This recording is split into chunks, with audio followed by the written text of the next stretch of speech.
Hello and welcome back to the Pmsl Europe here. My name is John Allen. With me is Blank, and we have got our second day of the knockout stages ready behind the scenes, ready to go for you guys. And I hope that you're locked in because we are ready to knuckle down with some solid PUBG Mobile action.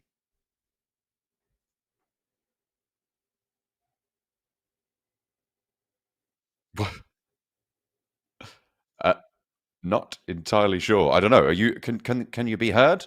Are you muted? Okay, let's have a quick refresh on that one. As Blank is reconnecting here, we're making sure. Oh, I get a solo shot. Look at that. I didn't even know that was a thing. I'm a lot skinnier in solo shot, that's for sure. As you can see, that we are going to be heading into today Hello. with. Oh, he's back. We're going to be heading into today with a little look at those previous standings, right, from the first day of knockout stages.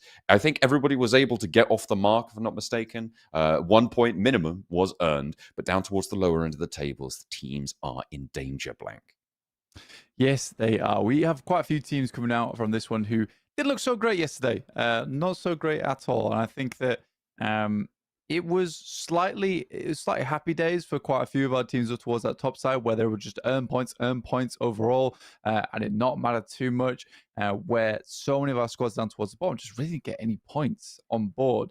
So you got to be scared going into today. And I think today is like this is the savior day, right? This is the savior day for them. Where if they can't do it right now, it's likely going to be in the bin going forwards. Yeah, it's really not good. A third of the matches that you have available to you in the knockout stages, of course, each team playing 12 matches in the knockout stage, have already been wiped out, right? And some teams have done very, very well from that. I think that we've had a couple of sort of unexpected, maybe, standouts. I think certainly at the top of the tables, we have a little bit of unexpected entrants coming on in. But having a third of your matches taken away really can take the wind out your sails, right? It's not going to be easy. It's not going to be friendly.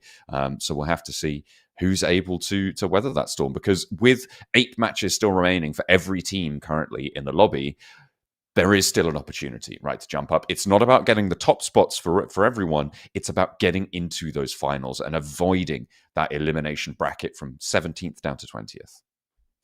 Which is a dangerous place to be. Again, we have had very, very. It's been a brutal format. It's a brutal format with league stage. We cut out 4, we go to the next stage. We're cutting out another 4, and also not only that, we have 1 day of rest in between those 2 days. And perfect time on this, we get to take a look at our tournament format. So we've already played those league stages. We had 1 day in between knockout stage, and we will have slightly longer going through over towards those grand finals, which will be on the 4th, the 5th, and the 6th of July.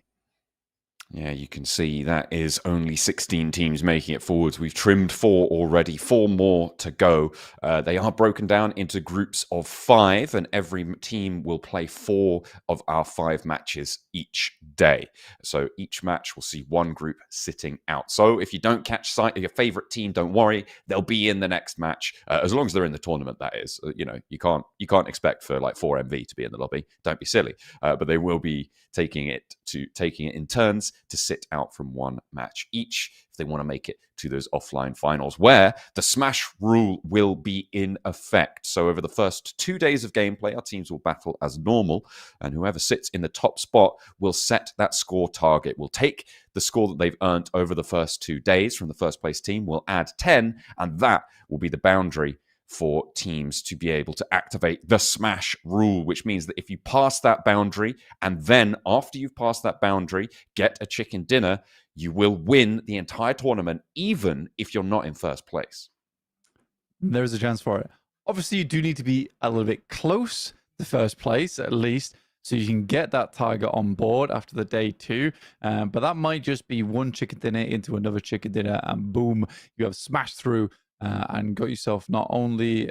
I wonder if that counts as an EWC spot as well. Would that place you in first at that point in time? I think imagine if you're close enough, you would be getting the smash anyway. For the PMWC spots, it's just based on where you finish in the tournament. So if you finish first, you're getting a spot.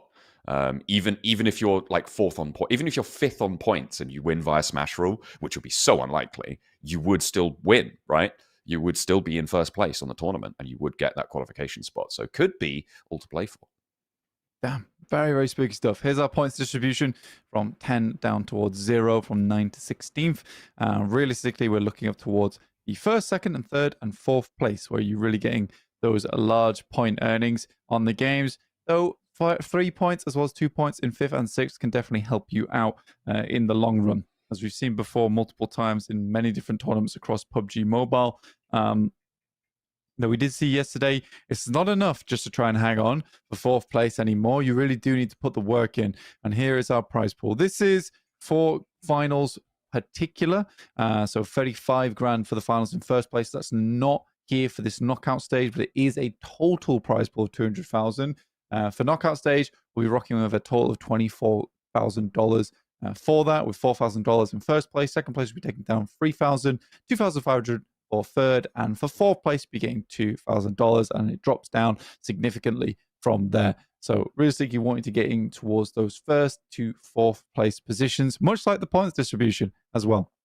Absolutely. It's all important getting to those finals and getting one of those top 4 spots, because not only is money on the line, as Blank alluded to earlier as well, there are spots at the PMWC available for our top 4 teams. So you come 4th, you get 10 grand, but you are guaranteed to qualify for that PMWC, which is a really, really important accolades to be able to jump on in with some of the best teams in the world who will be competing later on in this one. Of course, we get 4 slots here in Pmsl Europe because Regnum Carya were able to win the PMGO at the start of the year. That added an extra slot as a reward for winning to the region that Regnum Carya play, which is this one. So we normally only have 3, but this time we're treated to a 4th. Yeah, loads of spots available for teams, and usually is that top 3 that's really hard to get into. But the 4th place is a little bit easier of a sneaky pickup, right? A lot of times. A lot of times we have 3 teams who are fantastically strong, and you get yourself the 4th place spot. It's kind of a tie-in, but this is nice. It opens up a little bit more. Here's our rainbow of a chart here on the match calendar. On the 27th through to 29th. You can see here we're highlighted on the 28th, because if you checked your calendars, you checked your watch, it is the 28th today. So just reminding you of the date and time. It's also a lovely, lovely Saturday to be watching your PUBG Mobile in. Absolutely. The graphic design artists have gone overtime on selecting 5 bold colors that also match the color theme. I think that deserves a shout out. Fantastic work to our graphic design department. Very happy with that. They've managed to nail it, to be honest. I'm actually impressed by that. That's something that maybe you guys at home don't notice, but you know what? I'm happy with it. As we head on into our groups, you can see which teams occupy which groups. These were seeded based on their performance during the league stages, and they will be sat thusly. So far, I think there was certainly one of our groups that was incredibly strong. I'm trying to remember which one it was, but they ended up in like 1st and 2nd and 3rd overall on the group. I have to look back at my notes. I believe that you're probably talking about Group A, because Bra is doing very well, as with Fenerbahçe, as well S2G. I could be wrong, though. That would be wrong. Although it was Barsay from Group B who sat top spot right at the end of the day. Yeah. Maybe you were freestyling. Maybe you're doing a little bit of freestyling. I mean, FUT definitely were able to get a strong position. It was off one game, which I didn't like all that much. Alas, these things happen, and it does give you that viability to stay towards the top side, like you were saying yesterday. You have your 4 games a day. One of those games is a 20-pointer. You slack off for the other 3. You do that 3 days in a row. You've got 70 points. So yeah, I think for FUT, they're quite happy to do that. So as long as they're getting those 23, 25 points daily, thumbs up. Weird way to play, but thumbs up. It works. Hey, that's what happens in those short-form tournaments. Let's take a look at our overalls, though. And as I said there before, it is indeed Barsay in 1st place. 39 points there. 2 points ahead of Fenerbahçe, S2G. You got BRX Esports as well over on that front side. So definitely Group A, formidable there, because you've got Fenerbahçe, S2G, and BRX Esports in the top 5. But Barsay, Regnum Carya, BWNRX, these are all names that you will have to worry about. You can see they're all at 30 points or higher. Barsay, some strange games where I think that they were in good positions quite early in the match and then capitalize off the back of that. Though I won't say that they didn't play super well, right? I think that it wasn't terrible play from Barsay yesterday. I'm not ready to categorize them as like a hard-hitting team just yet, though. I know that might sound cruel, but from watching their league stage, it didn't strike me as a super potent team. If they can keep this up, maybe I'll change my mind. But right now, this feels like one of those days where you have a little bit of luck on your side. The macro is a little bit easier for you. I think one of the main things that I see with Barsay is they get themselves caught up in some bad rotations sometimes. And I think yesterday they were just had a little bit more free space. That's not going to be the case going to finals where we do have the same 16 teams every single time. But this is more important to take a look at right now, John.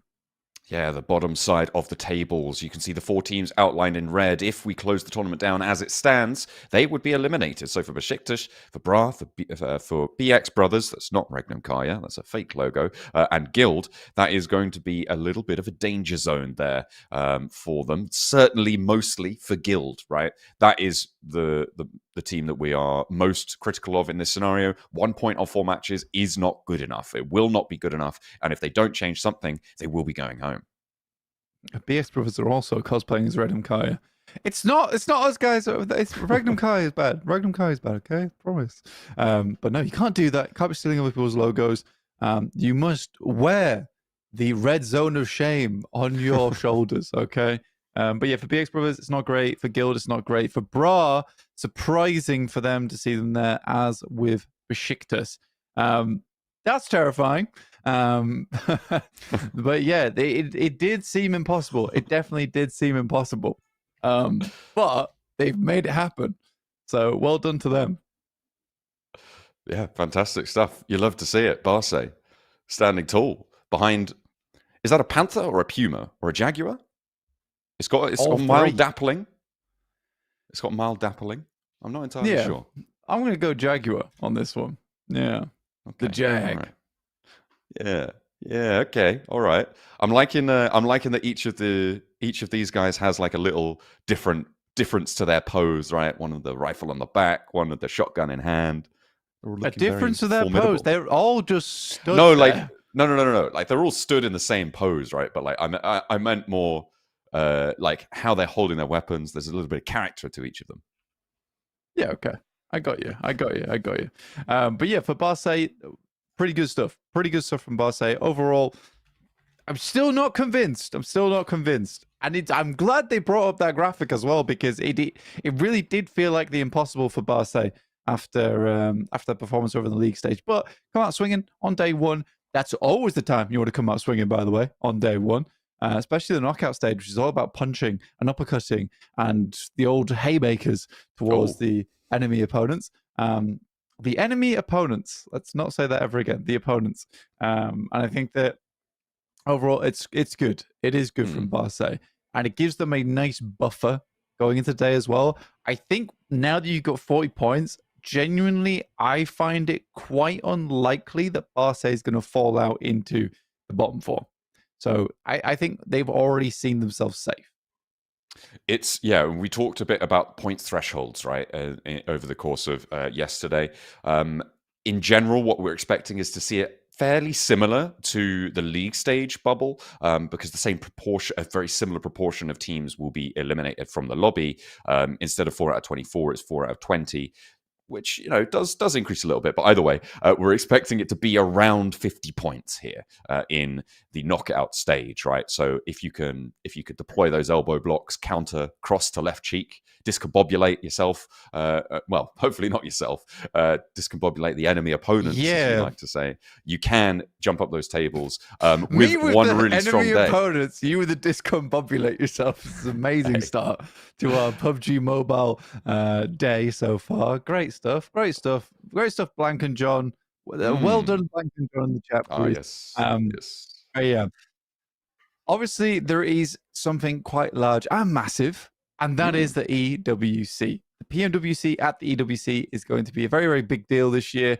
We have a lengthy tournament at the EWC, which is always very fun. So PMWC always is a massive show, and I hope everyone does tune in for it, because it's going to be a blast and a half. But that will be from the 25th of July to the 3rd of August. So we're giving you a short break All right, a short break only going through after we finish here in the finals, which is on the 6th. But after that, you better get yourself ready for AWC. It's right there, okay? Mm-hmm. We're making sure that you pay attention to that, all right? Because it's going to be big news. But right now, we got to get through the knockout stage and the finals to determine which 4 teams are going in.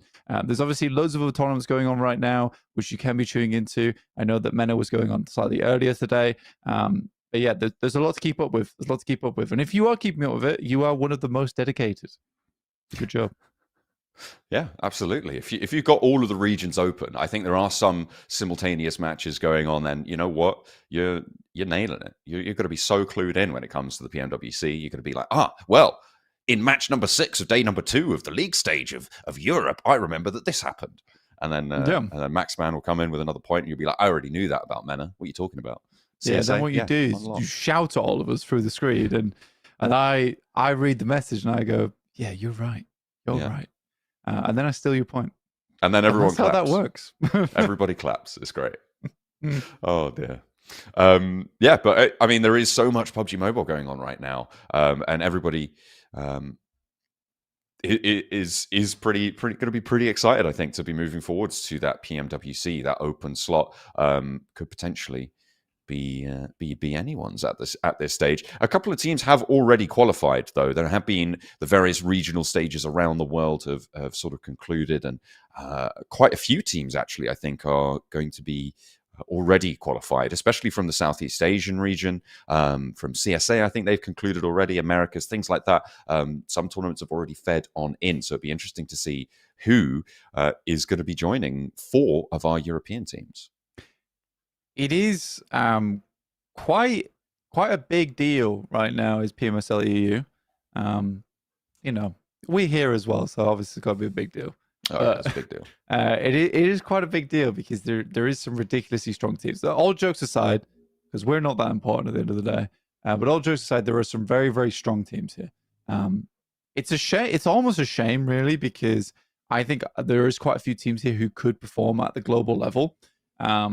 But if we're really looking down to it, I mean, I think I said this at the start of the tournament, but I think Fenerbahçe, S2G, Regnum, Carya, and I think said BWNRX as well. Those are my 4, right? Those are my 4 that I would have chosen at the start. That might change as we get further into the tournament. But I think I would still stick with my guns on that. Maybe. What were the 4 again? Fenerbahçe, S2G, Regnum, Carya, IWNRX. Really? Yeah. Okay, interesting. I would have said that Falcons would be in that, and I think I probably did back then. Yeah, I'm not entirely sure, but right now I'm not confident enough in them to put them back into a 4 that I would choose right now. But I think that going into this Falcons, they have had a drop off, right? Yeah, I don't know why they're not fielding Snowix. I think they had a good time. I think that they were a very coordinated squad. They didn't always have to go for the most aggressive maneuvers because they were setting themselves up nicely. I think Narvalo did enough. Redux did enough. Snowix was a reliable backliner, and Ralph was a reliable frontliner / IGM. Right? I think that that's all you really need. I think throwing Koa into the mix right now, it's almost cruel to the fella because there's a lot riding on his shoulders right now to have a big enough impact that it gets the Falcons out of these issues basically they're having right now. I can also understand if maybe they're feeling the pressure of playing under the banner of Team Falcons. That also would scare the hell out of me. So I can understand that. However, that being said, there's a lot of understanding going from my side, but what cannot be forgiven is losing these fights versus Papada Supermassive so many times. I think that me and you, the viewer, if we were to go to the start of the tournament and we did like a big list of teams versus teams, like who would win this, who would win this, and during all that, Falcons versus Papada Supermassive came up. I think that me and you, we'd both say Falcons every time, right? For sure. I mean, I don't know the answer because that's between you and the audience, to be honest. It is between me and the audience. Yeah. Yeah, I'm nothing to do with this. Apparently, I'm not allowed. I'm not allowed in this discussion. No, but I would probably agree with you anyway. But just sort of from a distance, at least 10 meters. What you do this? Yeah, I'd be. I'd hit him with one of these. Hang on. Yeah, that's right. So yeah, it makes sense. It definitely makes sense. I think that it's been a weird one, and again, that's what I mean by it. That can't be forgiven. There's a lot of understanding that I can give. There's a lot of perspective that I can take, but those kind of things, I'm just like, you should not be losing in Pachinki. That is your spot. It is the spot that Falcons, Enigma Galaxy have held for such a darn long time. That yeah, losing there is it's terrible. It's terrible. Yeah, it's not good. It's not good. Of course, we did see the map order earlier, but I don't know if we highlighted it. It will be different from yesterday. We are starting with Sanhok. I don't actually have the full map order in front of me, but of course, because teams, groups rather, are taking it in turns to sit out, we need to make sure that every group plays the same number of each map. And if you're always sitting out on a particular map, then of course you could be playing more Miramars or fewer Erangels or things like that, which could reasonably impact standings, right? Of course, you want to have an even distribution. So the maps will be rotated around to make sure that everyone plays the same number of each match, of each map as we go. And to kick things off today, we have Sanhok, and it is ready to go. We're going to be heading on in on our plane path for the first time today here at the knockout stages, day 2. Directly into it. Good stuff. Happy to see it. Straight over towards Sanhok. Bit of a weird one for me, really. I kind of like starting over on Miramar, going over towards Erangel, into Sanhok, into Erangel, into Miramar. But we are changing things up right now. And I am speaking like I'm on a roller coaster, but I'm not. It is just a roller coaster of emotions here at the PMSL EU. But we do have a plane path from the north, very western leaning here. Idea over towards Camp Alpha. A team that we talked a lot about in terms of their capability, in terms of performance. And it is always hard because I think that if you're watching this, and we're quite harsh towards teams like Flux, towards Fenerbahçe. Maybe they're doing kind of as well as IDA, yet we're giving a lot of praise towards IDA. And that's purely off pedigree a lot of times, right? Flux, they have incredible players inside who have been playing for years, who have a lot of international experience underneath their belt, and have had MVP spots before. When they're performing badly, it's not something that should be happening. They should be able to play up to that level. For IDA, you have players from all over who have been working their way up into the esports scene. I think it's much more impressive when you look at that. Certainly can be. Oh, someone's taken down Elvis already. Right at the start of the match. We didn't catch that one, but that went over to Black Esports here, over towards boot camp. Elvis getting picked off. Yeah, that was actually not too long ago. And actually, Barsay losing 2 early on. I mean, for tournament leaders, that's not what you want to happen. But all it takes, of course, as you were saying before, that one big game. That's all you need. It's just not going to happen on Sanhok for them. Yeah, losing 2 players immediately on Sanhok, not great. Also, was amusing that we looked at that graphic earlier, and it was Barsay in the jungle with a Jaguar. They've been silenced quite quickly. Looking a little bit more like Tropic Thunder on that side of things. Bit of a comical affair going into this. Yeah, Fenerbahçe still doing well. Second place with S2G. Go on. Sorry, I cut you off. Have you seen that? Have you seen the Emperor's? It's a complete tangent a little bit. Have you seen the Emperor's New Groove? The old one? The old one, yeah. Not the. I don't think there's another one. There were TV shows that followed up, but either way, oh, Fenerbahçe losing a player as well. There's a scene where they're in the jungle. There's loads of jaguars around. The squirrel's making a balloon animal. He pops it. They don't wake up, and then he's like, ah! And then his laugh wakes up all the jaguars instead. It's reminding me of that for Barsay. I see. Their own hubris, trying to drop too close to the fire. It's a good reference. I like that. It's not. It started to get worse and worse the more I spoke. So it's a good reference. I liked it. Picasso. Okay. Let's go with that for sure. Thanks for having my back. It's okay, bro. But yeah, I think right now a lot of the teams towards that top side quite happy with where they're sat. I do think that Barsay is the outlier. A personal opinion. Not your opinion. You might think Barsay is a great team. My personal opinion is that They shouldn't be in first place right now. But the rest makes sense. Fenerbahçe, S2G, Regnum, Carya, Black Esports. I've liked their overall macro during the tournament. I think there's been some poor team fights from them. BRX, I like them overall. Falcons, 27 points. You know what? It's not actually as bad as I thought it was. It's not actually as bad as I thought it was. So they're still doing quite well. But 7th place, you can get further than that. I also feel bad because I do know a lot of those players personally as well, and they're all good fellows. I must remain unbiased for the people of PUBG Mobile. Yeah, I know. It's rough. I mean, not only the players, but they've got Coach Pekka on side and a bunch of other supporting staff, I'm sure, who are also really very, very talented. Cool. Have been, yeah, they're cool. I mean, have you seen Pekko's style? The guy rocks up in Crocs and cords, and I'm like, that is the most chill guy. He's having a great time, and most of the time he is. Yeah.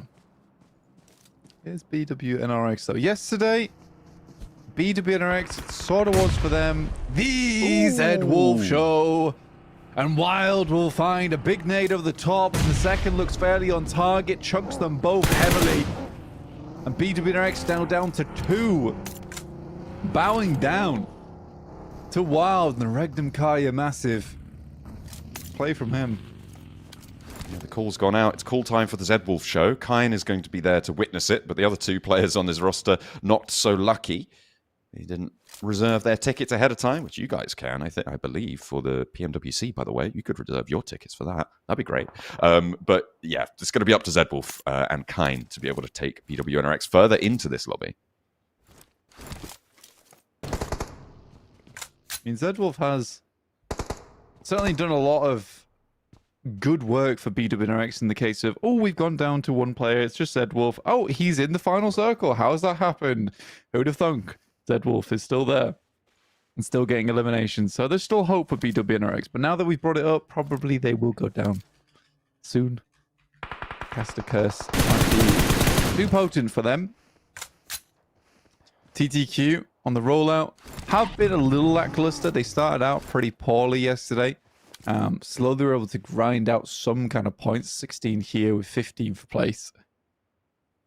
It's not quite death scenario for TTQ just yet, but they are quite high up the alarm category at the moment.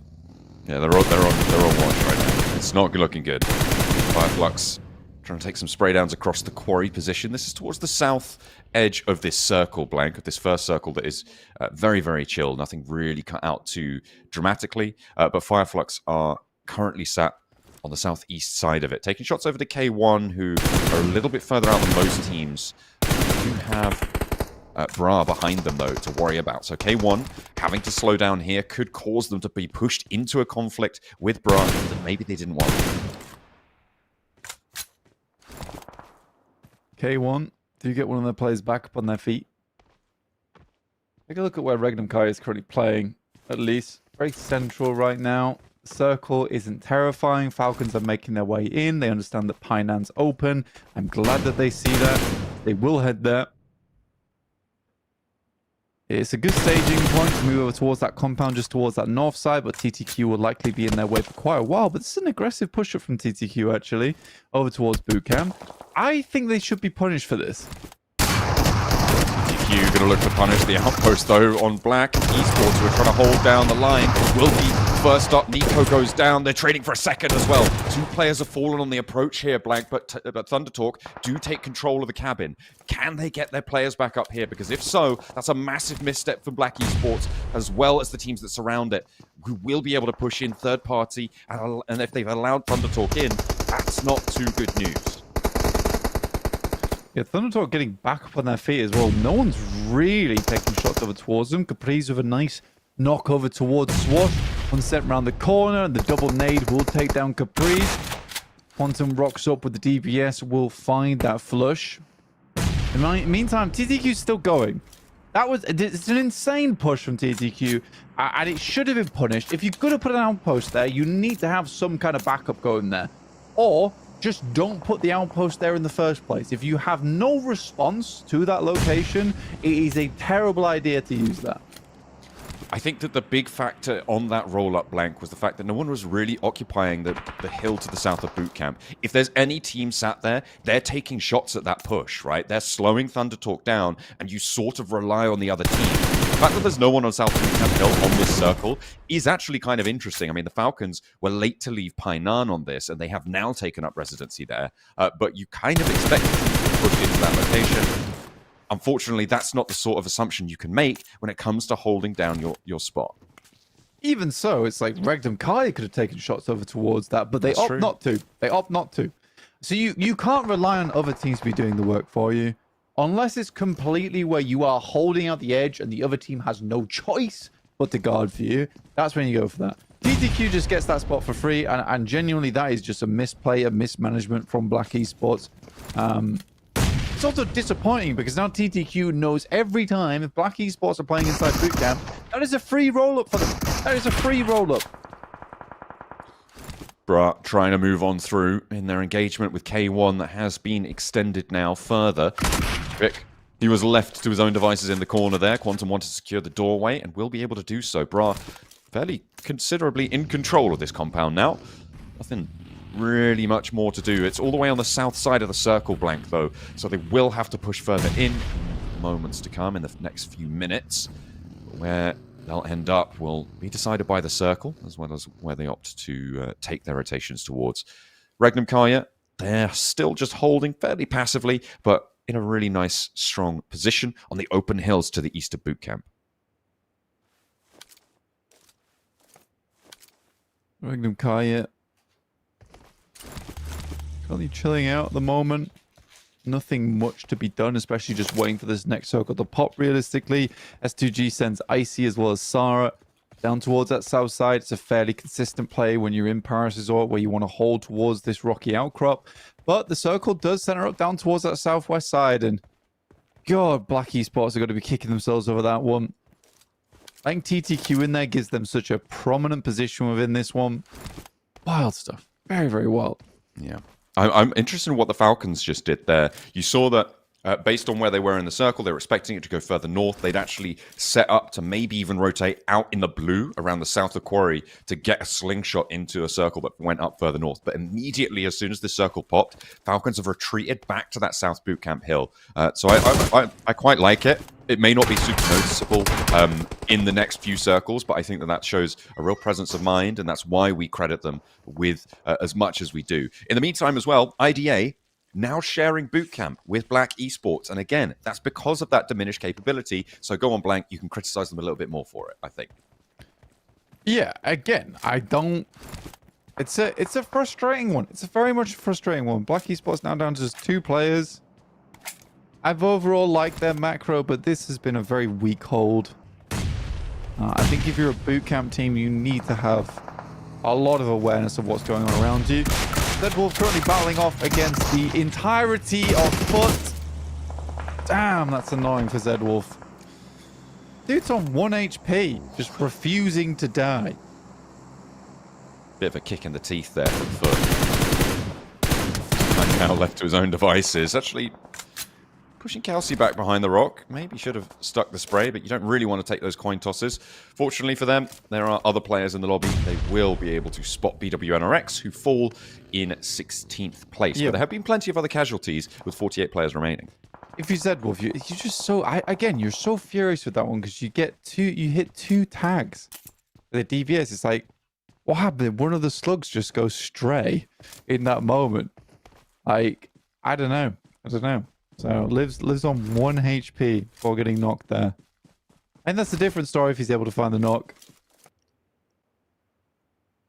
But yeah, again, if you are Zedwolf, you are so confused he lives the second shot, by the way. I know I would be in that scenario. He did go very, very low, it has to be said. But you're right, it's so galling when that happens as well. You're just like, I hit him twice. At that range with the DBS, that should be a knock. But yeah, you know, if some of the pellets go out to the side, I mean, that's what had to have happened, right? Some of the pellets didn't connect, so he was a little bit wonky on it. Flick shots there, unfortunately, for him. But them's the breaks. Sometimes it just doesn't go your way, even if you're Zedwolf. Beşiktaş currently holding out versus Rook. who are struggling to get in. They needed more points on this game, currently only getting 2. Team that is trying to clamber up towards the top side of the lobby. Funny game for TTQ, man. Very, very funny game for them.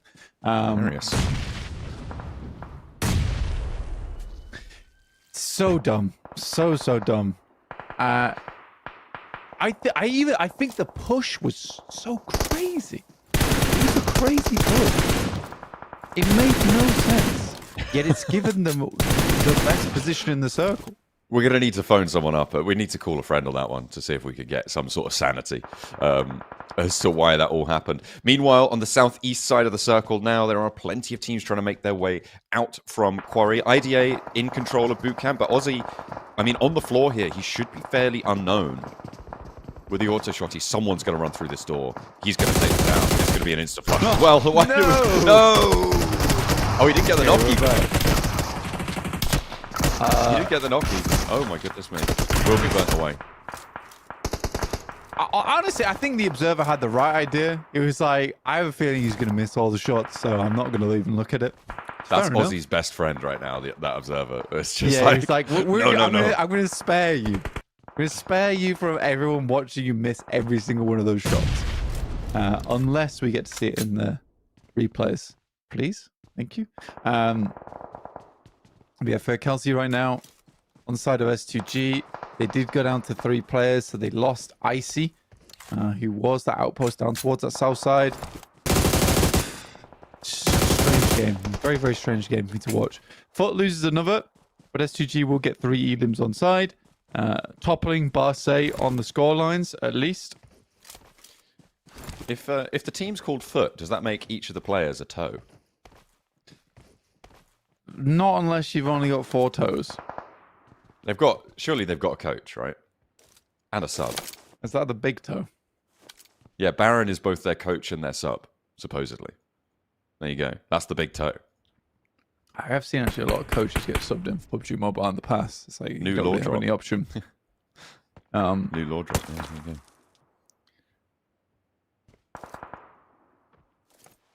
I want to take stock of the circle a little bit here, just in terms of where people are playing. The IDA have full control of down towards the south side. And I think that was the right decision from them, because they're going to be cutting out teams that want to leave on this south side, head down towards the ditch on the south, or head up towards the hills that do sit behind them. We can see currently Falcons playing. Circle heads out towards the eastern side. TTQ is still winning at life right now. Sometimes maybe you do just have to make the insane play. Maybe you do. It's worked out well for him. Give him that. Yeah, those big variance plays sometimes do work, right? It's just the nature of the beast. Look, either it's very good scouting, very good homework, or very ballsy attitude to the game. It's one of the 3. I am hoping it's one of the first 2. And not just because we've got big old chests and we're running it down mid. I think it seems so unlikely that it was sort of a fully stratted out play, but you think it was just a chat play? I think so. I mean, maybe they did some excellent scouting, right? And if they scouted the South Bootcamp Hill wasn't occupied, then maybe I could see an argument to say that that's what they should have done. But I don't know, man. Ramio will be able to find a spray, but not connect fully, as the last player for Black Esports is still alive, still in the boot camp with the auto shotty around the side. Looney to worry about. Looking out wide, there's nades from the sidelines as well from IDA, giving Lord Cedric a breath of life there as he steps in, tries to get that reload off, will be able to find it, goes for more, but can't quite connect. Now Serd can get the res onto Looney, and they can keep going on the fight. But finally, Black Esports fully wiped. Yeah, go down 11th place, and no points down from placements either. The X-Brewers up against IDA, I believe, and this is going topsy-turvy both sides. Good play from Ramia, though. Swings round, will find IDA. They all will be knocked out, and 5 elims for BX Brothers. At a very critical moment in the tournament, to start to pop it off a little bit. MZG find Beşiktaş on the side. Now Valo's even taken shots here as they attempt to get through. And this game should just be in TTQ's back pocket, when this should have been a Black Esports win. By rights, I think that's absolutely true, right? You've got to feel for Black Esports, but I wouldn't give it to TTQ. You don't. You don't have to feel for them. I think that they should have been punished for that. That's fair. Well, TTQ should have been punished and Black Esports, right? So neither team really deserves the accolade. Maybe. I'll reserve judgment on TTQ, but I wouldn't count Regnum Carya out just now, Blank, especially with the circle as it is. Oh, that's TTQ nice. finally going to have to leave their position. Falcons go down in 4th place there with the 6th place with the 1 elim. Not too many points earned, but they will get up to 30 points for it. 4 teams remain. Yeah, and it's some of our top dogs, really. Fenerbahçe, S2G, and Regnum Carya.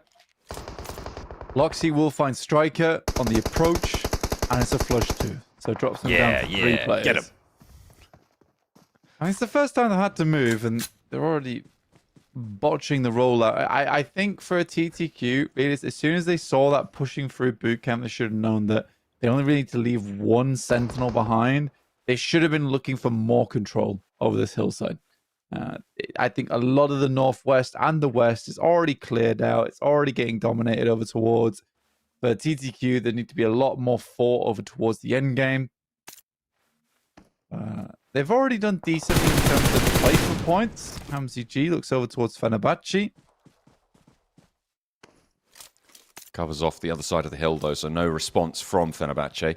Not up there just yet, but they could potentially try and run him down, right? There is still an outpost for Regnum Carya nearby. You can see Silas fully aware of Hamzy position. Symphony for TTQ, close to Loxy, who again will know that spot, but the circle is all Regnum Carya all day. Nobody's in those buildings right now. Regnum Carya haven't isolated themselves to that position. They haven't put any of their players there. So we'll see if that changes. The moments to come. Hamzy steps up for a little bit of a scrap. They try and back off, but Regnum Carya bearing down upon him will not be able to bear the pressure, and Silas closes down the off-angle threat there. S2G, 4th place, up to 10 elims for Regnum Carya. Yeah, it's a fantastic game, all things considered. They're looking to sweep even further. One game can really change it all around. 7 elims for TTQ, though. Nico gets knocked, but there is a response coming in very quickly from Regnum Carya here. Loxy, though, likely to fall no matter what happens. Here's Solke, creeping and crawling up towards Silas's position alongside with his teammate. Scary prospect now for Regnum Carya. There's another nade over to Loxy. It's trading off on the far side of the circle. He's going to step up. Toshpik's doing work, but there comes in that off-angle slice from Solke, finding Silas. And now Regnum Carya are split. They're low. 2 players are standing. They are looking for the res, but so are Thunder Talk on their far side. Fully in a 2v2. Good shot from Wild. Looks over towards the vehicle. It's going to have to push out. That's a smart maneuver from Solke. Nico is flush. Symphony still going. Wild will finally find Solke off in the distance. And Razy has eyes on over towards Symphony as he keeps stepping up to lob these nades across, but will get forced out into the open shortly. Toshpik doing his absolute best here. Stay alive. I think Symphony hits that first aid kit just a little bit too early. Still able to seal away that elimination, though, in the midst of all that. Thought Razy would be taking it. Good shots from Wild there, and I think that it might just be put to bed right now for Regnum Carya with a total of 15 elims off the back of this game. Unless Razy denies, that would be pretty sneaky of him. But I think this Molotov from Toshpik, they know where he is. They've heard a couple of the shots. And the Molotov forces him out, flushes him into the open, looks for the first aid. This is bold, but needs to try and find something. Up to the rock, waiting for Wild to take a peek, and will be able to commit to this first aid. Regnum Carya just going to let the circle do their work. He's hit with a stunner, hits some shots, tries to suppress. There's the Molotov, forces him out into a fight again. Immediately, Toshpik picks it up. Nice coordination from the 1-2 punch there for Regnum Carya. 15 eliminations will be theirs, and they will take that top spot. Our first chicken dinner of the day, and that is the Regnum Carya we know and love. Yeah, it's a really evil stun grenade into the Molotov. That really does kill the man there. So for Razy, not much he could have done. But a good secure as well on that last elimination. So 15 EMs, 25 points on the game. That is a massive chunk towards your points total. For TTQ, come on. I think there could have been a little bit more movement from them towards that end game in terms of just trying to spread out a little bit more. I get that compound's quite safe, but I think as soon as you see it start to cut out towards bootcamp, that's when you have to somewhat figure out what your next spot is, what your next options are, because otherwise they're going to get cut out as soon as they saw that Eastern Circle. Yeah, I mean, it was a decent hold from Regnum. I think throughout most of that match, right? They had a lot of control. They didn't take shots down towards Thunder Talk, but because of that, they were able to maintain so much more pressure around the rest of those hilltops, right? They were spread out. They were laying fairly low, but they got a lot of value. I think the thing I will give to Thunder Talk is that they did actually play actively from that compound position, right? They got quite a lot of elims from that spot. Once they got there, they were able to leverage it quite nicely. So I think that I will give them a little bit of credit on that front, because it would be very easy just to play on the inside, defend anyone pushing towards you, sort of scrunch up and try and bunker down in that front. But no, they were being proactive even from a defense position. I think they kind of did what you just said, though, right? Which is they did just defend from that position where most of the eliminations that they were getting were players coming out from boot camp, which is what they were holding for in the first place. They weren't really getting shots over towards any other teams. I think Falcons fell because they were also getting forced out by the blue. But yeah, again, for TTQ, that first initial push is a great identification of a strong position in the circle, but also a horrible defense coming through from Black Esports and absolutely nothing whatsoever coming through from Regnum Carya. I don't think that kind of thing will be allowed going into finals. But that is, again, we've talked about this a lot about TTQ, is a lot of the plays they make, I constantly say, this probably won't be a thing you'll see in the finals because it's just not going to fly there. So TTQ is still using a lot of these underhanded tactics, which are getting them a lot of points, and there's a lot of confidence behind them. But I do think more third parties will come through off the back of that. I do love the playstyle. I just sometimes think that some of the plays aren't super well thought out, and that they are more backed up by the mechanical skill of the players as opposed to the macro. Well, seems like right now Wild has some pretty slick mechanical skills of his own. 6 elims, 979 damage. Regnum Carya did well throughout the entirety of that match. I think that is almost going without saying for that, but that's going to be a great addition to their points totals. They're going to feel very, very safe to be going through with the number of elims that they did. And that alone, I think, may have just secured them a spot in those finals with the high point scoring that they were able to achieve. And Wild with 4 nade elims is actually crazy. 2 of those, I think, were in that big blast against BWNRX that he was able to get early on. Yeah, that was a lovely nade coming through from Wild. Getting 2 onto him, and then the second one was pretty much direct on target as well. I think did about 80, 70 damage a piece to both targets. So there was really no way they were getting those players back up on their feet. Yeah, I think for Wild, he had an unbelievable game. Being able to take 3 of the slots on this match statistics is pretty impressive. Falcons didn't do too badly. I quite like the way they played that game. They did the best with what they had. Still very tough. There's a lot of areas on the map that just weren't defended very well by a lot of squads. So a huge amount of areas were just opened up for sight lines, and Falcons weren't getting out of there. Yeah, do you think there's like this? It's sort of a weird thing where some teams are going for more international gameplay, where other teams are just playing to their region, to playing to their strength, and they're actually having more success off the back of it. It's always a difficult choice to make, right? Do you play what could be considered correct in inverted commas, right? Like, is it something that you can even define a correct play style, right? Or do you play to exploit weaknesses in your opponents? Because once you reach the true top level of competition, you just need to play whatever is best. But when you have a slightly lower down league, and that's not to say that the quality of players isn't high, but for places like Pmsls, for even those lower, even still tournaments like the regional leagues, things like that, the national cups, and etc., playing to those regional weaknesses will generally net you bigger games, right? But it won't necessarily play to consistency. And I feel like this is the difference between S2G and a lot of other teams in this lobby, is that it feels like S2G are playing I would say, to an international top range level. And they've got the skill to be able to do that and just sort of make it work. Whereas some of the other teams are looking more to play exploitatively. I think the Falcons are a team that plays exploitatively, though. But they play towards like a team should be making this rotate, so we can make this rotate. They play a lot of chess in their games, but right now, people aren't making moves that are similar to the computer. As in, the moves that are being made in these matches, they're not near to perfect. So Falcons is actually missing a lot of the beats in their games because teams aren't where they expect them to be. So they can't make the plays often. Because I think that, for instance, Regnum Carya has way better mechanically gifted players on their side than Falcons, but I also do really like Falcons macro. Right now, we just haven't really been able to see it all that much because they're not really able to lock it down when they're not playing against the same 16 teams each time. 25 points here for Regnum Carya on that match with 15 elims. And there you go, Thunder Talk, second place on the points with 13 elims total there. Points total, which will be nice to bolster them a little bit further up those tables. Fenerbahçe getting up into second place as well with 8 points and towards the top of the tables. They'll be happy there. And BX Brothers, along with Beşiktaş, with 6 and 5 points to try and escape from the lower clutches of the table. Very much needed. Very, very, very much needed. And it's great to see that at the start of the day as well, as opposed towards the end of the day.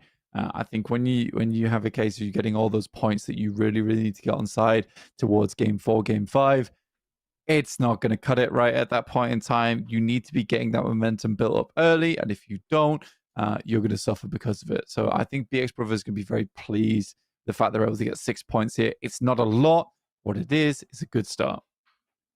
Yeah, so I mean, that's how you do it, right? You build your foundations, then you set yourself up for one of those big games that is necessary at this point to be jumping on in. BWNRX with 0 points, IDA with 2, Black Esports with 2, K1 with 2. So a mix of the placement of the teams there, but I think those bottom 4 are all sort of top 4 performers. Let's take a look at those tables, and of course, Regnum Carya with those 25 points will be able to ladder up into first place. That is the real Regnum Carya. They have stood up. It is 58 points in first, and they are 13 points ahead of second place Fenerbahçe. Absolutely. Again, I think for Regnum Carya, they're just starting to work Toshbek into the roster a little bit more. They've been playing with different squads beforehand, so looking to get this underway in terms of how do we get this roster working together as a unit. And I think that they've had enough games now where it's starting to click a little bit. They've always been a very, very strong squad. There's a huge amount of points going their way. 58 at the beginning of day 2. That is easily safe for them. Fenerbahçe is getting up there as well because they're consistently getting towards the late games in Sanhok. They might not always be getting like the highest amount of points, but they're certainly getting themselves towards the end of the matches. S2G with 44 as well.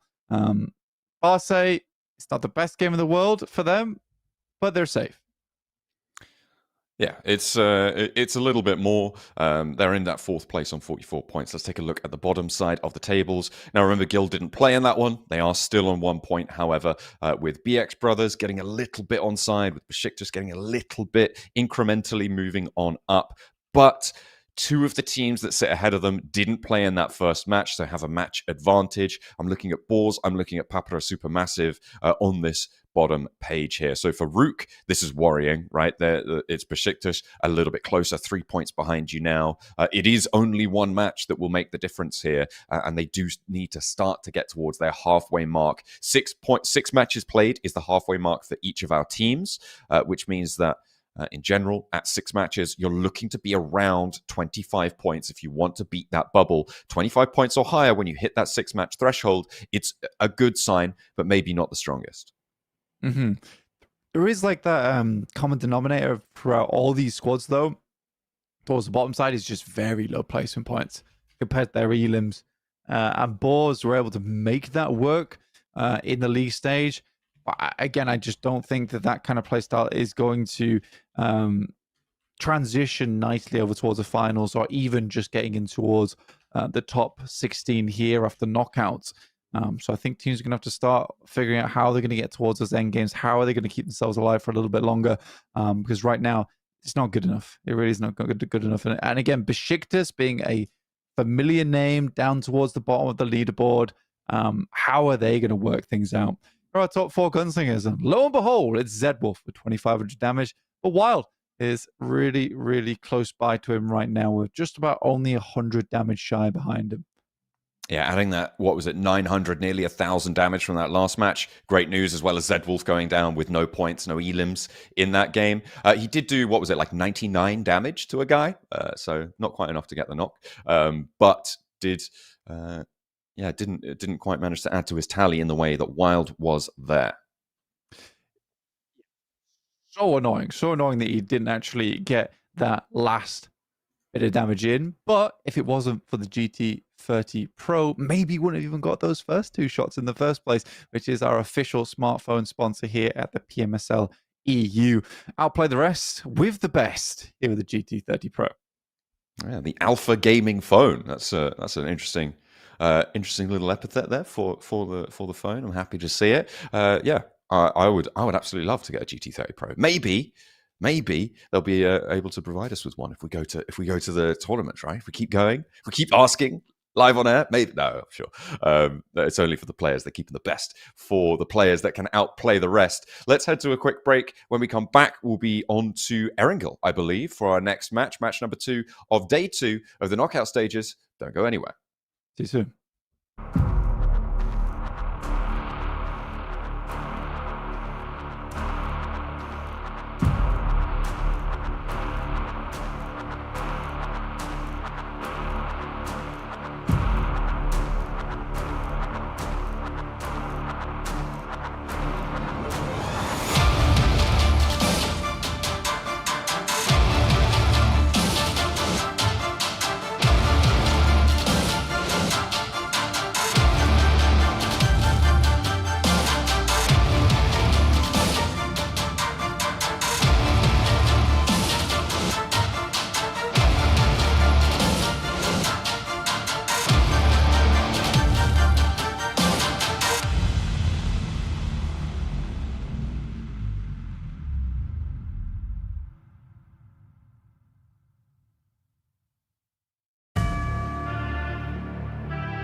Hello and welcome back to the Pmsl Europe, where we did just see a chicken dinner for Regnum Carya to be able to control the hills of Sanhok. Nice and effective stuff. We will be seeing Sanhok again today. We'll have to wait a little bit because we've got Erangel up next, and we're going to go for a different group arrangement as well. Bring some other teams back in. We're going to see Papara Supermassive coming on through, as well as Guild and their first entry today. Yes, we got a double billing of Erangel and a double billing of Sanhok today, with Miramar being our game 3 coming up. So Erangel will be happening first, though. Overall, quite an interesting day in terms of the speed at which it's going to go, with 2 Sanhoks in there as well as 2 Erangels. Usually our Miramar games are much longer. But yeah, very fun day. I do like 2 Sanhoks, keeps things a little bit spicier. I'm also no longer being lit up by the light of the sun at approximately this distance away from it, which is great. Camera was having a slight malfunction beforehand, but there you go. Hey, you know what? Sometimes you just got to block out the sun and get on with PUBG Mobile, because that's what real gamers do. No, you can play it. To be fair, you can play it outside, right? That's a good time. I hope you have like an anti-glare film though on your phone. That's always what gets me. Hats with like the little umbrella on the top. Oh yeah, that'd be cool. Yeah, I like that. Yeah. We'll be rocking those over in Riyadh if we go. Parasol hat to watch the show. Yeah, big parasol hat. They'll be like, "Who's that 6'3" guy with blonde hair? He definitely used to have a mullet, but he doesn't anymore. He's got parasol hat on. What's going on?" Yeah, parasol hat is good. That's my new invention that I'm going to make. It's going to be really heavy and require like serious neck muscles to work, but it will revolutionize the mobile gaming market. Oh yeah, or you could, get one of those visors. Like a cap. That might be slightly more effective, but again, the parasol covers the whole space, so you don't have to have the phone here. You can have it like down here. That is true. You could carry. I'm thinking just ahead. a whole. Yeah, no, a whole no, but then it's not as portable. Yeah, no, I feel like your solution is probably the only way to make it work, right? Unless you get like a portable parasol that goes on the phone. Or you hire someone to carry a parasol for you. How about that? That seems more expensive. That's a cost every time. Hire 2 people. Well, if you hire someone to hire the guy, then you're not paying for the guy, right? So that it's free. No. Yeah, that works. I'll get onto my accountant about it. It'll be great. All right. Okay. Gotcha. We'll see how that works out for you. But in the meantime, we're heading over towards Erangel. Papara Supermassive, like you say, are in. Erangel, always a fun map to watch. I think for Sanhok, usually we say it's quite an inconsistent map, but it's quite funny seeing that Fenerbahçe, as well as Regnum, Carya, and S2G consistently do well on that map. So there is a little bit of method to the madness for that team. For those teams, multiple. So I think that having 2 Sanhoks today, potentially you might even see Regnum Carya shooting off ahead towards the top side of the table. They're already at, I think, 60 points now, which is a wild scoreline. Yeah, it's pretty decent to be able to jump up as far as you can early on. It gives you a little bit of freedom, right? We saw it back in the league stages, where teams that got ahead didn't necessarily keep pace, but still did fairly well. I think the most notable, obviously, was Barsay Esports, who found a strong first day, really didn't keep things going on that second day, but maybe you could lean into a little bit more experimentation. I think K1 was the big example that we were talking about earlier, getting a little bit more experimental with it. They were allowed to do that because of their performance in their first day. So early doors will remain to be seen if teams are going to go a little bit more experimental because of the early points they've gathered. Yeah. Barsay in particular have got a good amount of points on side already. Doesn't really matter what they do as long as they get... And I always close this. If they get the lazy points, which is just a case of you get a couple of points here and there, they should make it in. And again, there are far worse teams at the moment who are struggling down towards the bottom of the table that are more likely to go out. Beşiktaş, again, it's such a strange team to be struggling this much. Every single player on that squad does not strike me as new and inexperienced. So I don't know what's happening in their camp right now, John. Yeah, it's not necessarily the best, right? It's not the best situation for them. I just took a look at the groups because, of course, we are going into Erangel next, right? And I was just double checking that Falcons were going to be playing here because we know that Papara Supermassive are going to be playing, right? Falcons will also be playing in this match. They're playing in Group C, and it will be. Group E coming in onto this second match. So both of these two teams will be facing off again.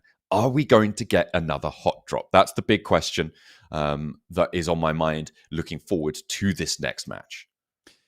Absolutely. Absolutely. We should be able to be seeing another hot drop coming through. I don't think either team's going to give it up just yet. Falcons desperately don't want to give it up because they really, really, really, really need that position going into the finals.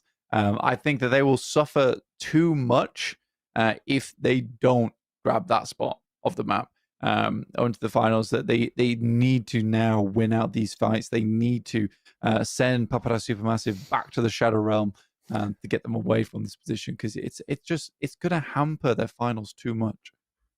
Yeah, it's something that you really can't allow to happen repeatedly. We will see this matchup again at the end of the day as well, because of course we've got two Erangels to be played today, and again it will be both Papara Supermassive and Falcons in that lobby. So not only for the finals, but also on your point scoring today will be fairly important to be able to make that one happen. Luckily for both of them, at the moment their points are fairly solid, not like far and away ahead of the pack, right? But they're sort of feeling pretty chill right now. So you can maybe afford at this stage in the tournament, like you were saying, to have a few reduced point matches. But the finals, as you said, the impact will be felt there in terms of your ability to ascend, because it is the top 4 spots that matter in the finals, right? We're no longer talking about just escaping the bottom 4. It's about getting to the top 4 of the lobby, where you can't afford to have too many bad matches at all.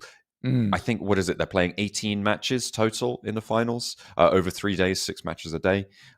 So 18 matches, you can't afford to have maybe more than 3 or 4 bad ones. And even then, that makes it all the harder.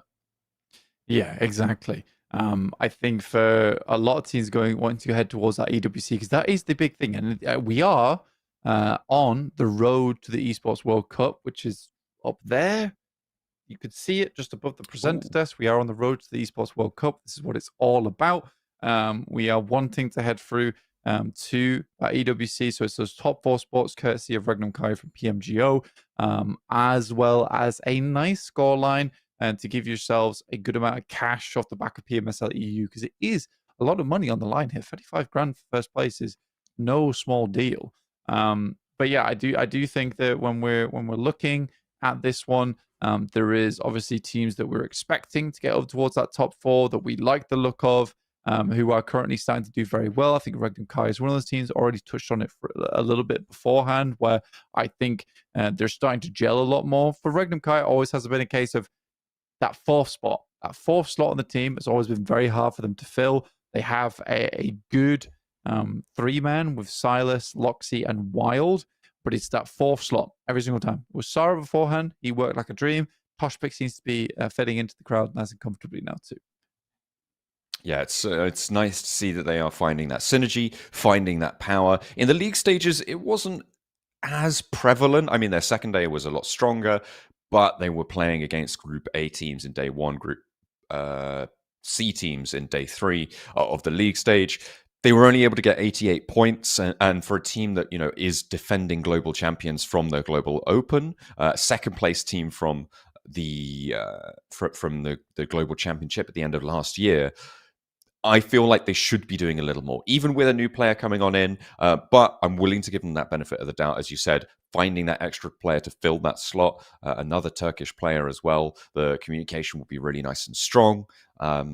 They hopefully are going to be able to find their feet here. And they do have a little bit of time to do it as well, especially, even more so rather, afforded by that chicken dinner they just got.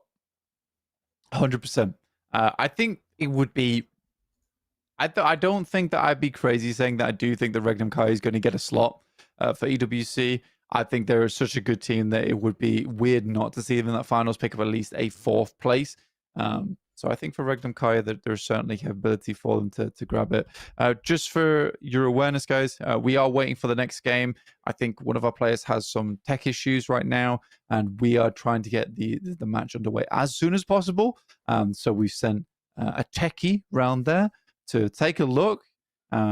He's currently crossing some wires and twisting some copper into position.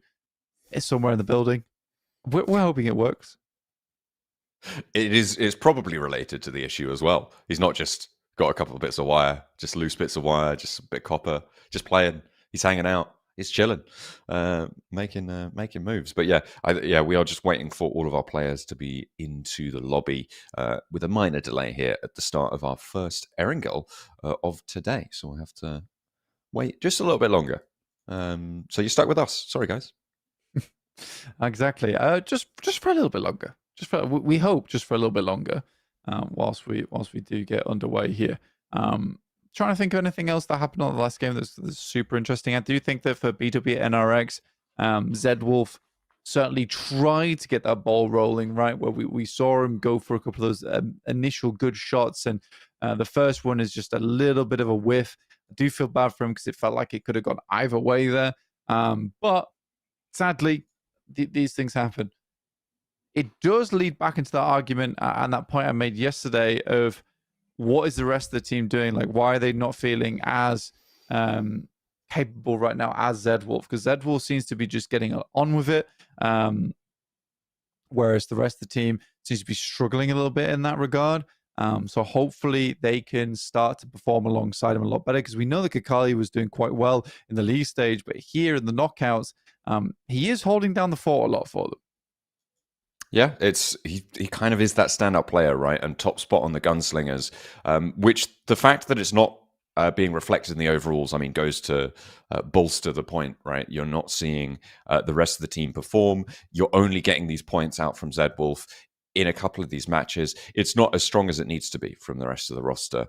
I mean, it is always so difficult to sort of diagnose exactly what's going wrong with a team dynamic, especially when you've got someone who's performing well, right? Because it could be a question of, well, they're putting all their eggs into the Zedwolf basket, right? Or, and that's sort of what's allowing him to perform so well, is the fact that other people are giving him that room, that space to operate, and they're sort of trying to prioritize that. Or is it that they just aren't playing well and Zedwolf is getting a bit antsy and maybe playing out of position, which is giving him the stats, but not playing to benefit the rest of the team? So the question is it an adjustment that the rest of the team need to make, or is it an adjustment that Zedwolf needs to make to be able to get the rest of the team to function? Yeah, like you say, it could be either way. I don't really want to have to blame Zedwolf here, because it does feel like he is doing a huge amount of work for them. But is it, like you say, is it a case that he's running off without them? Is he trying to make plays on his own? Are they trying to catch up to him? Sometimes that pressure of one player in your team doing a lot can make you make mistakes on your side.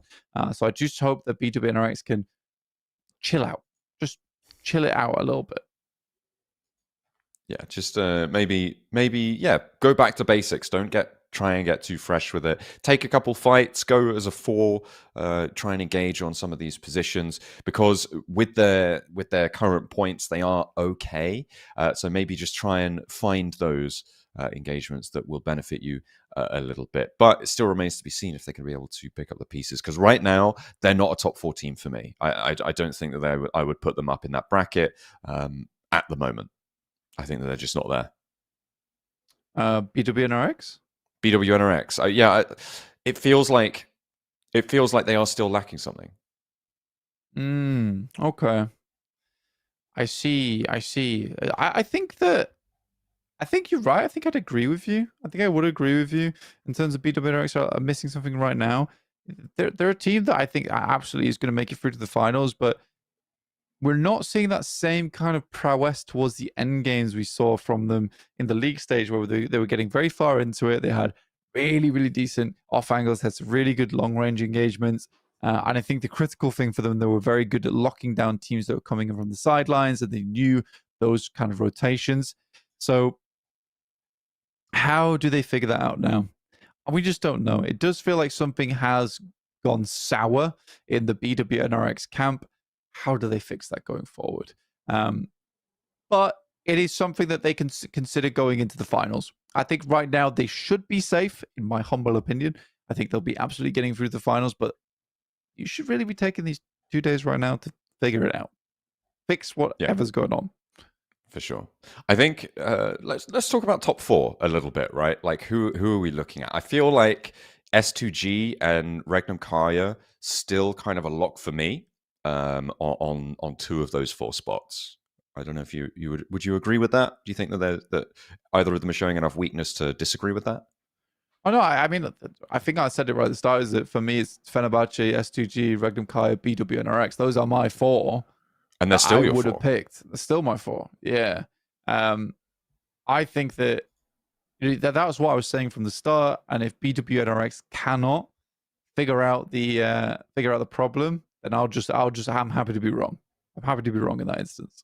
Okay, but you're still backing them. You're still backing them as being a top 4 contender. Yeah. Despite their maybe minor missteps there. I think you could definitely argue that. I think that's definitely a reasonable take. For me, I think S2G Regnum Carya definitely on lock. It is a difficult choice, and maybe for lack of other options, I would have to put BWNRX in there. But it's interesting that you bring up Fenerbahce, right? This is a team that was middling in league stage. They did nothing spectacular, but at the start so far of the knockout stages, they have been a lot more formidable. They've been engaging in these fights. They've been taking it under their control, and they're making it work. So I think that's fair enough. They have been able to stand up. I think the team that I'm most disappointed is not even really close to this conversation is Flux, right? This is a team that again had a bit of a downturn at the end of last year. Didn't really live up to the expectations that they'd set themselves because they were in their glory days, right? At the start of 2024, this was a name, Flux, that would strike fear into the hearts of their opponents. They did really, really well. They were really, really strong, and then they just fizzled out. They didn't really have the strength to move on forwards. And with the current roster that they've got, they aren't having an impact here either. So for me, I'm a little bit disappointed in the team. I think that the same is mirrored by Falcon's performance right now. It's funny as well because there's a lot of the OG members on Flux who are not performing up to scratch. And it's like Matt Cap's coming this year and he looks pretty good on the team. Right, and he was actually the one going for a lot of the more bold performances yesterday, which were able to get them some points, especially on that Miramar. So, yeah, I don't know what's going on with Flux. Hopefully, they can bring things back up to speed here, John. Potentially, we know Ketch is a great player. We know they have strong players on side, but something's not right. It's quite funny that there is quite a few teams here where we're like, there is a whole wealth of experience on this squad. Yeah, right now something feels weird. Something feels slightly rotten. So how do these teams fix it? It'd be good to like get a deep dive. And if we were at the event, I'd love to ask these teams to be like, what's going on? Like, what's causing you to have hiccups here in this tournament? But we'll get a better idea when we go towards the international, towards the globals, when we can ask these players in person what the issues are. And I'll try and remember this as well. If you're a Pmsl EU fan, I'll try and remember these questions and ask them if they do end up being there. Yeah, I mean it's always difficult though to get answers out of players, especially when it comes to strategy and things that they're weak on, because generally it's strategically right a little bit better to keep those things internal. So it's always difficult to extricate them from players. You have to really know how to ask the right questions, and that's what hopefully we'll be able to do moving forwards. I have had word that apparently the plane path may be very soon on your screens for our first Erangel of the day, match number 2. It's exciting. I'm excited. We're all excited. We're getting into it shortly. It took our tech maestro a little bit of a while to get those wires sorted and found the right ones, crossed off, ready to go. But we made it. We made it. You made it with us. Well done. Well done. Yeah, I think we're just about to head over the top side of the waters of Erangel, head over towards the map itself. We've seen a couple of Sosnovka finishes recently. I think we've seen actually quite a lot of Sosnovka finishes. The amount of Erangels we've watched during this tournament, would not be surprised to see more. And it's also wild to me that it is BX Brothers who start in Sosnovka and have just not been getting a lot of points off that position. And when that's the case, it's not good news. It's really not good news for you, especially if you go to the finals and BX Brothers, if they do make it to the finals, they're looking to get those big point scoring. Suddenly you get yourself a Sosnovka finish. That's your go signal. That's when the start gun is being shot off and you're like, this is time to go. This is when we can get 20 to 25 points just off the back of positioning alone. And we've not seen it once. We've not seen it once. No, it's not been there. We'll still got a little bit of time, a little bit of leg room here as we load our players up into the plane. They seem to be dawdling somewhat, so I hope they can find their way to their seats. They haven't brought too much luggage. They're not being forced to check their bags. They pay for a carry-on. It's too big, mate. Got to put it in hold. That's just the way it is. It is too big, too heavy. Too big, too heavy. Sometimes these things happen. I've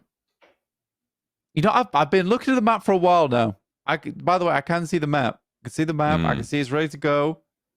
I think I'm being baited slightly where it feels like we're getting into this, but we're going slightly longer time on the preamble. Yeah. K1 have nearly made it to Kameshki from the spawn island.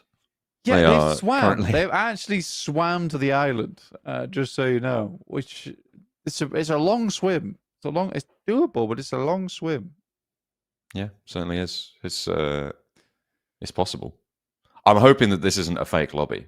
Yeah, that would be bad. That would be bad. But they're on a mission. Bad time. They're on a mission to start the game themselves. Well done, K1. We believe in you. You can make it, guys. Let's just go to the island and start playing now. Like, there we go. Yeah. It'll be fine. They can convince everyone else to do the same. Hats off to them. Hats off to them. Oh yeah, absolutely. Yeah, we've been waiting for a while now on this holding screen on the map. Normally, it's already started by this point, so I'm smelling funny business. What's your favorite part of the coast on Erangel? Favorite part of the coast? Yeah, riddle me that. I can tell you what my least favorite part of the coast is. I mean, technically, you could. It's probably not counting as coast, but the area around that central island, right, on that river, I really hate that. I think that's really awful. I quite like the coastline on the south side near like the farm compounds where we saw like Team Spirit loot up before and transition to that military island. I like those cliffs. I like that open stretch of beach from those cliffs over to the compound on the south edge of the main island. Mm-hmm. I think that's a good spot. That is a nice spot. I'll tell you what mine is. Where is it? I quite like the coast over towards the west side of Quarry. There's a lot of beach there. It's quite nice to hang out on. Yeah. There's a lot of vacant properties that generally quite not crowded, right? People tend to drop on the other side or not really around that area. It's nice and chill. It's nice and chill. It is. It is. So to update you on K1's position, they're currently on Kameshki. They've made it. I want a lot of it. I want a round of applause in chat. Well done, K1. Excellent. You started the game. You've done well. Real Michael Phelps type stuff. Real heroes. Phelps. There we go. Yeah, I was like, that's a strange pronunciation on that one. The butterfly himself. That is true. The man is a menace in the water. What's going on? Who's allowed him to have that sort of structure? That's unnecessary. It's kind of greedy, to be honest. Did you see recently they've been doing like the doping Olympics for swimming? Oh, yeah. I haven't seen the actual results of that. The thing I did see was they were trying to get a sub 4-minute mile for a female the first time. Didn't work out though. They did break the world record. They did for the men. They look silly. They're like just looked like Mr. Incredible. Just fully top half, buffed out. Not tiny legs, but smaller legs. Crazy. Wait, hang on a minute. We were talking about Incredibles, but actually we're in the game.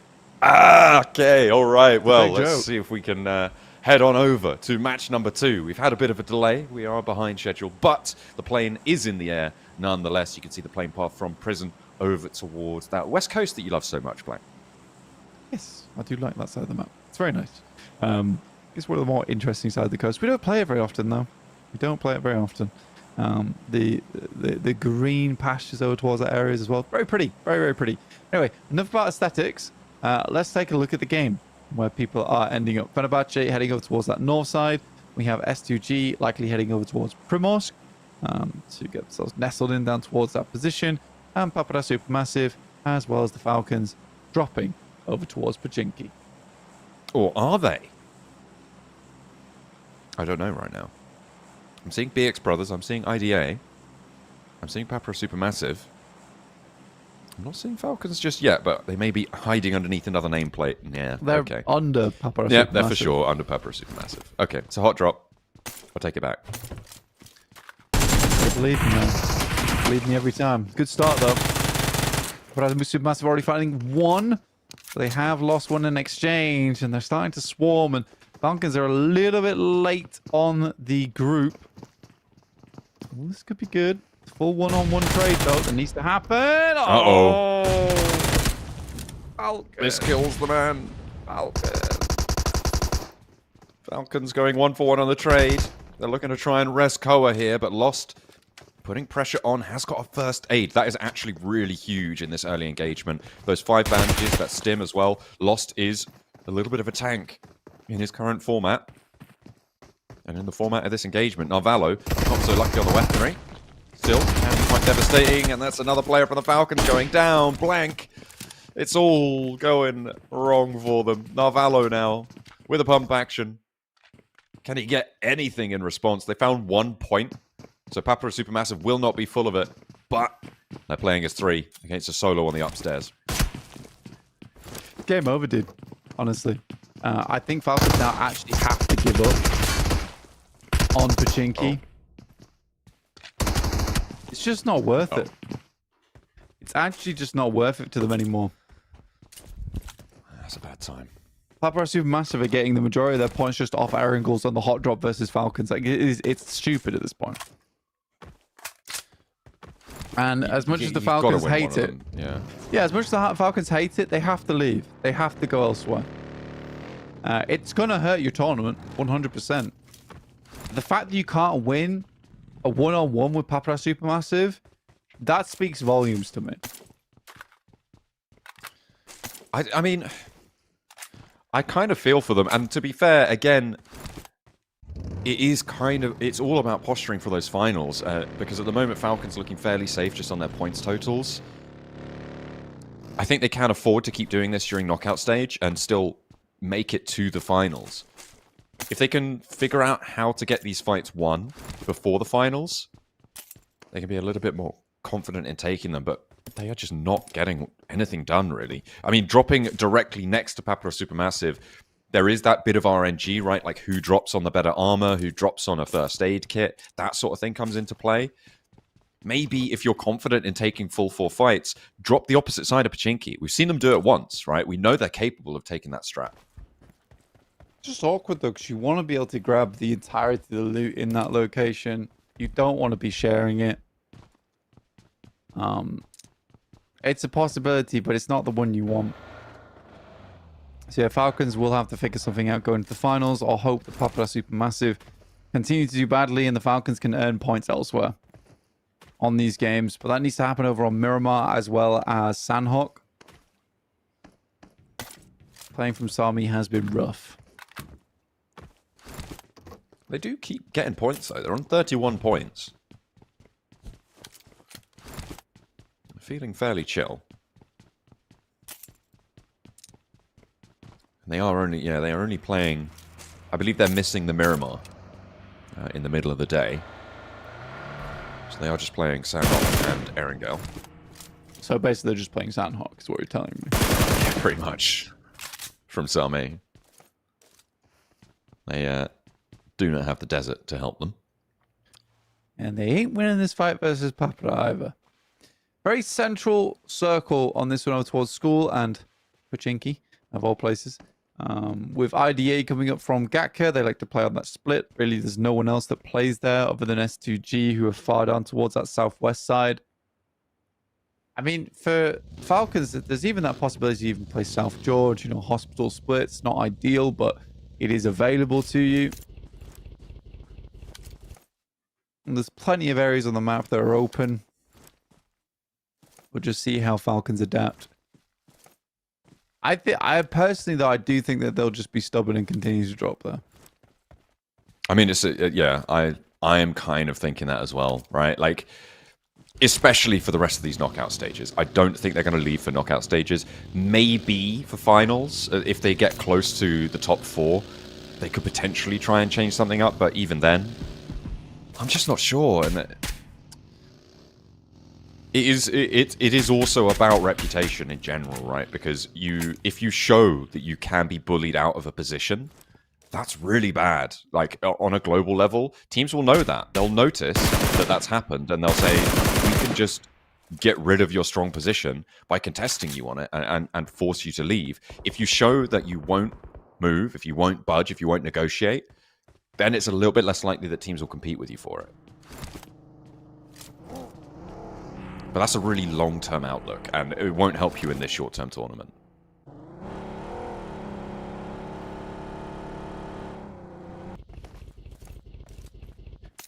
Yeah, I think when you're looking long-term,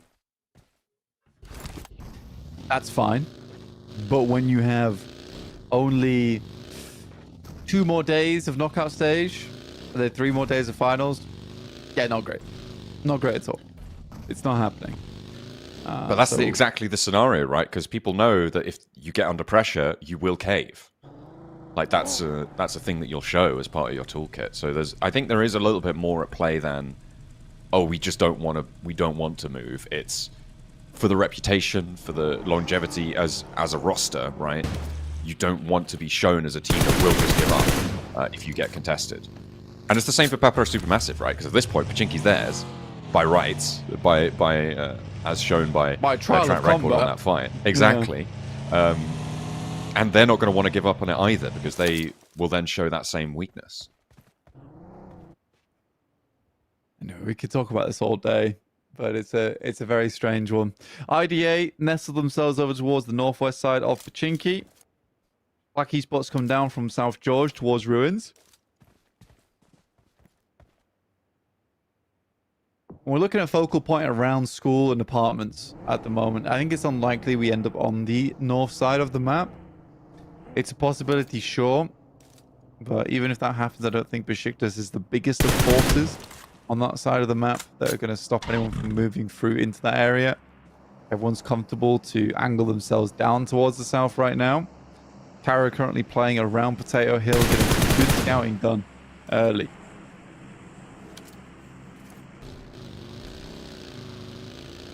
Team's starting to move towards the middle now. You can see everybody on the road. I don't think there's anyone. Maybe Barsay, the only team to stay stationary here. Footballers as well on that southeast side have moved on in. Further north of the hill there. On the east side, teams are moving into the compound a bit south of those headshot hills. And Rosok as well being heavily contested right now by Boars and Beşiktaş. Tulika lands the spray. It looks like he's looking for a second point on the match. And oh, Beşiktaş are doing really, really poorly here. So are Guild, actually. They don't want to repeat it last time around. They want to keep everything under control. They want to keep it nice and safe. And Guild not going to give them the fight that they maybe were expecting. But Spike, compaction, spots the shoulder. No, there's someone on the inside. Guild just fall in the face of it. That is another 0-point game. Yeah, I think for Guild, at this point in time, I don't think they're making it into the finals. Sad to say, but I think with these kind of performances, it's a general sense that they are not on the swivel, right? General sense that in those fights, they're not quick. The reaction speeds just aren't coming through. And yeah, it doesn't bode well for the future. I think I'd call Guild out here. Yeah, they're doing bad. They ain't playing to the level that they should be, and it's not good enough. And I think that it is at this point correct to say so. They are not good enough to compete with the rest of this lobby as it stands. It's 2G with Hamzy on our screens. They rocked up from Pachinki, from Primorsk, and now have wrapped round the fields towards that south side. That position to be in as well. Good area to take shots from. Has a bit of scouting capability over towards that north side. Right now, only 2 teams out with Guild as well as Falcons currently. So we're starting to get a good idea of where this might be finishing. There's a lot of buildings in these areas, but also a lot of open space in between them. So a lot of this long-range gameplay will be showing.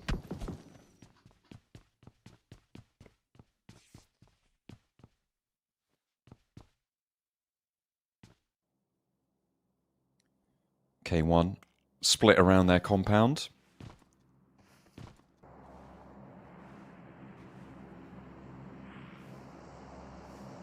And playing nice and securely now. No one really giving them too much trouble.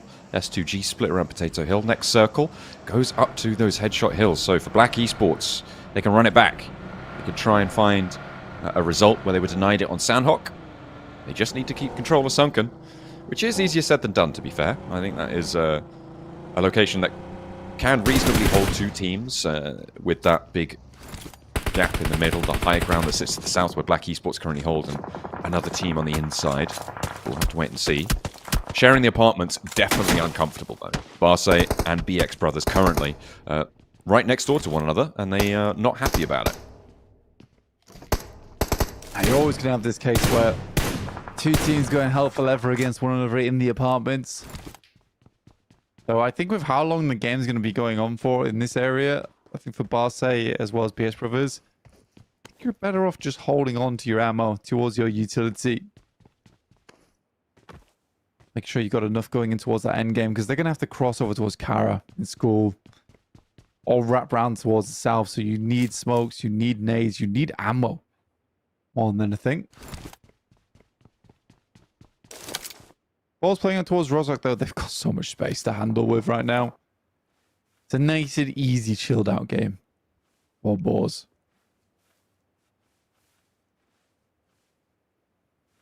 I mean, you'd hope, right? They do need to put a little bit of a gap between them and the bubble. They are in 15th right now, which would be safe, except for the fact that there are teams 3 points behind them who are going to get eliminated if they don't increase their placements here. Which is not a comfortable scenario to be in. So the more chill you can be, the better. BX Brothers, one of those teams looking to chase. They have all 4 of their players alive in this next circle as well. Getting out of apartments is going to be really, really rough going as soon as they decide that they have to leave, because they're on the edge of this circle. And unless there's a hard east shift, which, you know, is possible, we've seen it, it's going to be a real nightmare to get out of this without taking the fight early or concluding a position for yourselves early on. BX Brothers Ramio goes down. Start off. Barsay looking to get the flush, and both those nades bounce off the building. It's not great. I think all the nades are bouncing off the building other than that one right there. Does tag on. But This feels like a real waste, well. dude. I mean, I guess you're hoping you can loot more back up, but Barsay with a big opening salvo to allow them into the ground floor, so BX Brothers now sharing their building. Merciless leading the charge up the staircase. Interesting. Okay, so they naded out the second floor. They're fully confident here. Merciless didn't check the door to the other side there. Nice. We'll be chill with it. Icy!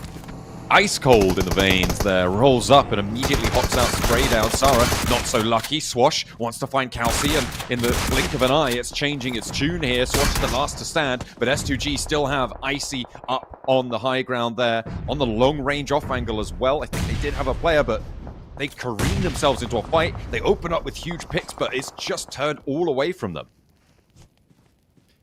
When goes down, should be direct on Swash. He's so low. This is ridiculous. Just a tiny tag on should do the trick. And I think he gets it off just before the first aid. No, Swash stays alive. It's annoying for Icy. And Molotov goes through. Had to expend the entire kit to make it happen. And Swash will find it. Bad miscommunication there, in my opinion, coming through from S2G. But a nice nade from Ramio. We'll find Nihat. And now looks for another. I mean, could be cheeky off the wall. Oh, it is. Days. Incredibly cheeky. Blasts him back into the side room there and goes to the drop down. Looks for the staircase, draws the attention, and the rest of his team descend. Nice coordination there from the BRX brothers to find Elvis last alone. Playing the door frame, auto shotgun, catches the first on the cross, Surd falls. And now looks for another, hops out the front, wants to try and get the side swipe, and he's good for another. Elvis keeping things going, keeping the groove alive as Ludi, last to stand now for BX Brothers. A 1v1 with both players having two teammates down on the floor. Elvis takes some flak around the edge there. One more round, and that's all he needs. Elvis seals the deal. The BX Brothers fall, and Barsay regains second place. What is this fight? Yeah. Just horrendous, really. Both teams expend all of their utility to cross into one another's apartments. Now have no I think that is very poorly played. Also for BX Brothers, that should have been a very, very easy play, poorly. All three players in field, and you don't send them 1 by 1. All time.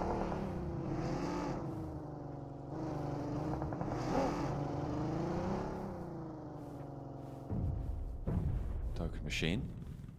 Down in the open field. Circle heads out to the west side. So, Barsay will have to figure out how to get out of there. Carya were taking shots over towards that engagement that we saw before that between S2G and... I've forgotten who it was. I've forgotten who it was that they rolled up on. Was it...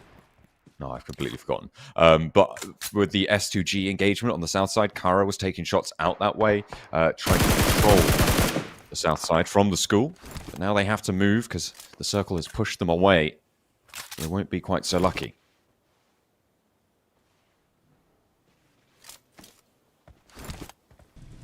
Take a look at where currently FUT are playing. Over towards that northwest side, but they are just out in the open, John. It's not an easy place for them to play in. Beşiktaş on their north side. But they're hunkered down, and if we do get a circle that heads over towards the east, they actually have a fairly nice place to play. But it heads over towards that northwest side. FUT Esports! They have a compound. Many compounds. Have a good position in the circle to play. Can they hold on to it, though? That's the question. I think on this circle where Black is playing, that is a really phenomenal position to hold on to. And you can easily win off that position as well. So this is a good test for Black Esports. Can they follow through on a circle like this? I like what Fenerbahçe was just doing there as well. They pushed out to the far side of the road, so they have an opportunity to sweep through Sungan if they need to take that transition point, but they still have the outpost out to the east side. A lot of overlook, a lot of power. It's going to be difficult for the teams to the east to take control against Fenerbahçe, and I'm looking at them potentially as a team that could do pretty well in this one. Barsay do fall down. They will not be able to transition away. I don't think that's for lack of nades, though. I think that is maybe not something that you can credit to them, but it's still... They took a heavy beating in that engagement earlier on, and that will be the price they pay for it. Maybe not for lack of utility, but for lack of pace and a fully known position to everyone else around them. Footballist taking the scrap, and K1 try and roll up. They find out all about it. Bad boy put in his place. Yeah, put down. I think well, you don't have any utility to have nades to dismount people either. It gets rough. FUT though, they are rolled up on. Good damage, and there's still one player behind there from K1. This is dangerous, by the way, from FUT to go for this res, but they have to in this moment. Get the players all back up. IDA finding Sonic from K1, which will be the last nail in the coffin. This is IDA from that south side, taking those side swipes. Boars attempted to leave from Rozok. They had so much space, but Fenerbahçe able to get ahead of them. Very nice. That's from Razy, getting the value, gets the re-knock and the flush, takes a player very, very low. Pusher having to heal here. Fenerbahçe, they lost the player on the push from Boars, I believe, but they still have that backstop angle. You can see just on the other side of the river. Simple Domak playing anchor behind. Will suppress that ridgeline quite nicely. Fenerbahçe forward. Swain will fall out in the open there for Beşiktaş. Slows them down. Hang on a minute. Fenerbahçe have just lost another. I mean, this is Boars trying to roll over the top side, and those nades just didn't do as much damage as they hoped. Beşiktaş, a couple of players, and Boran, as well as Swain, attempting to move their way over the top. Tunic is playing a dangerous game, though. As Black actually taking shots over towards Fenerbahçe. It's a nice flex out from Lord Cedric, actually. 6 elims as well for Black Esports. I mean, it seems like they've been revitalized from Sanhok, right? They lose their outpost and can't really do too much about it. It goes to show you that if they hadn't have made that misplay, they would have been a formidable opponent in that location with this hold down that they've been able to find. So it makes it all more galling, really, about the Sanhok play, where Thunder Talk just kind of ruined their day.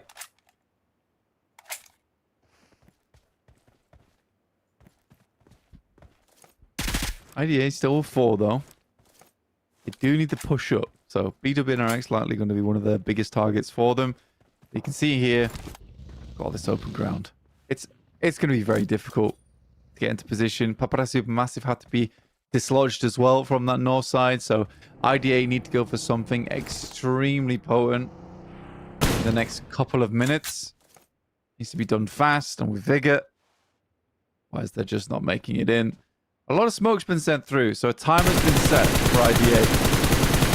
Black already is taking shots. Septimus with a decent spray.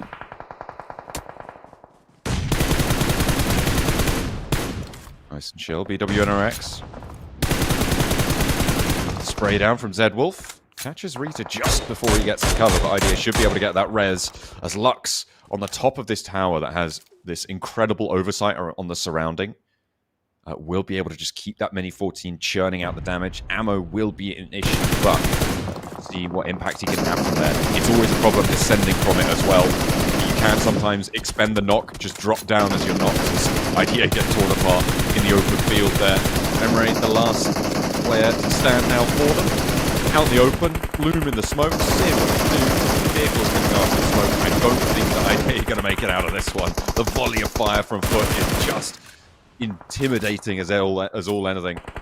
And Emre has managed to fade most of it. Nades coming through from Papa Supermassive as well as Emre avoiding that damage. Okay, all right, that bouncer looks good, and it will tag a lot there. Surely you go down, and we will finally find it. Yeah, I love that they're just throwing more and more in. It's like, well, that one didn't work, that one didn't work. Okay, we just all send one in at the same time, and that'll definitely do the trick, surely. BWNRX with 4 players still alive, looking over towards Papada Supermassive. Tron will find Carly on the back line though. Nice nade down, will do a bit of damage towards the front line, but it is good old kind. Find the player behind the tree. Explode on the vehicle, might do it. Lost does get a heal through. Frozen. Over the top, and that is what you're looking for. BWNRX, 3 elims on Kind. It's not the Zedwolf show this time around. They have managed to pick up their feet and get to marching. Lord Cedric, close to Kind, could be able to take down the star player of the moment, and will be able to eat that flush nice and quickly. Black Esports now with an opening to move over these hillsides that surround them. Yeah, for Lord Cedric, some of his flex outs have been phenomenal this game. It's what's kept him in. And with a lot of momentum into this match. I think like where Lux is playing as well. This is such a fantastic spot on the map. Not only for taking shots, but realistic when you get to this edge at the start of the game. Like at this point of the game, you're basically using that mainly as a scouting tool going forward.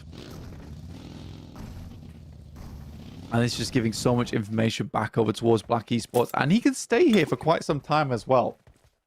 I think the blue just about pushes him out. Oh no, she keeps him in. Yeah, it's a crazy spot. Then. It's a crazy spot. Okay.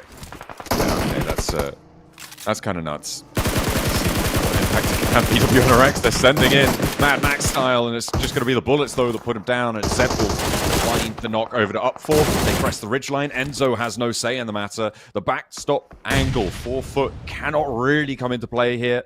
The nades can continue to come on through. 6 elims for BWNRX. Black Esports with 7. But it's Footballists with 10 who are just about trying to fight for a little bit more of this. Yeah, FUT getting really good. Early on, they set themselves in a very nice position to be capitalizing off the back of this game. Just the 2 players, though, still playing up against BWNRX, who are in pretty easily nadeable line. That was a wild nade. You can kind of understand why they're going for it, expecting the players are going to be playing over towards that hill instead of allowing the easy grenades down towards the tree. Look, a machine finding a player from Boars on cause.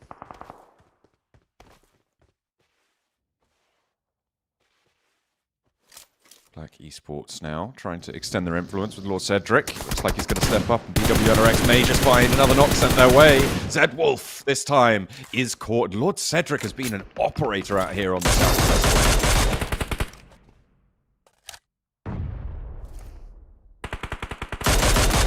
Crunches all of the teams on the outside. I mean, Black has definitely been blessed on this game. There's no doubt about it. It's a good setup, and I think that I was very happy to see what Lord Cedric was doing this match. He's very proactive. Looks his position. Also, most players that jump over towards the spot go down very early in the match. They're too over-aggressive. See you later. Wow. Wins the challenge, hits the deck, stays in cover for the time being. Carya one step closer to more placement points, adding to their tally as well on elims is always good. Boar on the north side, really struggling right now, but they do manage to get into the top 4. And that is going to be really big news. They will finish in 4th. They got a couple of elims as well. They were towards that bubble blank, remember, so getting this far, very, very important. Solos remain now, and it's all up to Black Esports to close this game down. Black Esports over towards BWNRX. Looking to live a little bit longer here than FUT. Enzo rocks out in the vehicle, kind of exposes his positioning, and now the rest of the team should be looking over towards him. Carly trying to stay alive. We'll find Lord Cedric. There's an immediate response, and Enzo might just live a little bit longer because of this. The revenge play coming through. Where he's at now as well. Zeptimus actually under pressure. Kakali trying to do a lot in this circle. Spotted finally by Lux up on the tower. Enzo not willing to peek out and try and help Kakali out in this scenario. Just allow him to go down, lock in that second place. As Kakali shimmering against the edge of the blue will fall finally. Ozzy puts the pressure on just enough. Brings Lord Cedric back up, and now they can move out. Enzo was just waiting for this second place. That's all he wanted. 11 elims, second place. That is a great result, but it's Black Esports denied on Sanhok. On Erangel, it was everybody else who had to suffer this time around. A great result, and they find the chicken dinner. Yeah, well done to Black Esports. Yes, they had the circle look there, but overall, in terms of the playstyle that they had, I think it was much, much better coming through from Black Esports. They understood the position they had to take there, how they had to extend their presence outwards. And it worked out in the sense of being able to pick up a lot of eliminations. Yes, FUT were able to get themselves a lot in the meantime, but it was a very safe game for Black Esports. I don't think there were any risk during the entirety of that. I think for FUT, they get a lot of eliminations just based off good play overall. But yeah, for Black Esports, I think the main thing there is it's a super safe, high elimination game. Yeah, absolutely. It's great stuff from them. They hold down that tower with Lux being on oversight. It's kind of done and dusted from that point onwards. So happy to see that for Black Esports. I think with that, they may be able to jump up pretty close to top spot, if I'm not mistaken. We'll have to wait and see if they're able to beat Regnum Carya, who were able to do so much in that last match. Guild really bad, not good. No points on that game. That is sort of the running theme from them. Boars, though, they were able to get late into that match. They were able to get, I think, high single-digit points on the game, which, again, is just exactly what you need when you're playing around that bubble to just see yourself towards those finals. Yeah, I think for Boars, again, we're seeing a lot of eliminations going through for them, but they get further into that match, which is nice. Though I do think that the position on the map that they started over towards Rozhok really gave them a lot of advantage there in the first place. So it does indicate they would get further into that game. But overall, yeah, nice stuff. Nice stuff from Boars. And they're able to get elimination games like that and get fairly far into it. You can sort of expect them to continue to do well in these matches.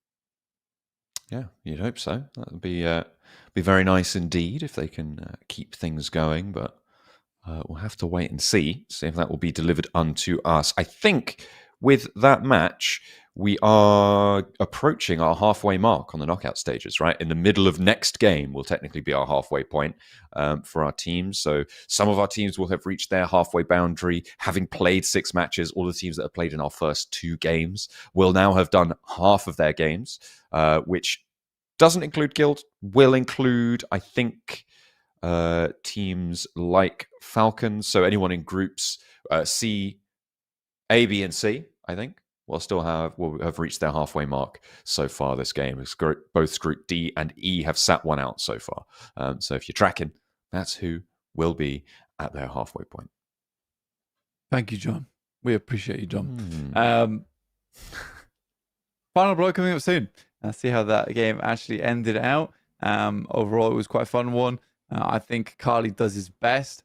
It was funny the way Enzo played it as well, where he has an instance of jumping into the vehicle and pushing up.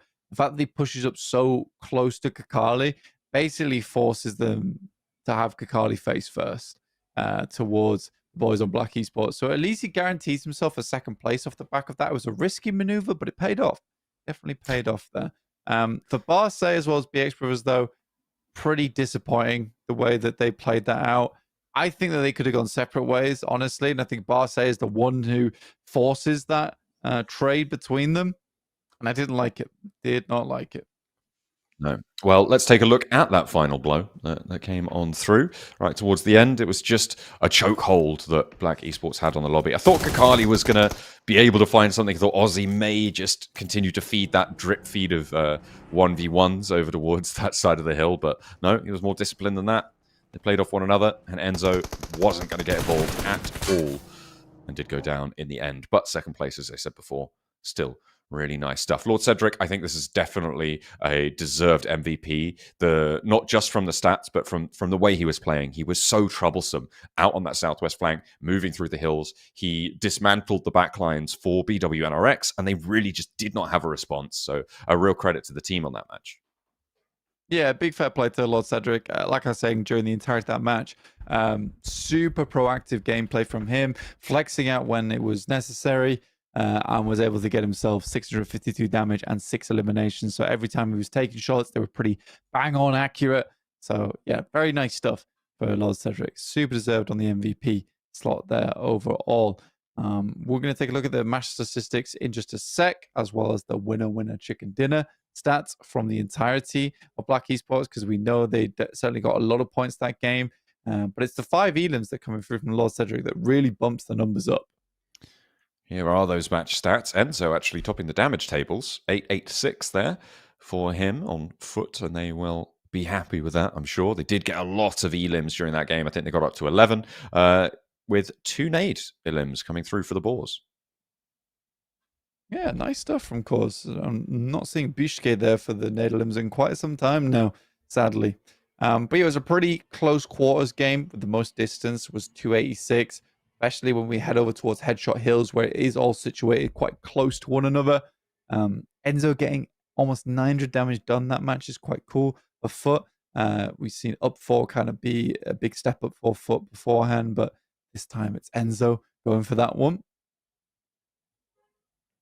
Yeah, and making sure that everybody is on there. If we looked at Foot's stats, I imagine that it would be fairly even split, able to get 11 elims and probably more than one player on a high damage count, but we will be, I believe, looking at Black's stats from that match for our team that did take the win. You can see that Zeptimus also doing quite a lot of damage and over-earning on knockouts as well as Lux, able to do the same. 4 knockouts apiece. Seems like some of those were stolen away across the board. They had 4 elims there, then they profited 2 on the other knocks. So, yeah, some teams taking those knocks away from Black Esports, so they could have had even more points.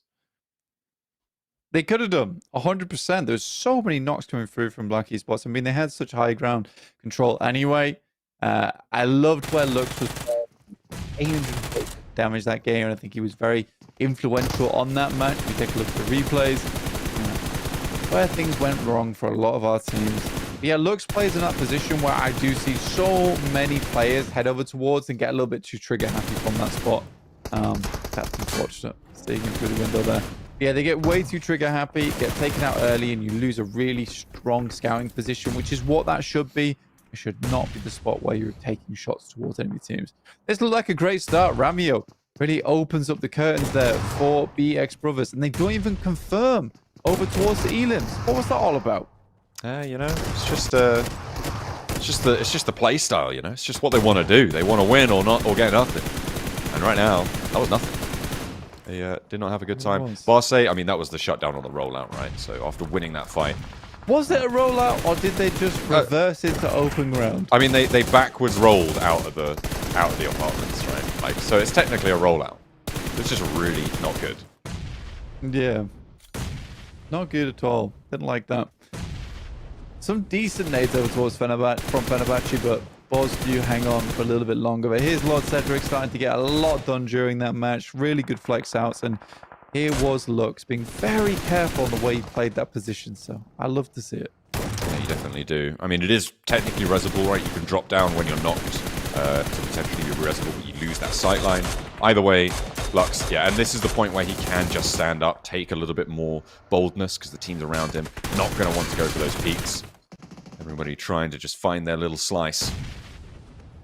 As the nades started to come on through as well. You could see how many teams are in dribs and drabs in the mini-map on the top right-hand side here, and it is just a shooting gallery for Black Esports. This is when it started to get a bit hairy, but Kakali wasn't able to win against Aussie either, and they did just close it down. Nice and disciplined from Black Esports as we take a look at our points totals here. 22 on the game for Black Esports, FUT on 17 as well. 17 for FUT. Very nice. 11 eliminations found off the back of that one. The Boars able to get 9. But our Supermassive down on 6. So of the 4 elims they were able to find over towards Falcons, they only get 2 more points off of placements. Which again is frustrating for Falcons because Papara Supermassive take Pachinki and then do nothing with it. So yeah, I would hate to be Falcons here looking at this leaderboard. Yeah, it's not ideal, but then again, they are not as in danger as some of these other teams at the moment. They'll have a little bit more to do, but it will be slightly kindly for them. They will be sitting out the next match, so they can reset a little bit, but we'll have to wait for another instance of, I believe, Sanhok is the next match they'll play, so we'll see how they can do there. Back on Sanhok today, but we do have a Miramar coming up shortly. Here's our overalls. Regnum Carya didn't move. I don't think they played. Black Esports get themselves up to 54. So I think that's a good redeemable game for them coming off the Sanhok. So I'll forgive them for that. Barsay is still in 3rd place after not moving too much. Fenerbahçe up to 4 for 47. Falcons still remaining on this page, though, is impressive to me. But FUT do get a lot off it, as do BWNRX. So a lot of our usual names, Regnum Carya, Fenerbahçe, S2G, FUT, BWNRX are all still on this first page. IDA and Carya, I would say, are up and comers in terms of teams that are on the first page too, tied, which is quite nice as well to see a 32 apiece. Yeah, they are both sat there, proud as anything. 5 matches played, pretty important though for Regnum Carya on the top and for Carya in 8th. It'll be interesting to see what dynamics unfold over the course of today. With all of these teams on the front page almost having played half of their games, you can see how things are likely to shape up. At the moment, It doesn't look like Black Esports are on track to beat the S2G record of 123 points on 12 matches, but 54 would double to 108, and that would be good enough. You'd take that. That would be enough to see through to the finals. Unfortunately, though, that's not true for everybody. There is a tiebreaker on the bubble with Rook on 20 and Brat on 20 as well. The placement points decide on that one. But the caveat there is that Rook have an extra match to play. They are 5 matches played with Brat on 6. Yeah, so for Bra, it's a little bit scarier. Rook have another go at this. Beşiktaş again just dropping down. I don't want to keep talking about Beşiktaş or BX Brothers or Gil, because I think at this point in time we're all quite certain that they're likely to fall out of favor here into our bottom 4 and remain there. For Rook, though, in 16th, this is a team that can potentially get out, as well as Bra. Yeah, it is still very hotly contested. Teams are starting to move away, though, from this boundary. It's reducing the pool of teams that are looking a little bit more volatile. So teams like Papara Supermassive, like Thunder Talk, have managed to push up and away. Boars as well, just on the cusp there of being contestable. So we'll have to wait and see just who's going to go for it. Here's a little head-to-head from Elvis from Barsay, who did manage to get 10 elims. I believe that's on today, and Lord Cedric's been able to get 6. Oh, wait, is this from the entirety of the stages so far? I think it is, because the hour and 44 survival time, hour and 42 survival time, I think that adds up to about 6 matches for both of these two teams. Correct. That it does. But so far, Elvis doing a little bit better than Lord Cedric, but I think that's the first time Lord Cedric's really popped off, but he popped off in a big way. It was an important time for it. Are you being attacked by a cat there? Is that what's happening? Your camera all of a wobble. Yeah, they always love to get in and amongst the wires. Maybe that's what caused some of our players to disconnect early on. He's really causing trouble over on the desk. Goodness me. Get out. Annoying cat, dude. Oh, man. That's all right. Crazy. Gotta love him. Gotta love him. Well, I'll hold up my monitor for the time being, I suppose. Yeah. Whilst he dislodges himself from my PC, basically. He's tangled up in all the wires, and it's your fault somehow. Either way, we are going to go to a break. Blank can sort out his cat problems, and we can sort out getting into the next Miramar in a few minutes. Don't go anywhere.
And we're back for Miramar in the middle of the day. It will be the one and only Miramar that we play today. Is he already?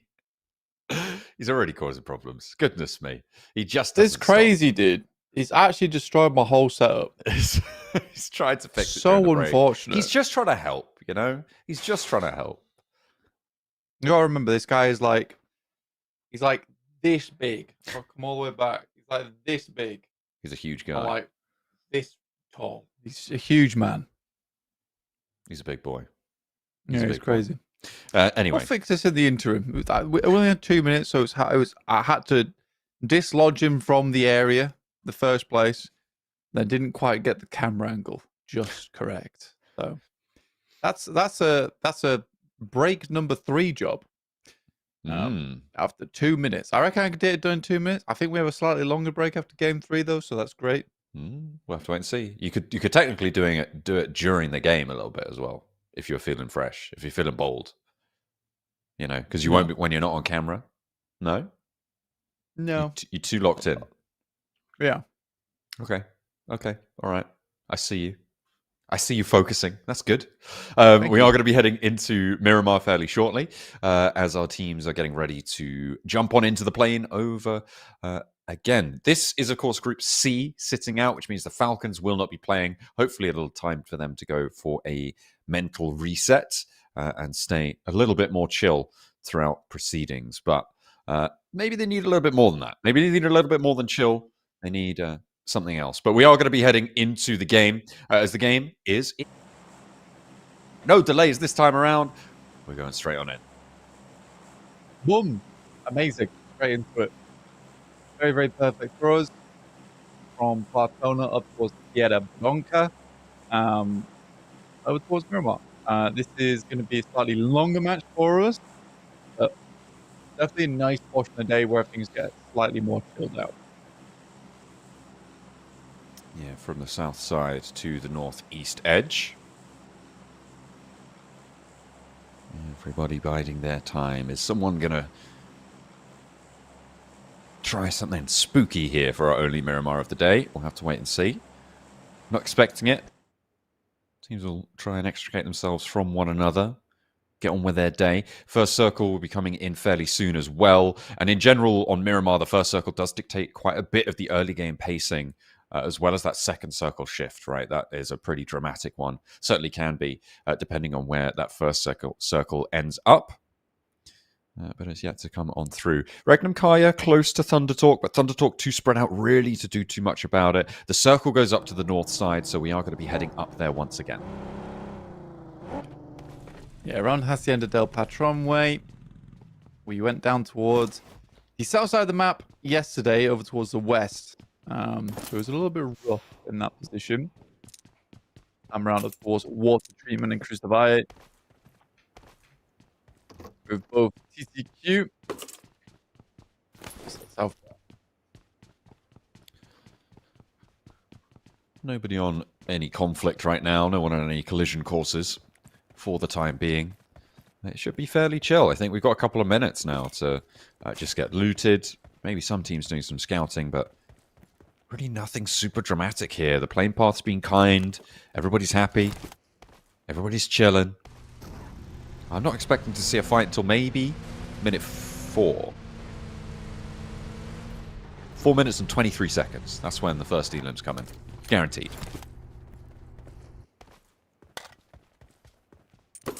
Okay. He's making those mad predictions again. I like it. Yeah, you got to go for it. You got to throw it out. Why? When do you think it's going to be? Could be any time. Oh. Well, no, because it's going to be 4 minutes and 23 seconds. You know, that's... All right. That's just how it be. Okay. SMG's on our screen at the moment. Pretty good run from them. Hacienda, or the north side of San Martin. Looking around Carya at the moment as well, in the fielded area just underneath water treatment. I quite like that position. Again, they are probably one of our up-and-coming teams alongside IDA. I'd like to see Carya do well this game. We've already seen a lot of teams kind of locking in their position during this knockout stage. Yeah, it's starting to get a little bit more firm for teams towards the top of the tables. and they'll be happy for it. Kelsey just grabbing up the loot. Only a level 1 vest though. Let's get that replaced as soon as possible. Level 3 helmet though, so can't complain. Can't complain too much. He's nice and happy with that. And I'm sure that throughout all of it, they'll be able to find plenty more.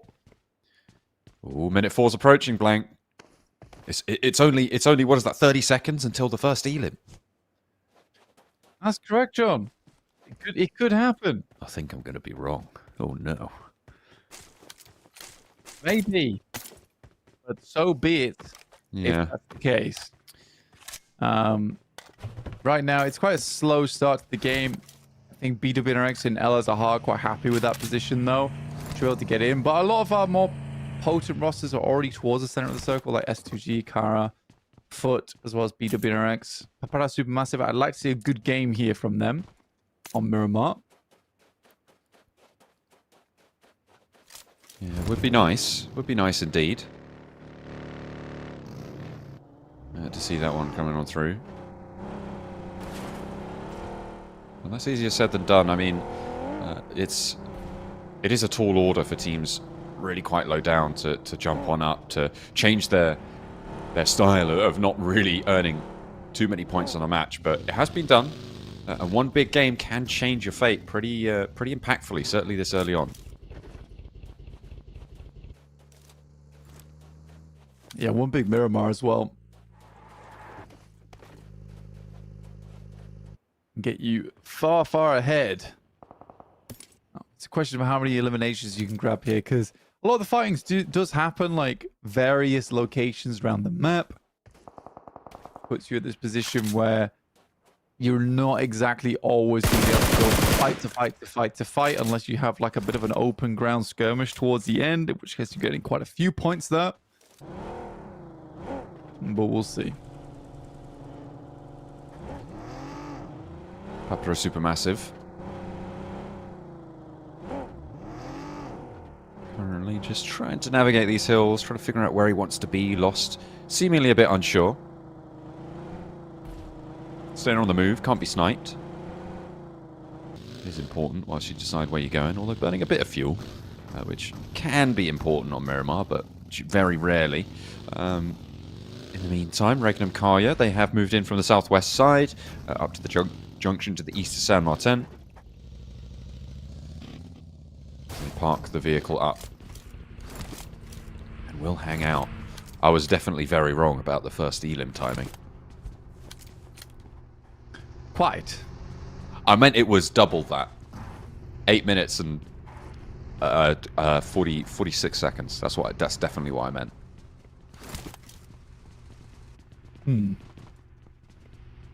We'll wait and see on your new prediction. Yes.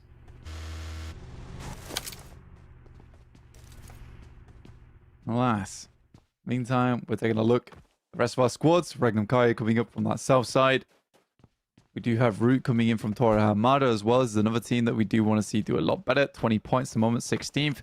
At risk over towards Bra, who are tied up with them.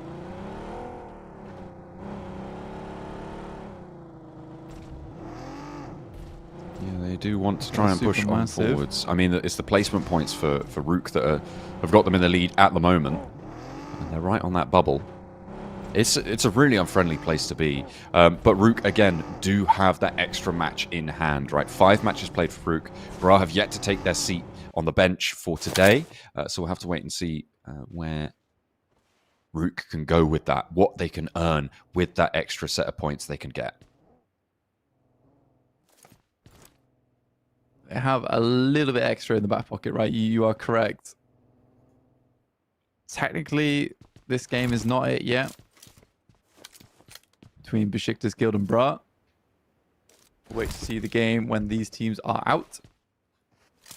Not playing alongside them. Still 64 players in the lobby. It's been quite a safe game so far. Nothing really happening too much. Things get closer and closer together. In towards our next zone very shortly, which will crunch teams. A lot of high ground around this area. We played in. Circle. But also a lot of open field. do send down towards the southeast here, John, towards Truck Stop, Graveyard, Minas Generales. Interesting area of the map to play, actually, specifically because Minas Generales and La Bandita cuts out a lot of area. There is a nasty spot down towards that southeast you don't typically want to play. Flux, they get a really strong spot right off the bat. With that hard shift out to the south side, I mean, the Minas Generales, really important now. The hills to the north of it. As you say, Flux in that strong spot with the overlook on the rest of the circle. Papra Supermassive very, very close by to the enemy. I think that's Guild out on that angle, but they're taking looks out towards S2G, who are rolling over these hillsides. Default spray down towards Icy, connects a few. Not enough, though. Sarah already led the charge, drained some ammo from the magazines, and they are across for now. But there we go. Finally, Regnum Carya connect, and Sarah falls first. And it's a bit over your timer. Yeah. A bit over your timer. And it's not an elim. So no. It's not even happened yet. Gutted. I meant triple. S2G with all players all back up on their feet. Black Esports will lose Lux. He played so safe last game as well, but there is a shot backwards. That's over towards Symphony. He gets the music cut short here. Nade in from Aussie. And nice one for the first, but can't quite find the second. Looking to try and suppress any runs out the back, but Lux has been taken down in the meantime. And Aussie, I think, yeah, this is disciplined fallback here from him. Knows that he's going to have pressure put on him. Lux was an important factor in his engagement, but now the rest of his team has moved through the rest of the compound and fighting over this position on the northwest side. I don't think anyone's going to join in too soon, Blank. Maybe Carya could flex on in to have a little look. But it would be a big risk, and I don't think anyone's joining. So having this fight, it is just a team deathmatch right now. Yeah, it's likely something that teams will want to gatekeep, at least. But so far up towards the edge of the circle, there's no reason to try and take a prominent position here versus these two teams. For Carya, they're likely going to sideswipe any squad that comes out after this engagement. Should be a nice bit of loot on board for them. Bra over towards Graveyard right now. Get a team that desperately needs some points in the game. That should see them safe, at least towards the end game. Thunder Talk. Are starting to eke out a small lead on this engagement. They've managed to find a point, get an elim. Circle goes up to the northwest side, so actually keeps them fairly healthy in their position on this circle. This is great for Regnum Carya. Look at that position on the compound, on the corner, on that junction of the road. It's really, really healthy for them, as well as Flux maintaining so much power on their position. Yeah, Flux can really hold a lot of teams coming in from that northeast. We're talking FUT, we're talking BRX, Supermassive. There is a lot of points potential there for Flux, and they desperately need those points. They're sat in 24.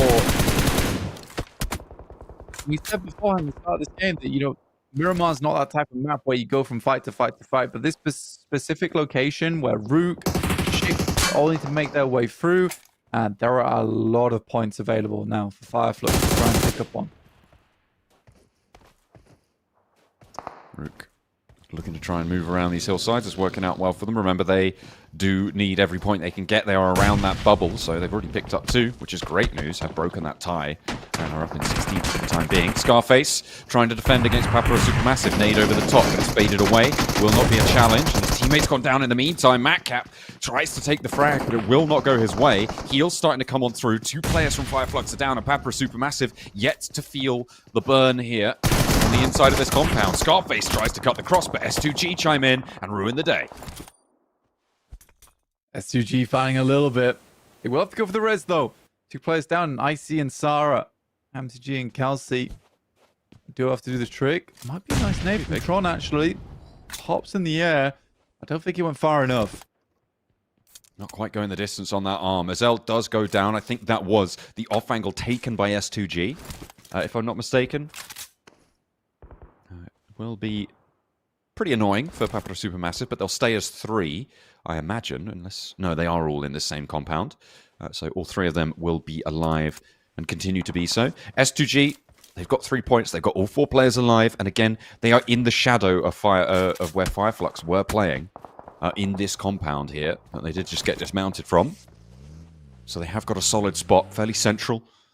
And obviously, pretty good at controlling the area. Ooh, Roop losing the model. Down to just 2. Able to get 4 elims on the game, but that's about it. It's not pretty. And Carya's going to send up even further, knowing that this is isolated fight, though it's only Lewis, really. Push over towards his position. Very bold push. Has the cook on the nade. Balls for Havlik, taking shots over towards him, and no cookie on the nade there. Second player from Carya, and the third as well. They're all rocking up on this location. They don't want to let it get away from them. And with 20, the last to stand now. They got 4 elims. Will they find more? That Molotov, no, it's going to spread. 20's going to go down here. Surely, he can't decide which med to try and pop, but no, nothing's really going to help. And they'll pick up the elim. Very nice. Yeah, needs to find the anti-burn there, realistically. Or at least a cold flannel. But none of that was available to him in that moment. Yes. BRX still have to cross that road on the northeast side. Yeah, something they will need to navigate fairly soon, actually, with the circle to close. 14 teams remain. 2 of them have fallen. Rook getting 4 points is actually not negligible here. Getting 4 points on a match is still a decent chunk when you're pursuing that 50-point margin. That does bring them to 6 matches played. So at their halfway mark, they are on 24. Double that would put them on 48, which is a little bit below where we expect the bubble to be. So we'll need to put up the pace. But 4 points is better than none. And you will be okay with that for the time being. Being some Galatasaray vibes there. 48 points is worrying. So about halfway through the game now. 16 minutes. Things do start to get a little bit tight now going forward.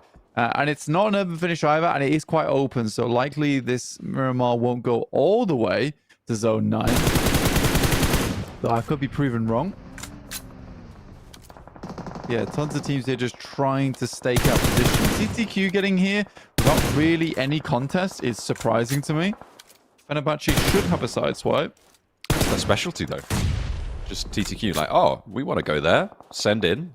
It was a bad idea. Now, mate, we're here now. That's how it works, mate. They did it on Sanhok. They'll do it again here. I'm sure. Certainly a chance for it. BRX looking to swing round on the south side. Instead of fighting off against FUT, Dr. Machine taking shots, I think he does sit down one of the players. And it's only Kind there to pick him back up. There's big delays happening across the board. All this east side. It does leave a lot of dead ground in the middle of this circle, Blank. I think you can see what high ground control Fenerbahçe have right now. I think the thing I'm most concerned about is that Fireflux went down.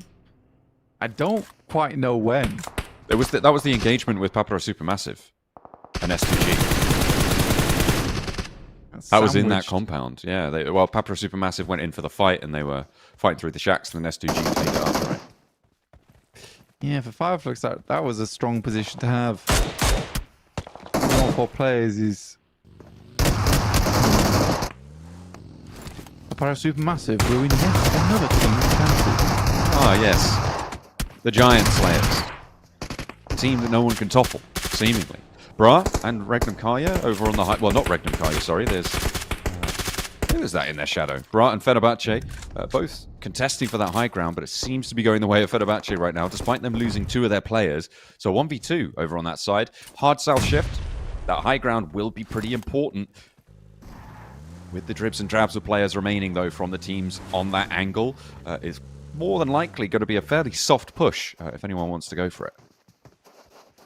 It's a grim circle to have, honestly, over towards Fenerbahçe. Like, getting through this area is not fun. It's not easy. Fenerbahçe's in a very nice spot, but crossing over towards that road in the center, you're just fully in open ground. A lot of these fights are going to have to conclude over towards the northeast side first. Oh dear. Spike absolutely runs him through there, but unfortunately Guild are on their last legs. However, they've got 3 points this match, Blank. A massive improvement over the rest of their tournament so far. They can't believe their luck, but 2 of them are down. Only 1 player left remaining. See if they can get themselves back to their feet, but it's not looking super hopeful. They are a bit out in the cold on the north side. This could be a nice wrap from BRX, honestly. They just were able to find 2 players from Pavra Supermassive as they attempted to double back on their position as they were held out by S2G. Barsay still holding down towards the north side of Minas Generalis. Big fight now on the cards for BRX. Goes first, and Havlik able to find the second as well. Just the backlines now for BWNRX can have an impact here. Zedwall wanting to go on the hunt, but denied behind this vehicle, which is already in flames, trying to find a knock, but it's only the nades from Kakali that are connecting. The vehicle goes up and explodes, but I don't think BWNRX have lost a player just yet. In the meantime, S2G started to move on out. Kakali, nade in hand, looking for the cook. High ground, Zedwolf launches them in as well, but they're not connecting with Boars, not just yet. And they haven't been able to take what they're looking for. Kakali's got no nades left remaining in the back pocket, and it's dry here for BWNRX. Have to hit some good shots. Zedwolf's able to find one with the Mini 14. Should be able to clean that one up and get 1 point, but it's a 1v3 now.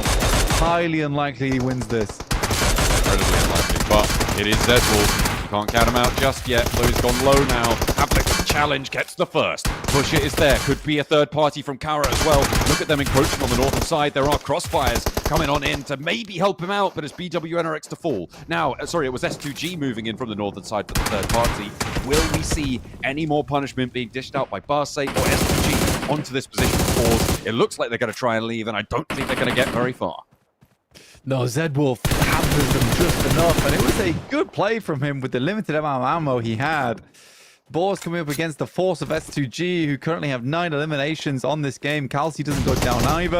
Airburst on that one, but not quite close enough. Now Kelsey and Icy double back slightly. Icy sees it. Puts the nade in. Half HP pusher with the spray challenge. Nothing against Icy. He'll spray him down. 3 players for S2G. They get 11 elims on the match. Already blank with 17 remaining. It's a good result for them. And the rollover for Thunder Talk continues as they just find the last player of Guild. Take him down nice and swiftly. Yeah, Nico just flew past him. Took the shot into another buggy. It was quite stylish, to say the least. And again, like I said, it's going to be a lot of these fights concluding on the outer edge of the northeast side. Before this game finished up, Regnum Carya have been holding a strong compound. They know they just need to get even points. All right, it doesn't need to be a lot with 59 in first place. S2G's put on a magical show here this game, though, to get 11 eliminations and see themselves further up the table. They don't want Regnum Carya taking that off. In comes the roll-up. One found immediately. That's it. Nothing really doing there. They didn't have the angles established, but Regnum Carya have taken heavy punishment on the rock. They need to res fast with the blue zone pushing in already. I don't think they're going to be able to get both players back up. They might just try and hold the fight. Nico moves in, try to put the cat amongst the pigeons, slow down those reses, hamper them. Regnum Carya under a lot of pressure here, and I think Nico, whilst he may not be able to get Symphony back up, is doing a lot of work to continue the advantage in this fight that they found. There's Striker with the flush. There's Nico with a nade over to Loxy. They are putting Regnum Carya in their place. Yeah, a crazy roll-up coming through from Regnum Carya. I think they could have evened up over towards Silas and picked up that position. That was also available to him. And they could hold out over towards Kairos and the rest of the team. So, again, it's an aggressive push from Regnum Carya. One they expect to win. But some good shots to alleviate that early. Commit to go and try and res Symphony there. Silas sequestered to the back of the building. Has to go for the reload, but is spotted. Striker has the angle. Symphony bled out there, and I feel like they were already on location in that area. Put him in a buggy, drag him across the road. I don't think they needed to let that one go, but either way, they win the fight. They're up to 11 elims and 5 teams remain. Yeah, for TTQ, this is a redeemer of a match for them. A redemption play towards Regnum Carya. Good shots from Savian, but Kairos will get himself up to the wall. Like I said, there's a massive amount of open ground. Barsay don't do anything and yet succeed off the back of it. Playing down towards this southeast side the entire time before rolling out. It's been a very passive game from them. Barsay find their second point of the match so far at minute 24. Icy looking for the angles. It's Icy and Sarah now.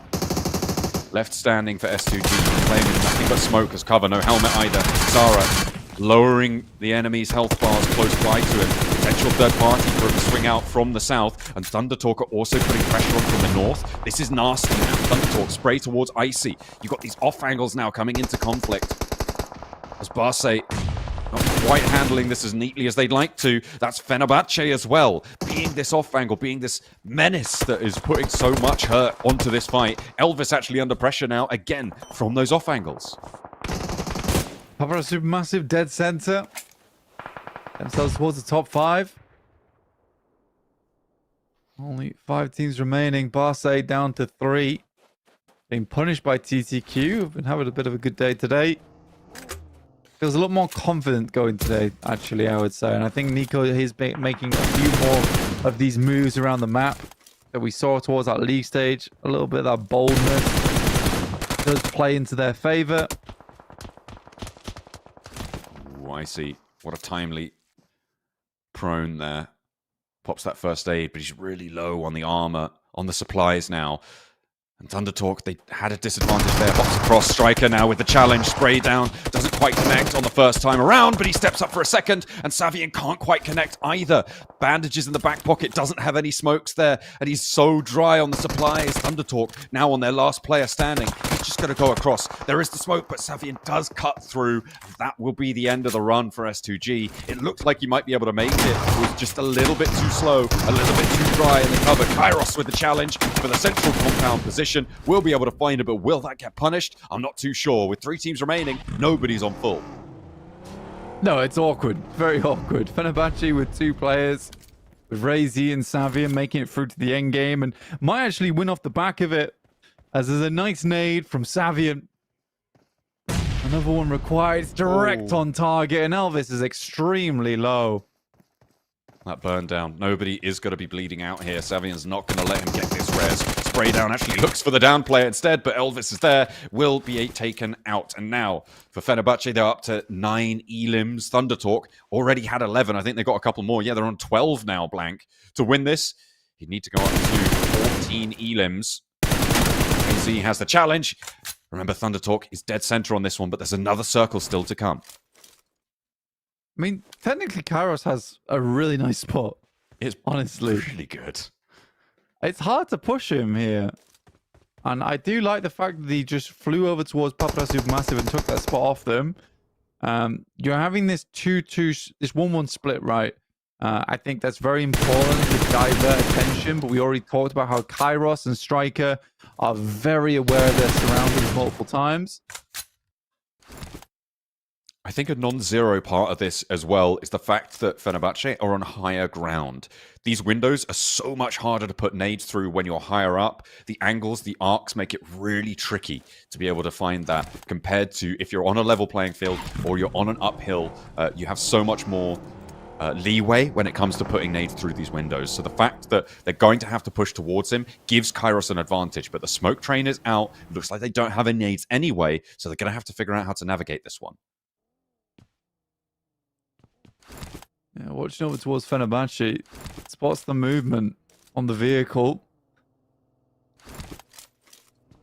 Pretty pinpoint on the sound cues here. Sees Razy coming. This is the only way to do it. You've got to go fast. Bounces the nade. Doesn't go the correct way. Has the pump action shotgun burning on the inside. Forced to step out. It's a barbecue on the inside, and it's not going to last. Sure, you can't get those nades in through the windows, but those Molotovs, just put them at the door, and you run up to do the rest. A nice little take from the top of the hill. Fenerbahçe take the chicken dinner. Yeah, nice spread on the Molotov. Spreads out from the wooden flooring there, and it just makes that run out really difficult for Kairos. I like what he did. I think he had a good read towards that circle, but he had to be a little bit quicker on that nade there. as we saw Savian move on down. But for Fenerbahce, it is a unbelievable game from them. I did not see them coming out on the other side of that and winning it. Flux looked so strong in the early game in terms of their positioning. But yeah, I don't think I would have called Fenerbahce that game. That was incredible stuff from them. Playing that 1-1 for so long too, and just kind of capitalizing on having the high ground the majority of the time. Yeah, lovely stuff.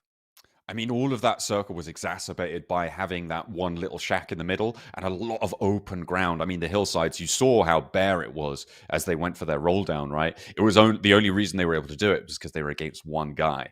But it was a lot of really high points surrounded by just nothing, basically, which is what made that last set of circles so ragtag, so difficult to navigate for so many teams. But there was a lot of points earned for quite a few sides as well. A lot of double digit. I think there was at least 2 teams with double digit elims, maybe 3 at the end of that match, because I think Fenerbahce did manage to get up to 10 with that final elim they got. Yeah, again, for Fenerbahce, like a lovely game, but there was a lot of elims and it was heavy on the top side of the lobby in that game. So we'll see where that leaves people at the end of this one. I'm very, very curious to see how that pans out. For Paparazzi Supermassive, it kind of jumps them up a little bit as well. I thought they would be going out much earlier. BRX is still struggling to get in from the outside. So many teams just opting to go for those fights full face on.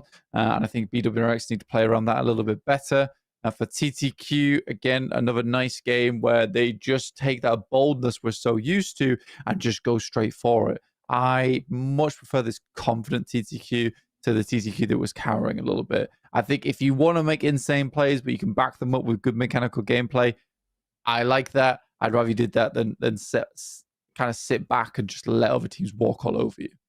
Yeah, it's something that you can, hold your head a bit higher up, have a bit of dignity, try and get a bit of a backbone, see if that will help you out. We'll have to wait and see.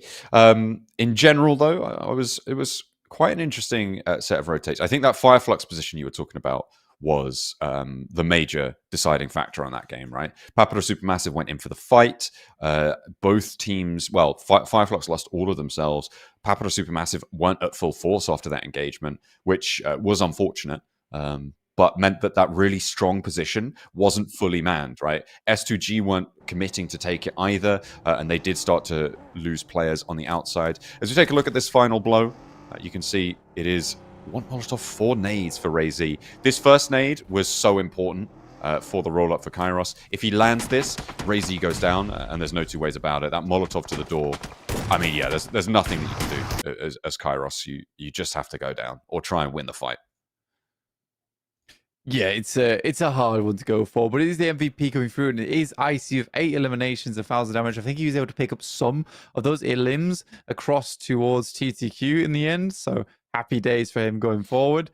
And I think for Icy, he was able to do a huge amount for S2G that entire time. Yeah, 1,007 damage. Nice and strong performance coming through for S2G. They were one of the teams, I think, that was able to get up to double-digit elims, if I'm not mistaken. I have to wait and see for the match stats, though, as we'll see that there. But 8 elims, you expect that the rest of the team was able to do a little bit as well. So double digits looking pretty likely for S2G. Pretty likely indeed. I think S2G is going to force themselves further to the tables. They don't want to fall behind Regnum Carya, at least. And IC might have just been able to sort that out for them. Most grenades did go through to Savian, but at 1,200 damage on that game for him, for Fenerbahce, doing a massive amount of work for them. So they didn't just sit back and relax. They were certainly dishing out the damage where it counted, John. Yeah, I was a little bit disappointed in Flux that game. A little bit disappointed, but a very difficult portion of the map to play. So open. Yeah, they do end their match. I believe they were on 25 points on their metric after that match. So not out of danger, to be honest. Flux really struggling at the moment, and as indicated by that game, they have not really had the power to push on through that they would have liked. But we're heading on over to the match stats here. You can see it was just a 2-player effort. You were saying that 1-1 was held for so long. But there you go. It's really nothing doing from Simple Domac and Solke this time around. It is a 2-horse show. Yeah, they went out fairly early, and I think Razy and Savian just made the good call to go for that 1-1 and just hold out towards that high ground the entire time. It was lovely work. It was good work. And I think Fenerbahce, if they are simple Domek and Solke, it definitely should be even a pat on the back to the two players there in Savian and Razy. They massively carried the show towards the end there for them. Let's take a look at the replays from this game with Symphony early on over towards Black Esports. Looked like it got a little bit hairy, but they were able to get themselves out of that one, looking fairly clean off the back of it, and TTQ got further into that one. Is Bra up against Fenerbahce? Simple Domak just leaves the entire clip into the enemy team. I would find quite too much profit though. That fight for BWNRX as well that we just saw one little moment of, it really didn't go well for them. I mean, Zedwolf did put in a valiant effort and did end up being what caused the Boars to fall, but he didn't get the points for it, he didn't get that credit, really didn't get the value that BWNRX are looking for to try and keep themselves safe. So I'm not sure, but again, it's just not quite there for me, BWNRX. It's not as cohesive as it needs to be. That play in particular is a bit of a weird one, because it's where Boars took so long to make that decision to go down towards the south side that I actually don't think it was BWNRX's fault. There's a lot of these moments where if you are BWNRX and you take that position on the map, you've just concluded a fight, you're looking to move now. Like, why is Boars taking that fight during the circle being pushed in? It's mutually assured destruction there in that instance. I know it's not malicious towards BWNRX, but because Boars waited so long, that was like a Hail Mary approach for them. I thought, oh, let's just go south. Like, instead of maybe we should play on the north side and try and work with some of the hard cover. As we are a 4-man, and you just ruin the day of both of you. So I think what BWNRX was thinking in their minds is like, right, now we can just push around, we can try and push in, and they totally did not expect Boars to essentially come down and take both of them out at the same time. That was a wild play from them. Yeah, that's fair. A little bit of a wild boar action coming on through to see that one go down for both of them. But here you go, 20 points for first place, 18 points for Thunder Talk, and 16 points for S2G. There's those 3 double-digit elim teams, and you can see the symptom of that on the back page as well, with the low points earned, the low elim counts across the board. Yeah, I mean, Bra, Beşiktaş, two teams that are falling further and further down into the murk at the moment, and not really a likely possibility to drag themselves back out of it. As we're getting towards that halfway point in the knockout stage. But Fenerbahce, they find themselves up towards 67 points. And I am super pleased to see that. Very, very pleased to see that. Because I've been desperately wanting this team to do much, much better throughout the entirety of the league stage. They are a strong team. They have good players across the board. And I'm glad to see them now showing their worth here in the knockout stage. Yeah, 67 points. They're looking fairly safe. So as most of these top 5 teams as well, to already be over that boundary that we're expecting. The big thing here again is Regnum Carya have an extra match to play against Fenerbahce. They're 5 points behind, but right now they sit, both of these two teams sit, well, hang on a minute. No, it's just Regnum Carya that sits over a 10-point average. So if they could do that again, right? They're on 72 effective in terms of those average projections. So for Fenerbahce, they are not really comfortably atop the pile, but they are still pretty happy to be there for the time being. We'll see what happens once Regnum Carya equalizes on the day's matches. S2G, they were able to put up a huge count in that last match, and they again in that conversation. Thunder Talk with 6 also towards the top, but let's head over to our back page.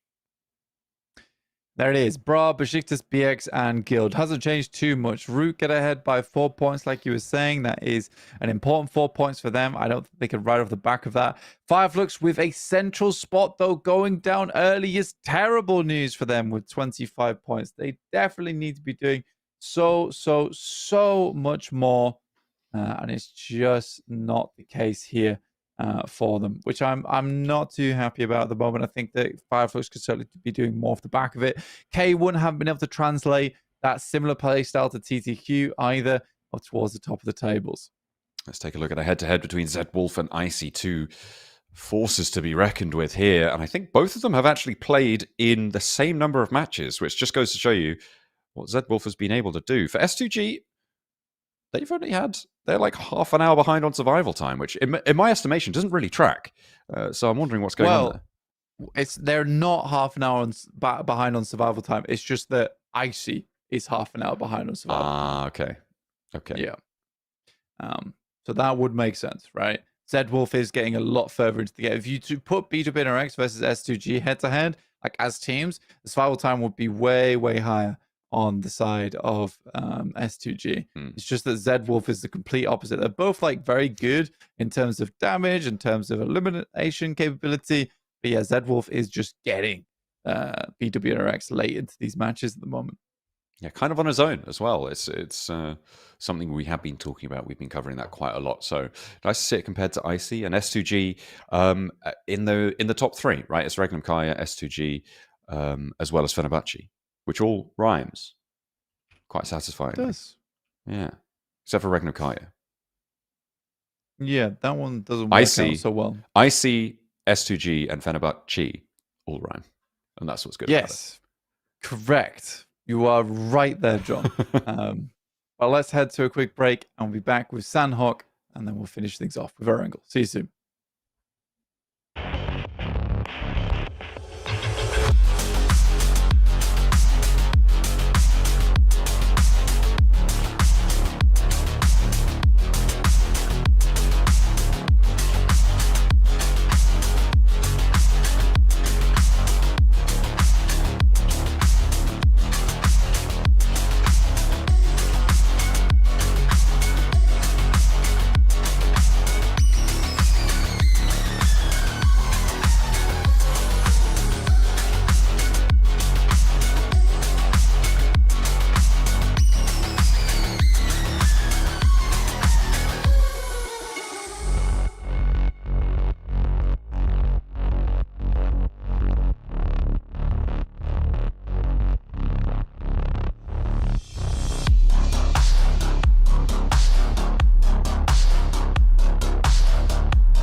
Hello and welcome back. We are going to be getting into Sanhok very shortly for our fourth match of the day. We have got another go around the jungle this time around. Of course, we're changing up the order of the maps day on day so that every group has the same number of each map played, just to make the beg your pardon. Just to make everything nice and fair. As we head in, Fenerbahçe currently still have the lead. They are in first place, but it is tenuous. They have a couple of players, a couple of teams biting at their heels, and there will be certainly a reckoning for those top spots, but also for the bottom spots, as it is still very, very closely fought down there towards the lower ends. Is it between about 4 teams? Yeah, I think so. Yeah, I personally think that our bottom 4 is somewhat locked, like a little bit locked. Okay. Unless something majorly changes. But right now, we haven't seen many signs of life on the bottom of the table. I think right now there's a much fiercer battle at that top side of the table, like you were saying, where teams are desperately trying to get ahead, trying to get access to that big old prize pool here in our knockout stage. And not quite as large as our finals, but it's still relevant, still definitely relevant. Certainly is, as we are going to be heading into game very, very quickly. We're not going to be hanging around this time. Blank, we're going into Sanhok nice and fast. And the plane's already here. Goodness me. Look at that speed. Look at that pace. If only Guild had some of that. Absolutely. Guild need that kind of pace. They need to get towards that top side.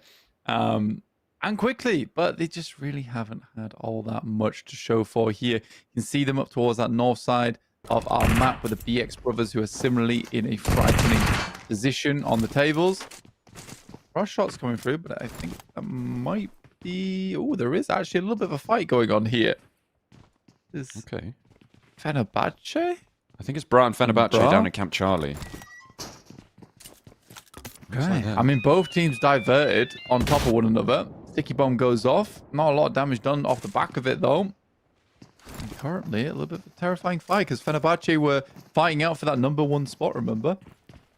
Yeah, and they could try and keep this one going, but Bra, they're fighting for the bottom spot. So, 2 fights. One for survival, one for glory.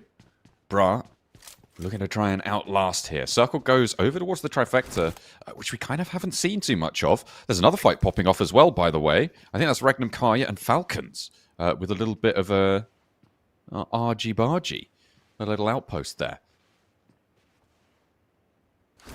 Yeah, Navallo gets found on the off angle. Falcons need to get points on this game, 100%. A lot of their points are just coming through on the Sanhoks and not on the Erangels, and we've got one coming up after this, but already losing a player. Not good. Not good at all. It's okay. In the staircase, pushed back by a nade. Doesn't go down, but does tag him damage. A lack of helmets distinctly on a lot of these players, but I think I caught a level 3. There's a level 2 there on Razy. Armor and helmet's a really high value commodity right now. Simple Domac goes up to the top floor, hits the deck. As we hop over to Thunder Talk, who's been spotted by Mimodal. Striker maybe in danger, but not enough ammo really for me to think that to be super worried, and only has the iron sights, so Striker should be safe. Hang on a minute. It's getting hairy. No, just a little tickle. Nothing much more than that. You don't expect that one to be going through. The rest of Rook are so far away here. They're over towards Camp Bravo. It's about, what's that, 600 meters away, so can't really commit to a full fight. You know that your opponents are going to flank you if you stay there too long. It's a bad time.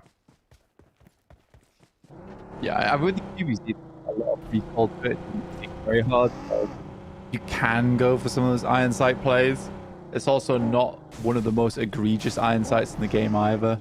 You can hit some nice shots. Have we crashed the car to the point where it's not getting out? I think they have sandwiched it. Oh no, that's a real bad time.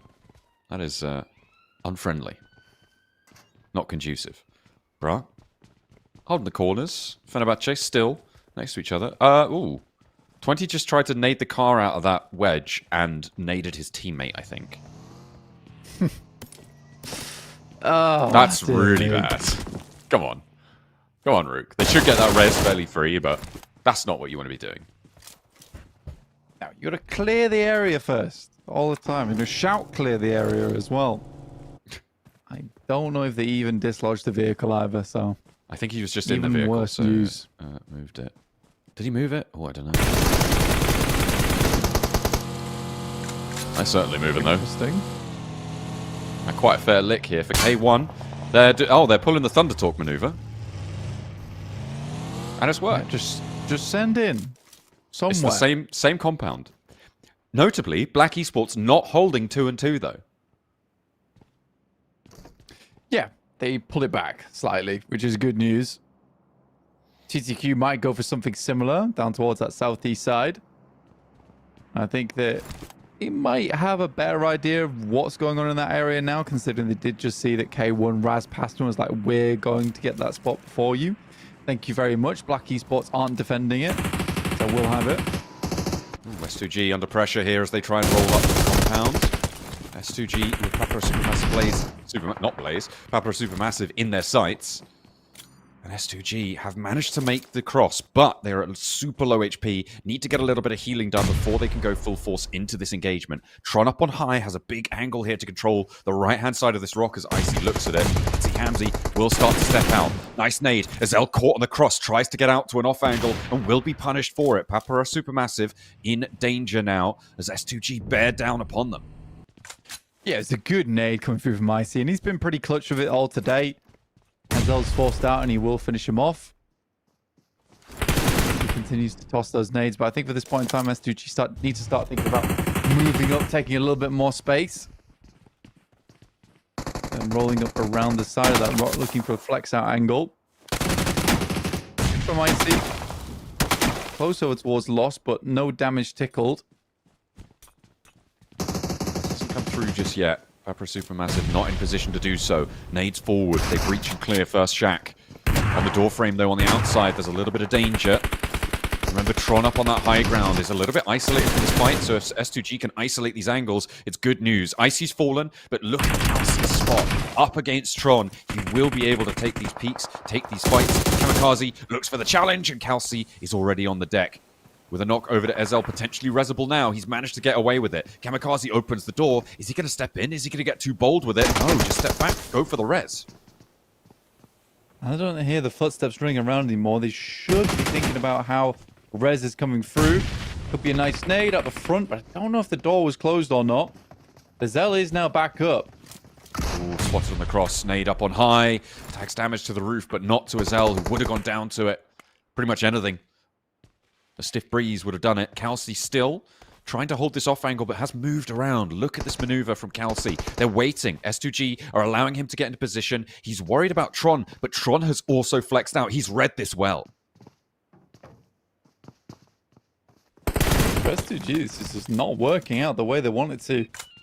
Here versus Papara Supermassive. Sarah runs up towards the back line. Good play from Icy, though.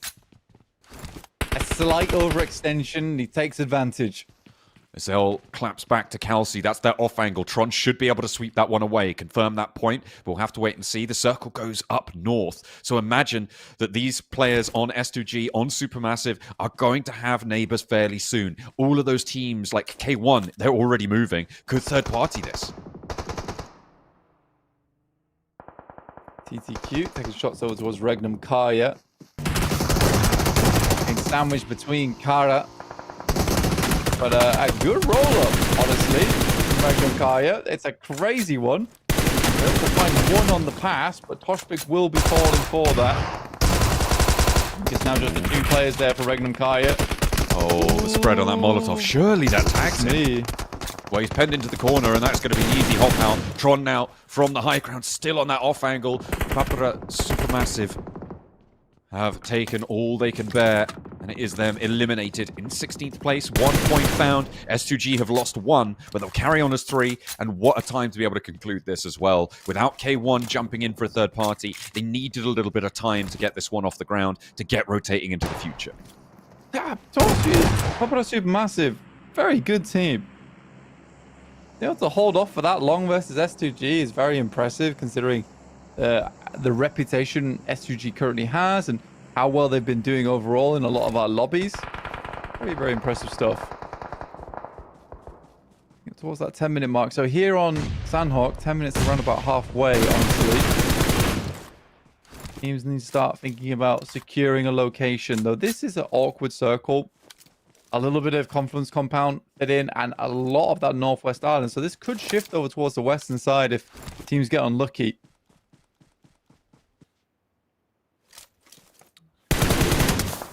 Spray down from Solkay at range. Connects a lot there onto Quantum, but doesn't quite find that knock. Just a little bit closer. One more round would have done it, but not to be this time around. Fenerbahçe keeping things going. They are at the back of the queue on the south side here, Blank. They were in the fight earlier, right? In Camp Charlie with Bra. So they've both of these teams have managed to keep all of their players alive and get out a location. It's quite impressive. Loxy, not so lucky. Not this time around. Wild wants to find Nico with the nade. Is looking for the cook. Knows that the Rocky's on. We'll try and head it on over. And Nico should avoid the majority of that damage. Sends a second follow-up, but now knows he needs to pull out the shotgun. He wants to try and play this one. Wild misses the first. And it is going to be Nico to claim that victory there. Regnum Carya down and out. Yeah, wild that Nico actually finds that shot. I don't think he was even in the sight line of him. Curving bullets around the tree there. Carya on that south side of boot camp. Boot camp being a focal location of the map.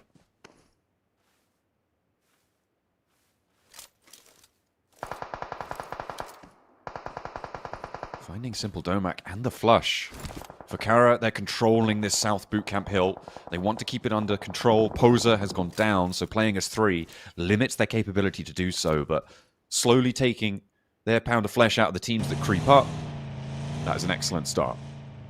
Ooh, okay. Circle over to the Northwest Island. Blank Guild held ground on that Confluence compound, and that may pay out for them. I think it's going to pay out big time for BX Brothers, honestly, if we're looking at anyone here. I said that it would be a horrible circle if we went over towards the western side, and it certainly does, and now teams will have to make some very, very silly movements to get over towards the position of the map. S2G moves very quickly over towards that northwest side, looking to cross over the bridge over towards Hattin. Most teams will have already made that crossing, so they make the gamble, they make the risk. Tried to scout out the location on the rotate, but Guild actually flexed out to the west side. So only 2 players now left on the Falcons. They were playing all the way down south in Sami still, as they generally do. Kind of expect it. Guild flexed out the same direction, and it will be a conflict of interest there as they try and cross the river at the same time. IDA also have presence to the south, but you're right, S2G with a really rapid rotate up north side with their 2 players could pay out well. Guild still holding face on the river crossing. Yeah, so it's slightly late. Slightly late for S2G. Drop down just to the 2 here. A lot of the teams will suffer similarly. We already cut out quite a few teams on the south side.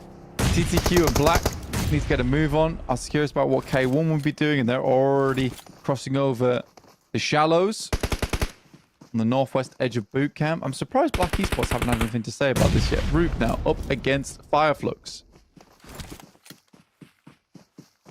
Close range, Matcap flushed. Rook have got all 4 of their players alive, and both Fireflux and Rook, I mean, they're in 15th and 16th on the tables. It's on a dead heat, so getting away from one another would be excellent.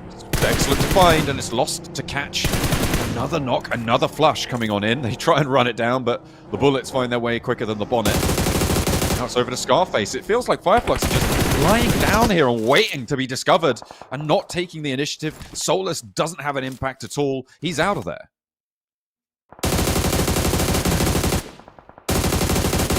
Tough for Fireflux, man. You expect a lot more out of them. Now just down to 1 player. Very, very difficult stuff. BX Brothers in that central location. IDA as well, starting in Camp Alpha. They'll play on the northwest mountain, which is good for them. But there is this drop-off that'll have to come down eventually. We'll see how they do play that out.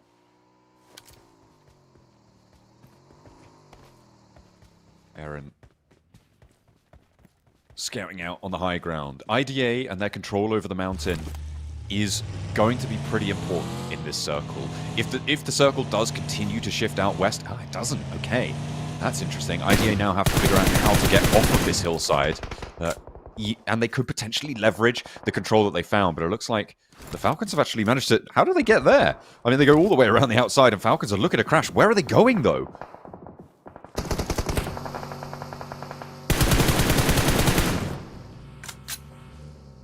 Like, what's the plan?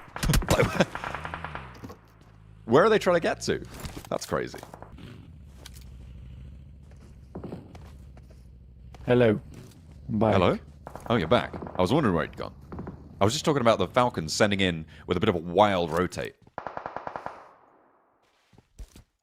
From that north side. They send through, they lose SnowX, Koa. Trying to get somewhere. I don't actually know where he's landed, but he is alive. I think he's just in a tiny little building, all on his own. Yeah, it's the only place he could realistically go to. And the Falcons needed more points off this, if you remember correctly. I don't think they're going to find too much. Circle heads over towards the west, then back shifts over towards the east on that riverside. It's a really horrible circle to play, honestly. Black Esports just need to control these crossings, though. They've set themselves up to do it. BX Brothers and IDA not likely to move. Guild's going to hold out on this south side. But you'd hope they would. What just happened? Default fading all of the bullets there, and then Swash is like, yeah, come on, let me do it. Let me handle it. Immediate flush. Yeah, I don't know why Default was down here in the first place, honestly. The rest of Guild's in a good spot. That should be S2G out. Yeah, Tarkin's got an incredible position on the high ground here. And they've got control of the compound beneath them as well. For IDA, their transition is basically done off of this mountaintop. So just leaving Tarkin up there for the time being. You're happy to do it. Happy to do it. Fenerbahce trying to cross the river, but again, it's fairly late. Rook going for a swim, but instead they're getting dunked on. As they are now down to just 2 players. 4 elims found on the match. A lot of those teams towards the bottom end of the tables are looking pretty thin on the ground in terms of their player numbers. It's really looking dire, but you're right on the BX brothers.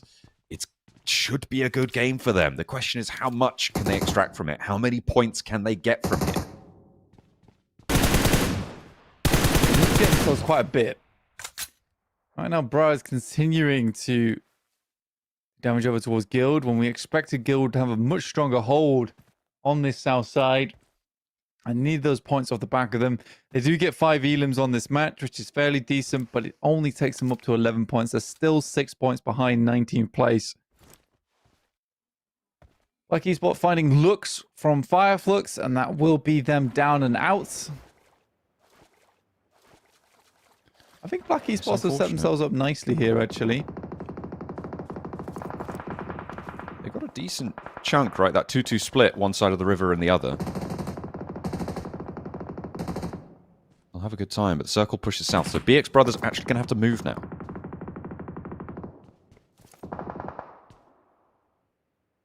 You're right. They have to get further down towards that south side, but they do want to try and milk this position for everything it's worth in terms of elimination points. Especially considering BX Brothers are on 19th place, but Lord Cedric finding Ramio. Very bad news for them. That's a real poor start, but they do manage to trade it back, and it was a full flush, in fact, coming on through. But Lord Cedric is flushed in response. They're trying to have an impact from the far side, and Lux will do just that. Surd will fall. BX Brothers struggling on their rollout. They have got 2 players standing, but they're looking a little bit worse for wear. Fenerbahce, meantime, backstop on this position. Thunder Talk trying to keep themselves together. And on this coastline, they do have a little bit of a chance to make their way on through. They've gone for a bit of a swim, and they've managed to make landfall. TTQ, Symphony. Taking some shots. BX Brothers. This is a move they could have made a lot earlier. Again, for the BX Brothers, I don't see them doing anything massive. They had the central zone on a crazy hard shift over towards the western side. They can't do anything here. They can't do anything over towards Sosnovka. What's the chance of anything changing in the future, John? Realistically. Yeah, I think you're right. It may be DOA for their performance on this game. I'm looking at IDA. This is the thing that can change this map, right? Aussie is suppressing their angle, and Koa is looking out their way. You can see for the Falcons, that is a different team. There might be similar colors on the minimap, but it is a different team. The Falcons still have their Lone Ranger up on the northwest side. And if IDA gets suppressed for long enough, it's going to make things tougher. With the circle shifting away from them, they do have to move. It's all up to Aussie as to whether Koa dies here, I think. Yeah, I mean, also IDA can roll up on that position. Popping a Molotov in, pop a nade in. But it looks like they're going to wrap around over towards Aussie. I like this maneuver from IDA. They lock onto the solo. A good air burst with some damage. And he has to look for the first aid kit now. They aren't fully committing, though. They're not getting overzealous here. They know there's going to be at least one player on the backup trying to look for it. Instead, a little bit of a wide flex out here. So playing 2 and 2, they're splitting the attention. As Aussie lights them up for 1, finds Aaron as well. Oh, 2 players down. They split 2 and 2, but now half of their troops are down and in danger. Is Septimus going to be here in time to try and back it up? I don't know. Rita goes down. Aussie, oh my goodness me. He holds 1 versus 4 against IDA. Aussie made a steal here. The Prince of Darkness reigns supreme. It's a good play. I mean, backed up by Koa as well, who's doing a huge amount of damage during the entirety of that fight. Aussie throwed a bone after the first 2 elims that came through. Very nice stuff. And now up to 10 elims on side, but it's TTQ looking to put them down. Septimus was playing on the island. And you just got Aussie remaining now. The 5 elims in pocket. Guild alive still. Wow. How'd it happen? Did they make themselves out this location? That is the question. Koa, though, this is a big inning for him. That's nasty. Guild take a knock to the zone. They are going to get pushed in. Last player now standing. 3 players for Thunder Talk to try and go across. Koa is still alive, as Guild do lose their player to a flush on the blue zone. Falcons, again, with a solo. So Thunder Talk now, with the presence to try and make it happen. Aussie gets Koa out of all of that. Only a 4th place fan for Koa. Really much would rather to have a 3rd place. Now just 1 player remaining in Aussie. 1v3. We saw it versus the boys in IDA, but highly unlikely to happen here versus TTQ. They have his number. Nico up first. He's still got the auto shotty, going for the reload. He knows it's there. Looks for the connection. Good for 1. No, not even that. Will not be able to find the first. So TTQ close us down. But Aussie changed the game there at the end blank. IDA, by rights, should have found that match. That should have been theirs to win, but a massive fumble against a solo player. Yeah, well, I mean, it's 2 solos, right? Because Koa had done a huge amount of damage on the sideswipe. Aussie's able to finish up a little bit. I think Koa was able to snatch away 1 of the elims. But good job actually holding versus 1v2. But it just was that sideswipe from Koa that kind of makes that fight so difficult for IDA. Aussie salutes him off in the distance for supporting him in that moment. Yeah, I mean, goodness me. That was pretty nutty, though, to have that sort of an impact. Thunder Talk would have been dead to rights. IDA should have been able to spread out on that northern side, gotten rid of Koa. It should have been fairly easy, right? It should have been by the book for them. And IDA will be kicking themselves for that, because not only that, I think they go down in like 5th instead of even getting a 2nd place, right? Which is a pretty big points drop-off. However, IDA probably all right in terms of the overall points scoring. I think it is... big news for Black Esports as well, because that was a huge elim count that they found and a 2nd place to try and contest up towards actually the top of the tables with Fenerbahçe, Regnum Carya with S2G. It could be Black Esports on the top spot. Yeah, Black Esports could be really rocketing up the leaderboard off the back of that one. I think for Regnum Carya, they could have done a lot better in that game. TTQ, once again, are able to feed the hot hand and get themselves towards a better position inside that circle. There is a concern for me, though, like with BX Brothers just not getting too much done off of a hard shift over towards their location. Same with Guild and just sputtering out there to the end. ID8 is still making some common mistakes, still making some moves that I don't like. I think they have a lot to learn, but they have a big room for growth on that team. Yeah, it's something that can definitely improve, and we'll have to wait and see if that is going to be the case. Let's take a look again at those final moments where Ozzy was trying to heal up with just the bandies left, really nothing to do. He'd already proven himself on that match. So 11 elims and a chicken dinner for Thunder Talk is going to feel pretty good as well, right? To secure yourself towards the top side of the tables. I was talking about how Black Esports could throw themselves pretty high up on the tables, but I think Thunder Talk on that match also will have been able to put themselves in that conversation. Thunder Talk's done quite well so far. Again, it's just a lot of these bold plays that are coming back to assist them. I think Sanhok is certainly the place for those bold plays. So they're getting a lot off the back of that. So well done to them. It has been a lot more of Kairos lighting up today too, instead of just Nico. So there is just more than that one player who's popping off on that squad. I think that's a very, very good sign for the team all round. But yeah, excited to see the match standings as well as the overalls shortly to see exactly where things lie as we head in towards our final match of the day. Yeah, that is going to be where we stand. We've got another Erangel up after this. So we're going to see Falcons and Papara Supermassive both dropping on one another again, unless the Falcons heed your advice. You think that they should leave. Maybe they're thinking a little bit more long term, and maybe that's a mistake. But we'll have to wait and see if that's going to be what happens. Because at this point, Falcons now are in danger of elimination. Fortunately, the teams towards the bottom of the tables aren't actually moving too much. It has to be said. They haven't really been able to make too many maneuvers. You've got BRA, you've got Rook, you've got BX Brothers, you've got Guild. All of these teams sort of not really finding their feet here. So we'll have to wait and see if that is going to mean that Falcons are in danger, or are we going to see like a 30-point bubble and no one's really going to push that far? Absolutely. I think that there's just quite a few teams down towards the bottom of the tables who aren't doing a lot. And there's just a very clear difference between like the bottom 10 and the top 10 right now. And you can really just cut the lobby down the middle in terms of who's doing well and who's not. It is somewhat unfortunate, especially going towards the finals, but we will be cutting away at least the bottom 4 of that, bottom 10, and we'll still get a fantastic finals off the back of this one. I'm absolutely certain of it. Yeah, I think so. I mean, we are sort of looking at the teams that we were kind of expecting based on the league stage to be in this conversation, right? I think that the big standout, it's certainly in terms of performance, has been Black Esports, right? Certainly today, they have been sort of on another level. They've been revitalized and performing really, really well, especially like Lord Cedric and now Ozzy in that previous match.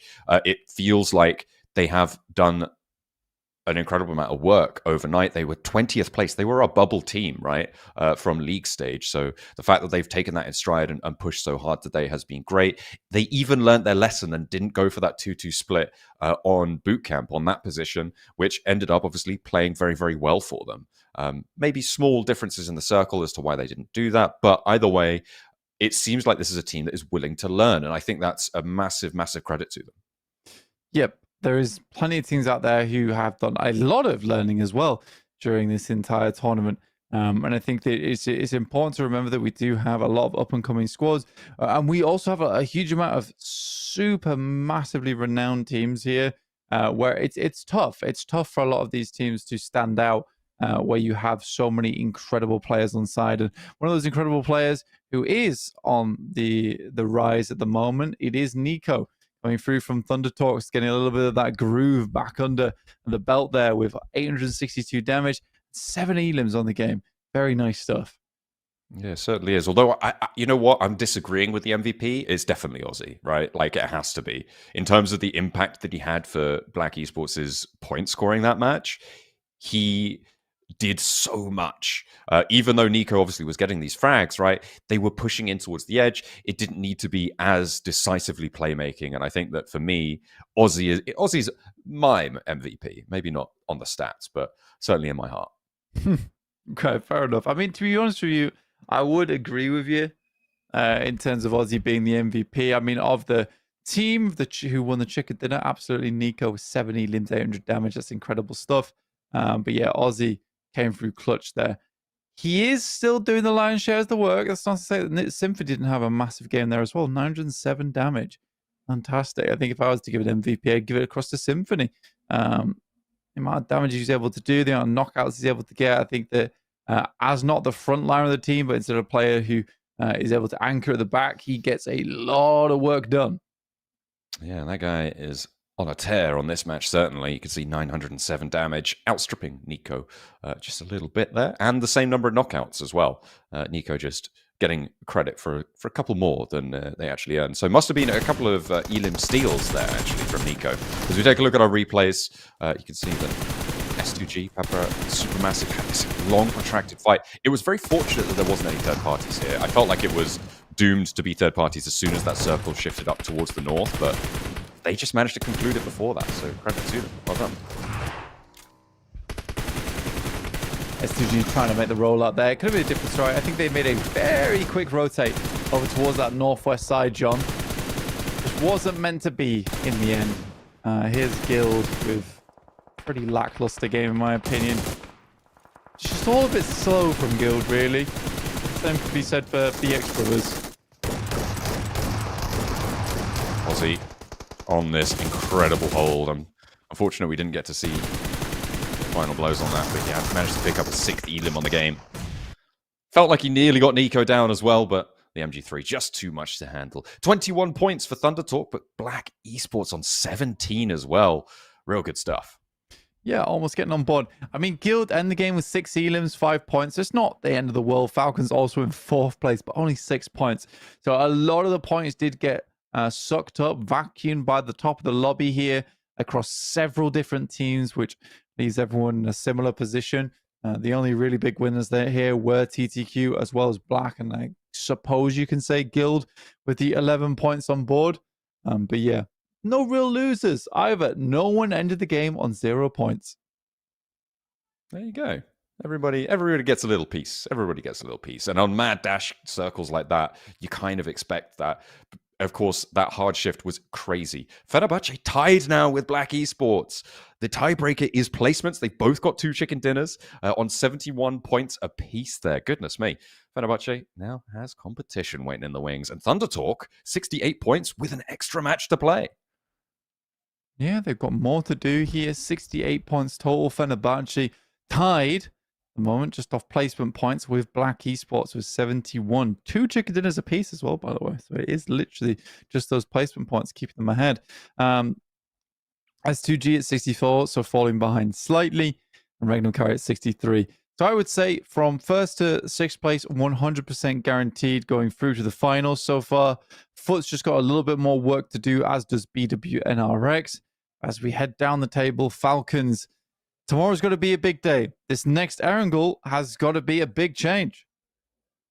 Yeah, it certainly does, because they will be facing off against Papara Supermassive, who again will hot drop them if they have the opportunity. Taking a look at the lower end of the tables, though, you can see BRA sat on that bubble, 1 point behind Fireflux right now, 3 points behind Rook on 28 there, and BX Brothers starting to lag. So are Beşiktaş and Guild, well, continuing to lag. Although Guild has picked up their feet a little bit. In that last Sanhok, they got some Elims, they got a point or 2 here or there, but still really far behind. Not a good place to be, and they do need to change something, because they have now, they are just on the doorstep of completing 2/3 of their matches, and it is not good enough to see yourself into those finals if you're going to sit and play on 20th place like that.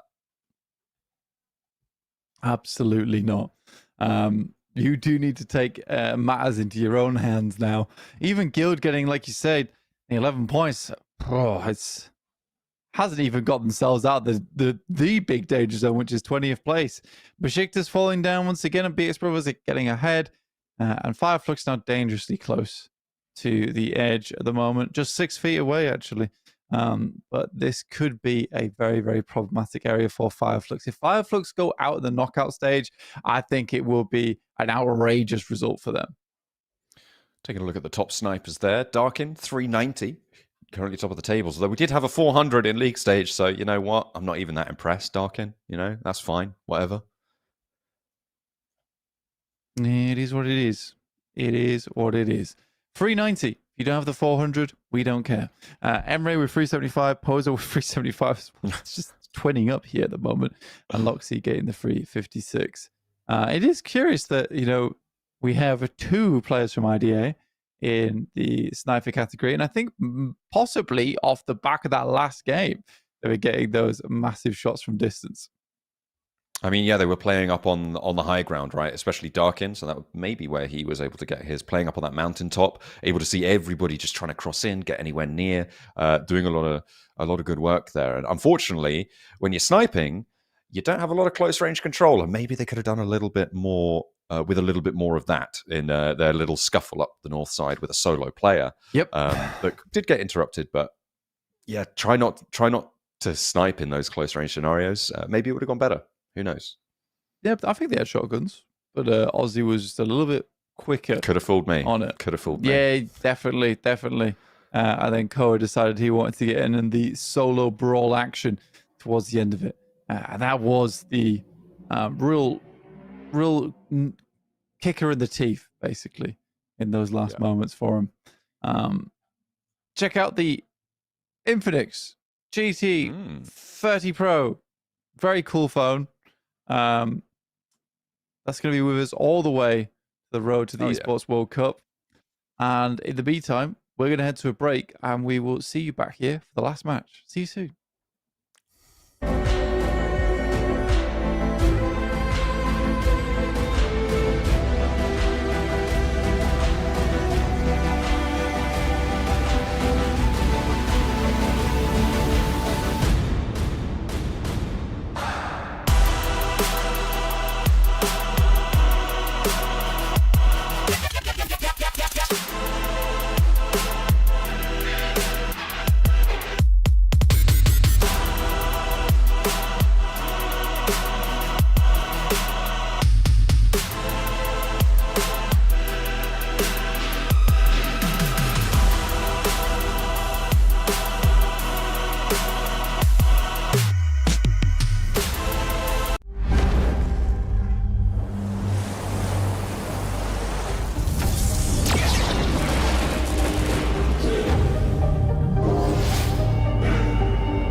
With one more match left to play, we are going to be going headlong, both feet first, into Erangel as we load everybody up, get them ready. We are going to be heading on through. The last match today, everyone will have finished 2/3 of their games, everyone on 8 matches played.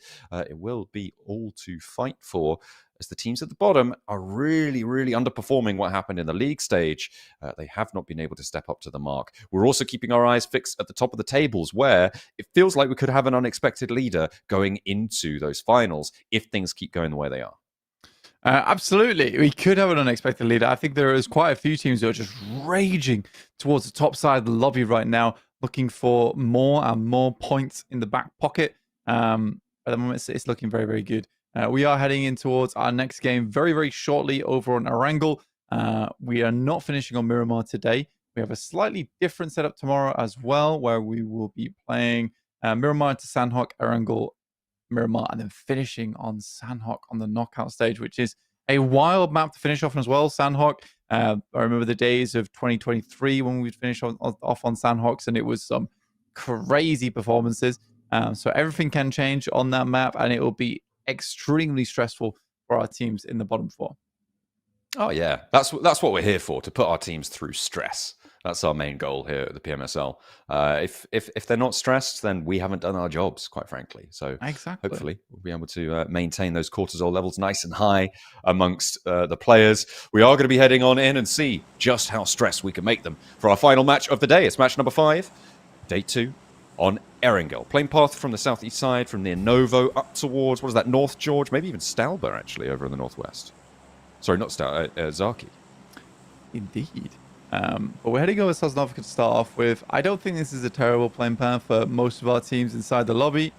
It's a decent positioning for most players to get where they want. So I don't think this is too difficult for all of our teams. BX Brothers getting out nice and early over towards Sosnovka as per usual. But there is just that one fight that we are most interested in here, John. Yes.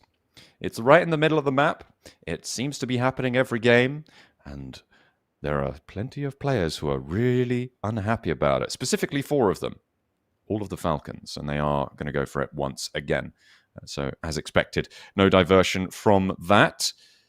It looks like I'm looking at the military base as well, and no, they've made this drop before. Could potentially be a problem if BWNRX opt to hold Ferry Pier on a split. We've seen them do that before. But we'll have to wait and see. Because S2G not in this one. Pmsl unoccupied. I wouldn't be too surprised to see BWNRX try and hold these military island players out. They will have seen a lot of drops popping out the plane early on. Meanwhile, in Pachinki, it's Papara Supermassive. It's Falcons. They're fighting once again. Yeah, again, like I said, it's a fight where I don't think either team is going to pull off from that location. I think they're going to remain there the entirety of the tournament. Nothing's going to change. This is what we're going to see every single time. It's up to Falcons to figure something out. Redox out, Snowix in for a little bit today. Koa's still playing. Being a mainstay on the team at the moment. Trying a different permutation maybe on these hot drops could actually play well for them. I mean, if Snowix is going to make it work, that is a little bit of a change, so maybe a chance here. Is Snowix just better in these close range situations? We'll have to wait and see. Tron, again, he loves being up on these high ground angles, being this oversight position, but he has been taken fairly low, which makes it a little bit more tough. I think they're looking to go for something a little bit more passive this time around, at least. Snowix is much more of your backline member. Been saying it throughout the majority of the tournament. This guy's very reliable. You've got Koa as well as Narvalo as your frontliners. Snowix is going to hold it down. Just to back off, look for some more supplies. 2 nades as well, which is pretty important. A fight like this finally gets a helmet on board. Can be pretty valuable, but it looks like they've left 1 player forwards. Narvalo just monitoring that line. The rest of them are actually taking a lot of time to loot here and regrouping on in. So could be a bit of danger there for Papara Supermassive. And the fact that the fight hasn't already concluded, that's good news for Falcons. They're exponentially increasing on their survival time here. Just good news. That it is. BWNRX down towards Ferry Pier. They're going to head over towards that north side of the map, because we do get our circle towards Georgiapol around Everest. We had a few circles like that in the past where IDA have definitely had a good shot into these games, as of Regnum Carya. S2G has been pretty quick to the punch towards Everest. Some good shots from Frozen over towards IDA, but not quite connecting. Not connecting again. Frozen. IDA. And the vehicles take the brunt of the damage there. Frozen doesn't quite connect on anything that he's looking for. Neither do the rest of them either. Still yet to see the Elim feed pop up with Falcons or Papara Supermassive. So is this the Falcons just playing defense and waiting a little bit, playing a little bit passive and getting out of there on the vehicles rather than engaging on? Yeah, I think what we saw from Falcons there was just a slight backup over towards Churchside.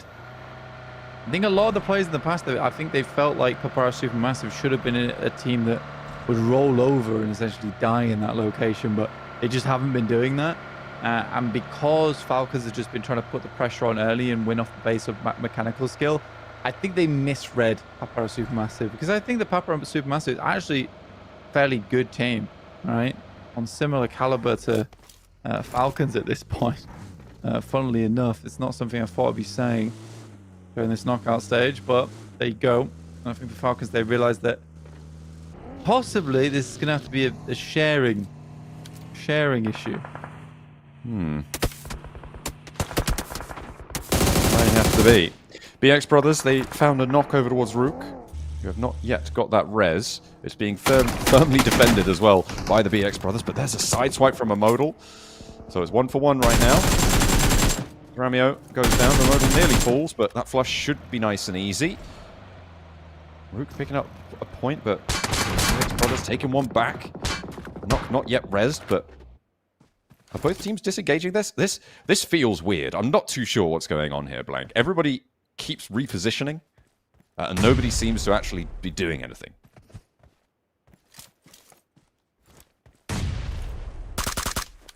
BRX Brothers picking a couple of shots over towards Rook. Getting locked out as well, and I think BRX Brothers likely to go down here. Looney, last player alive for them. Able to find one Elim over towards Rook, but this is a quick hold off. And there was opportunity to head over towards the Eastern Bridge. I'm not sure why BRX Brothers probably need to go over west, especially when you have to battle over towards BWNRX, if not Rook here. There go the BRX Brothers on their last match of the day. And going down to Rook is annoying as well, because they were a team that was close to the bubble. So that bolsters their numbers a little bit. They're up to 32 points now. Despite only having 3 players left, they will be okay with that for the time being. Beşiktaş over on the northern side of the meantime, so all the way on the other side of the map here, trying to get across shooting range hills and trying to get their little spot here. As the circle did head over to Everest, to George Pole, kept Zaki in as well, actually.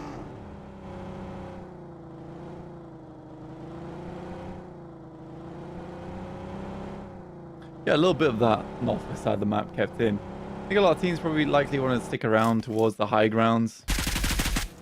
Don't want to push themselves over towards Zaki and get yourself locked in, because there is only one path out of there, really. Unless you're going to go for the bridge plate. That was a hilarious kill over towards Spike. Yeah, popping around the corner. Quick shotgun shot to the head. That's not what you want to see, is it? Turn a corner. The end of a shotgun. Pointed directly at your mug. That's a bad time. Guild trying to hold on though, and they haven't lost it completely just yet. And K1 maybe struggling a bit more than they should. 2 players, 3 players down on the inside as Tree is lighting them up from the sidelines. Look at this off angle. This is massive coming on through. And Guild can get the res onto Spike. They can take care of K1 as they are fully split now across the way. And back down towards the south side. Carya as well as Flux holding over towards Everest.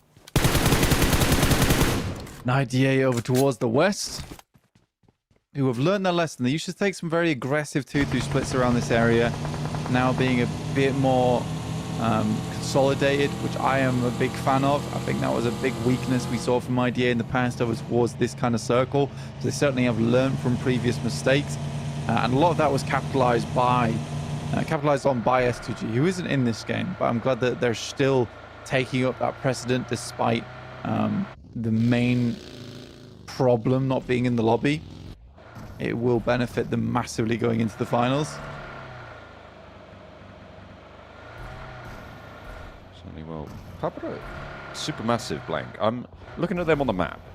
They left south from Pachinki. And they're still going south.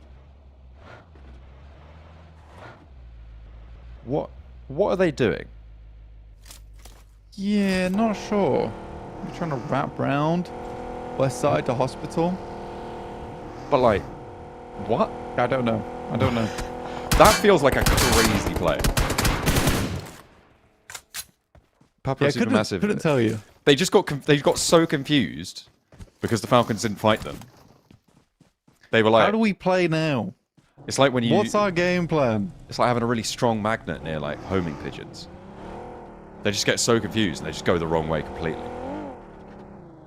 I don't know if that actually happens. That just felt like the right thing to say. Yes. Carya finding shots over towards BRX, but I think that should be reasonable for them, at least. Guild over towards that northwest side, still just chilling, keeping things locked down. Is focusing over towards the Everest side and certainly the fields over towards Gatka, so open areas towards that end game. And TTQ coming in, gonna send it. Where are they gonna send it though? I'm looking at Carya right now in that central location. I'm thinking if TTQ just sends it straight to one of those compounds, take it from them, that's the best play, right? Carya right now have a really good split.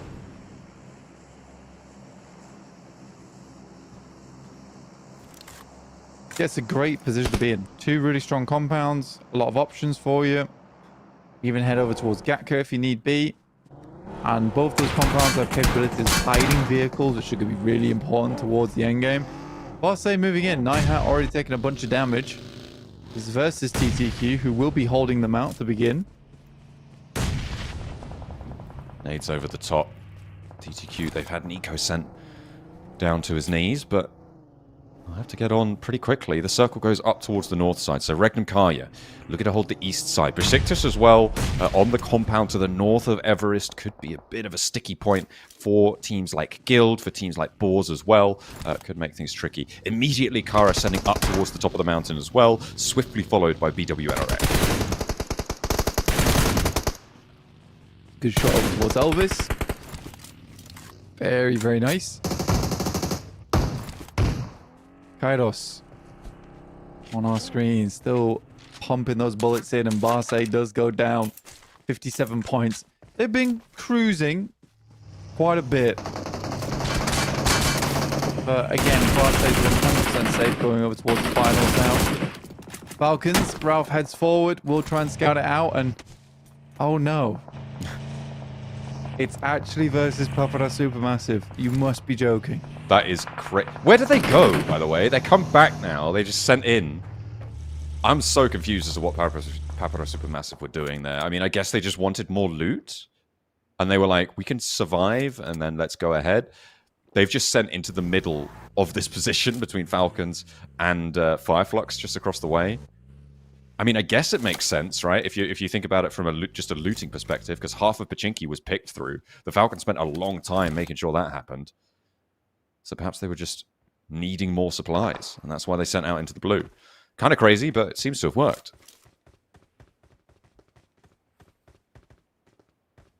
Yeah, I just don't believe it's like Papara Supermassive have basically hunted down Falcons.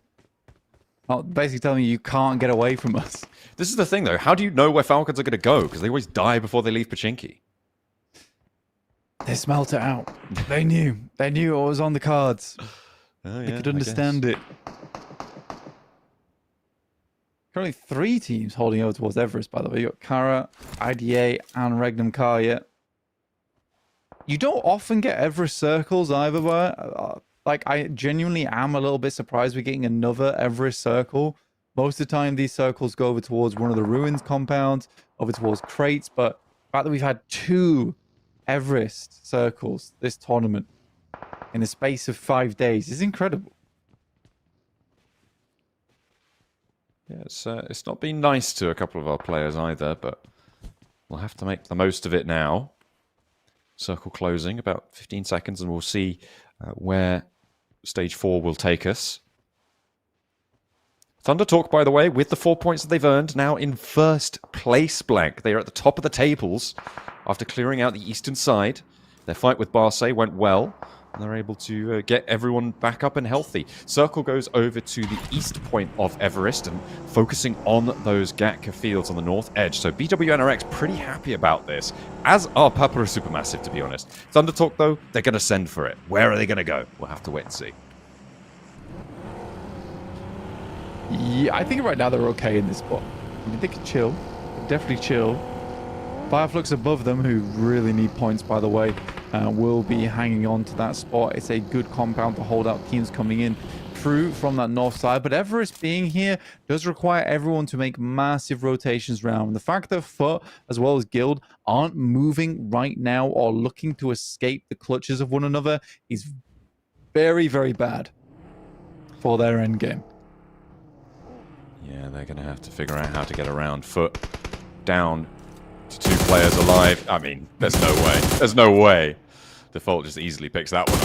Boken wants the shutdown, but have to go for a long-range challenge. In the meantime, IDA have... There they go. It's Thunder Talk. This is where they chose to send on in, except it's just Symphony. He does go down, but he's done a lot of damage. He's been an impact play. Will be the cost that they pay to enter the building. But now Striker, Kairos are up on in. Nico actually flexing out wide into the blue zone to try and find him, but Kairos goes down to a nade. IDA not going down without a fight here. 2 of their players still up and live and kicking. Nico sends in close now. Has a little bit more impact. Can go for those shots. Go for that shutdown. A nade over the top looks good, but doesn't quite tag. Bounces back, and that one is good though from the sidelines. IDA with 2 players keep a hold of the building for just a moment longer. Send another one out through the building with another nade there. Kairos is low. That's plenty of damage. Over towards the 2 players behind. They send the nade forward. He's still cooking it. Still launches it through as well. Surprised about that. Emre on the window. He will go far. IDA's locked in. Another nade on his feet. Emre down. Darkin last left alive. And it does feel like Thunder Talks will hold on despite everything on this southern edge. The NRX could have shots across the field, but they're not chiming in just yet. They're more preoccupied somewhere else, it seems. Darkin now, shimmying on out to the outside. Kairos is super low here. Takes a tickle of damage from somewhere. They're looking for it. I think they have no idea that Darkin has moved, but someone else does. There's shots coming through. I think that's from Rook across the fields, and he has to shimmy out into the bush. Thunder Talk seemingly no idea where this guy's got to. This is some Metal Gear Solid gameplay. Seriously stealthy. Exclam. He's spotted. Oh, Striker will just take shots into the bush there. I think he was just taking shots into any bushes at that point in time, hoping to catch him. And it works out. TTQ weren't taking any chances there. It looked really risky. Some great nades from IDA, but it's not meant to be. We're heading through into stage 5 shortly. Regnum Carya currently holding off against Guild. Well as Carya. I thought Guild would wrap. Instead they do the complete opposite and just send to the top of the mountain. A wild maneuver. Does seem to be. Beşiktaş now in dead last, by the way. Guild had a day. They have stepped up a little bit, but not out of the mix of it just yet. Beşiktaş now in the dishonorable 20th place. Just the one player standing. Falcon is trapped behind cover. Will not be able to move. Look at the zone. It's shifting away. Actually, from the top of Everest, this is a really important shift, Blank. Leaving the top of Everest out of the running means that those teams have to get out of there. So, it's over to the compound. I'm looking at Fireflux and thinking if they can't win it now, they can't win it anyway. Yep, they've got a great spot to play in. It's a good area to kick off from. Boars coming in from that outer edge. Falcons, though, down towards that east side. Don't count them out just yet. Still get some good points on this game. But Regnum, Carya, Carya, Guild, Boars, Rook, all going to struggle to move off from these positions and get in, especially with BWNRX holding on this western side. Fireflux holding for anyone moving in. They don't have control over towards these northern compounds, though, so there is potential that team could just send it in. That does require them to still have vehicles from that side, though. That is true. starting to make their move. I mean, Boars are closest to it. Falconers from Beşiktaş actually on the run. Will look to try and make it to the roadside. Does so successfully, but does go down, unfortunately. Spotted on the rotate. And the point is picked up. Regnum Carya, they've been very tight to one another right now. Over on this northeast side of Everest. They've been there for a while. They've only got 2 elims, but they have held on to ground. The question is, can they defend it further? Boars Supermassive losing another in the process. EWNRX. A good start there. Some good shots along the way. Carya now just send themselves downwards. Like I said, it all depends on how many vehicles they have remaining. This has been an awkward run for them, and Zedwolf has some good accuracy and a ton of bullets to work with here, John. Yeah, he's got a bit of open season right now on the ruins area, on the fields to the south. It's going to be rough. He's just spotted. I believe that, yeah, I think that's over towards Thunder Talk over on the southeast side. Smoke start to bloom. There's 2 players out there trying to navigate this one. The circle very close to popping again, actually. As Regnum Carya going to have to reposition off the mountaintop. Down to the last minute of this phase. Carya transitioning as well. Down off of that hill, trying to find their way on it.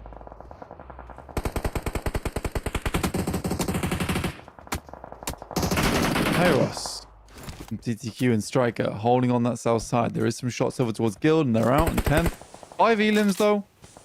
Like you said, they're a bit better, but it is only a bit. Flux holding, don't have a huge amount of terror reigning over this lobby. They're just huddled on that northeast side.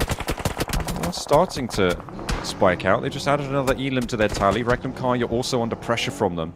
Looks like Flux are bolstering the northern side. Boars Supermassive do get eliminated, so 8 teams now remain. Placement points have kicked in. Carya struggling, Regnum Carya struggling. Descending from Everest is always treacherous, but when you try to do it alongside another team, it's all the harder. CEO later tries to hold the line behind the vehicle, but goes down, gets knocked. Will he be able to be picked up as a flush? Because Regnum Carya turning up. Hoser trying to hold down the angle on the sidelines as well, and the shift goes up to the north. We'll get a little bit closer to them, but neither team is happy about this one. Regnum Carya, least of all, going down in 8th. It's not a replay, this is live. We are live right now.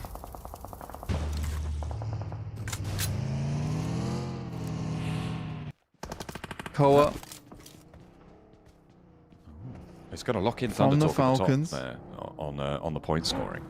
That's Yeah, it's 79 great. so far. It's pretty insane, actually. Koa from Falcons, as well as the rest of the team, still alive up towards the top 7. A very good result. The Falcons, the first time in probably 5 days, they've actually outlived Boars Supermassive here on an Erangel. Speaking of, they will find Navallo though. Oh no. That's Thunder Talk as well. Another point added. 12 elims on this match. They're up to 80 points blank. This is very impressive. They've now hit that 10-point average on their 8 matches they played. And they want a little bit more, but the play zone takes Striker down. That is a bad time. What you imagine happened there, the play zone was pushing in. He knew he could withstand a tick or 2, but then someone shot him. Got taken very low, and the tick just took him over the edge and will go down fully. So Thunder Talk playing as 1. How far can they survive? Because Carya also a solo. Rook also a solo. You've got 2 players alive on Falcons. There could be a couple of placement points in it for just living for a little bit longer. Yeah, up towards 7th right now. Start tick up on that 5th place. And then all the way through 4th to 1st, you get more and more points on board. Still a couple of solos and duos still in the game. Poser in particular, BWNRX are looking to figure out how they're going to approach this next circle down inside this valley. Falcons also need to move into the zone, and Boars are here. But 13th place now, so they have redeemed themselves at the bottom of the lobby. For now, it seems to be the case. Boars now close by to Falcons on the south side. Falcons downhill. Boars do have a couple more angles to play around. All 4 of them are alive. Rook in the middle. I'm surprised that Momodal's been able to keep his head down like this. Falcons under the more pressure, though, as the Boars turn their attention out that way. Thunder Talk eliminated. So another placement going on up as Koa goes down. It is just all up to Snowix now. as the flush comes through. And just one player remains. Boars looking pretty healthy on this northern side. Fireflux not getting involved. Model blasted out of this world by Frozen. Through down with 5 teams remaining. CTQ also fell at a similar moment. Heading into stage 7 now, but it's an incredibly open map, and BWNRX are looking to sweep.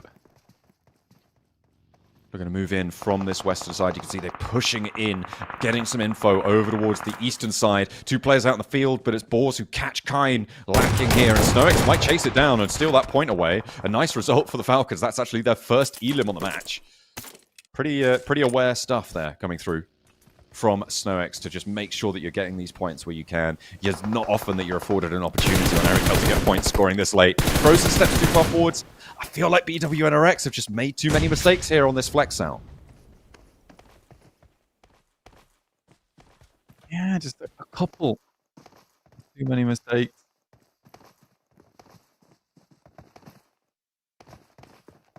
BWNRX, I don't think they had to push that far, and now they go down to 2 players. It wasn't really worth it. They had some good aims, some good shots. I don't know if they were unaware of what Boars were playing.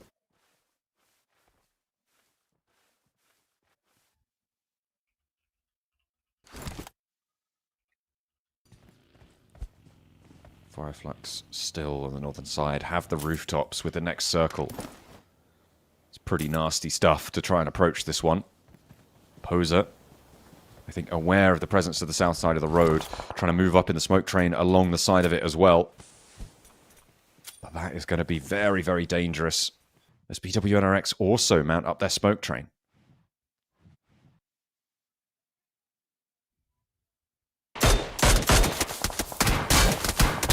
SnowX with the challenge. Zedwolf wins it. Mini 14. 8x as well. I mean, you're not winning that range.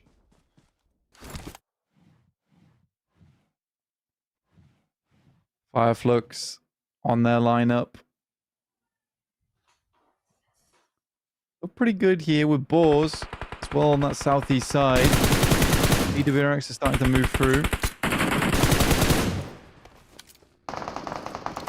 Fireflux chiming into the fight. Boars, with their mainstay position, have quite a decent ball to be rolling with, but BWNRX nipping at their heels. Zedwolf repositions, playing close to Kakali now. They're trying to go for a 1-2 punch. He's only got a mini 14 and a pump action shotgun. Zedwolf has a big mid-range disadvantage here. Needs to get up close and personal or play at distance. He was trying to play the distance card. It wasn't working out. Now he needs to try and close that gap. Tulika, low. Zedwolf wants to put another one behind the rock. He knows there's been damage inflicted. Can Kakali chime in as well? Oh no, it's Scarface on the off angle, and that is Zedwolf down. Zedwolf out. And BWNRX will go down in 3rd place. 4 eliminations, not a terrible result for them. But Fireflux with 7 elims. A much, much better game overall for Fireflux. They were looking for something like this one. Now it's just Boars down the hill. How do they play out these final moments? Pusher trying to sweep out wide on the northern flank there. Boars playing this ridge. The approach to this compound slopes away from it, so it can be covered by that terrain, but Ketch on the high ground might be able to catch them unawares if they misplay it slightly, if they misposition. You can see the health bars on Boars as well. A little bit lackluster compared to Fireflux, but that can change in the blink of an eye. A good nade, a spray down, an off angle from Scarface being established here. Getting a little bit risky, but hops out. Has got teammates with him as well. Matcap moving into position with him too. It's a good roll down from Fireflux. I actually really like it. They didn't want to allow Boars to move up in towards this hard cover. The good first nade gets a lot of tags on board. Will give them a general indication of where the Boars players are playing. 5 nades in the hands of Scarface. This has got to be it, John. You've got to find it here and now for Fireflux. They've been in the danger zone for far too long for their liking, and they want a little bit more. Scarface has found 4 elims. They're guaranteed a decent scoreline on this match, but the more the merrier in terms of the points. But the Boars want it too. They're pretty close on the tables. These overalls making them sweat right now. The 2-2 split for Fireflux. Actually further from the middle, though, on this 9th stage close. We're going the distance. All the way into stage 9.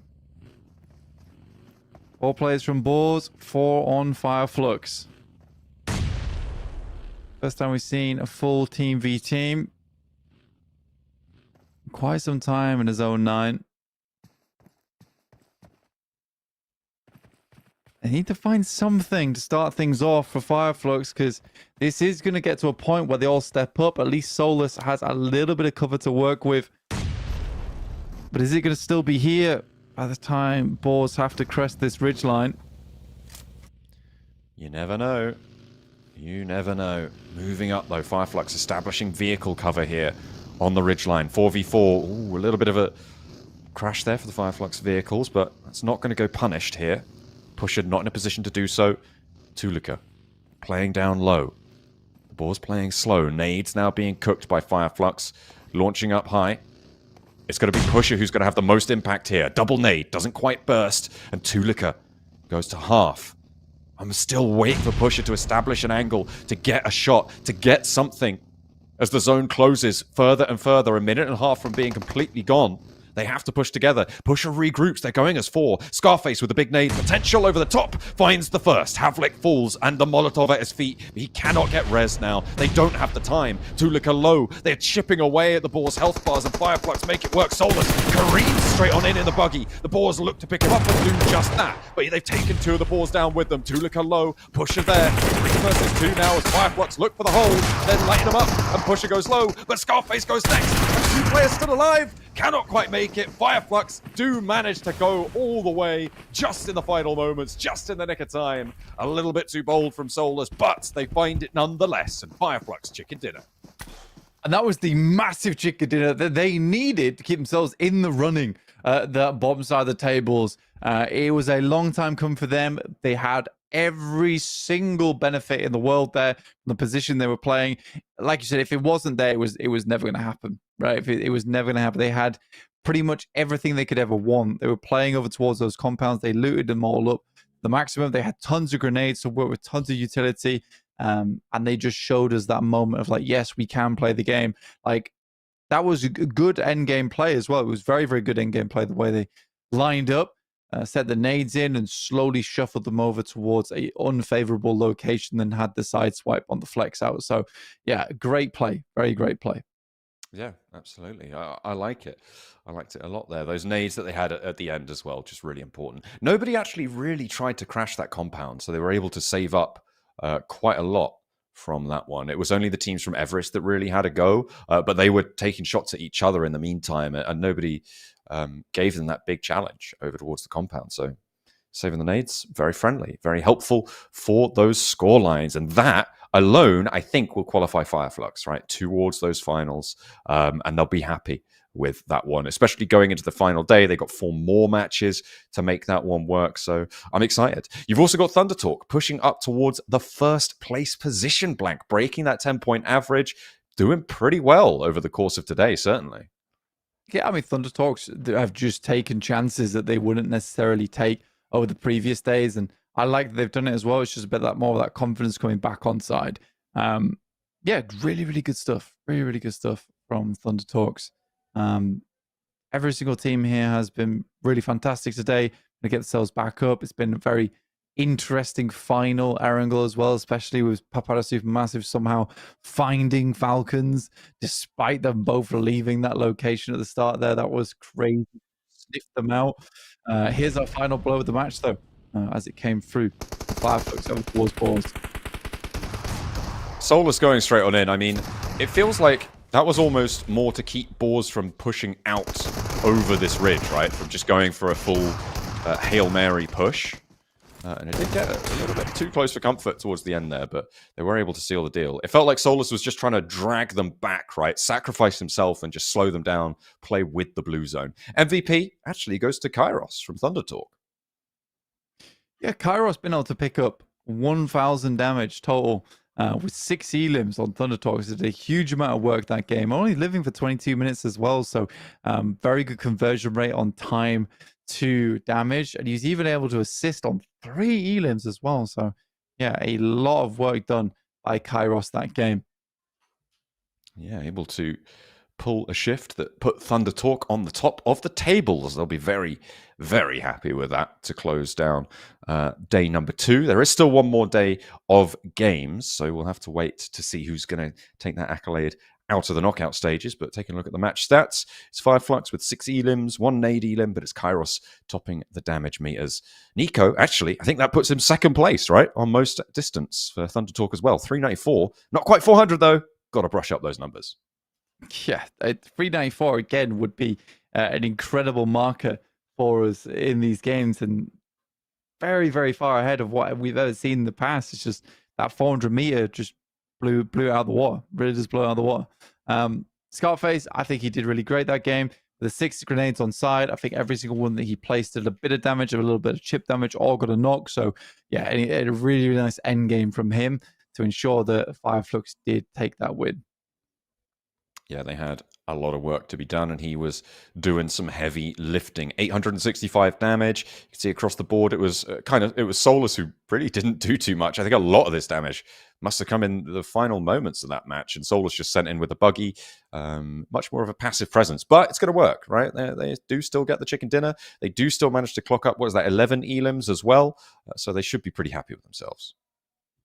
Yeah, absolutely. 11 elims for Fireflux. The chicken dinner as well. 21 points total, takes them to 46 on the leaderboards. It's a very, very important amount of points that they get. They only need probably like 10 more points, and they're 100% safe to go through to the finals. And I think that that's a much, much better position to be in going to tomorrow. The only worrying thing is that they can't not have any good games tomorrow. It can't come down to the last game again. It's just, they can't cut it like that, especially in the finals. This is just going to place them right at the bottom. Yeah, it's not ideal. So what they need to do over the course of tomorrow is just get 3, 4, 5 points a match guaranteed, and it would be enough based on that match. So as we take a look at the highlights from that one, in general, that is what they're going to be looking to do, right? Just play a couple of consistent games, but the more and more matches, as you say, you've only got 4 chances, right? To earn a few more points here. The more matches that go down at 0, 1, 2 points, it's going to get so much worse for them. I mean, that's kind of what we saw from Guild. They do love to cling on right towards the end, though, Guild, and we'll see if they're able to do that tomorrow. But one of the teams in contest for those elimination spots did just fly all the way up the tables. EWNRX. It could have been a good game from them. They make a big mistake, though, and I think there has been just quite a few weird mistakes coming through from BWNRX overall as these games have gone on. I didn't feel quite like all there today. No, it's not been an ideal day from them, but they have managed to get enough points to be a little bit chill about it, a little bit okay with it. That final circle setup, I mean, that felt a little bit too bold. When they hadn't cleared the south side, if you know that you've cleared the south side, I feel like going for that may be a little bit more reasonable, but with the balls still there, there's just no way to survive being on that angle. Not that they had too many choices, but still not ideal. Let's take a look at those match rankings. 11 elims for Fireflux, 21 points. That is a real sigh of relief. Yeah, big time. Big time for them. Guild also getting 5 points that game. Good stuff. Boars still keeping it up with consistent like 5 to 11 points per game. That's keeping them in the running. Been a little bit more aggressive. It has been nice. They get themselves a second place here as well, which is good. But TTQ with 1 place in points and 12 eliminations is very strange and interesting scoreline that very much suits TTQ as a team.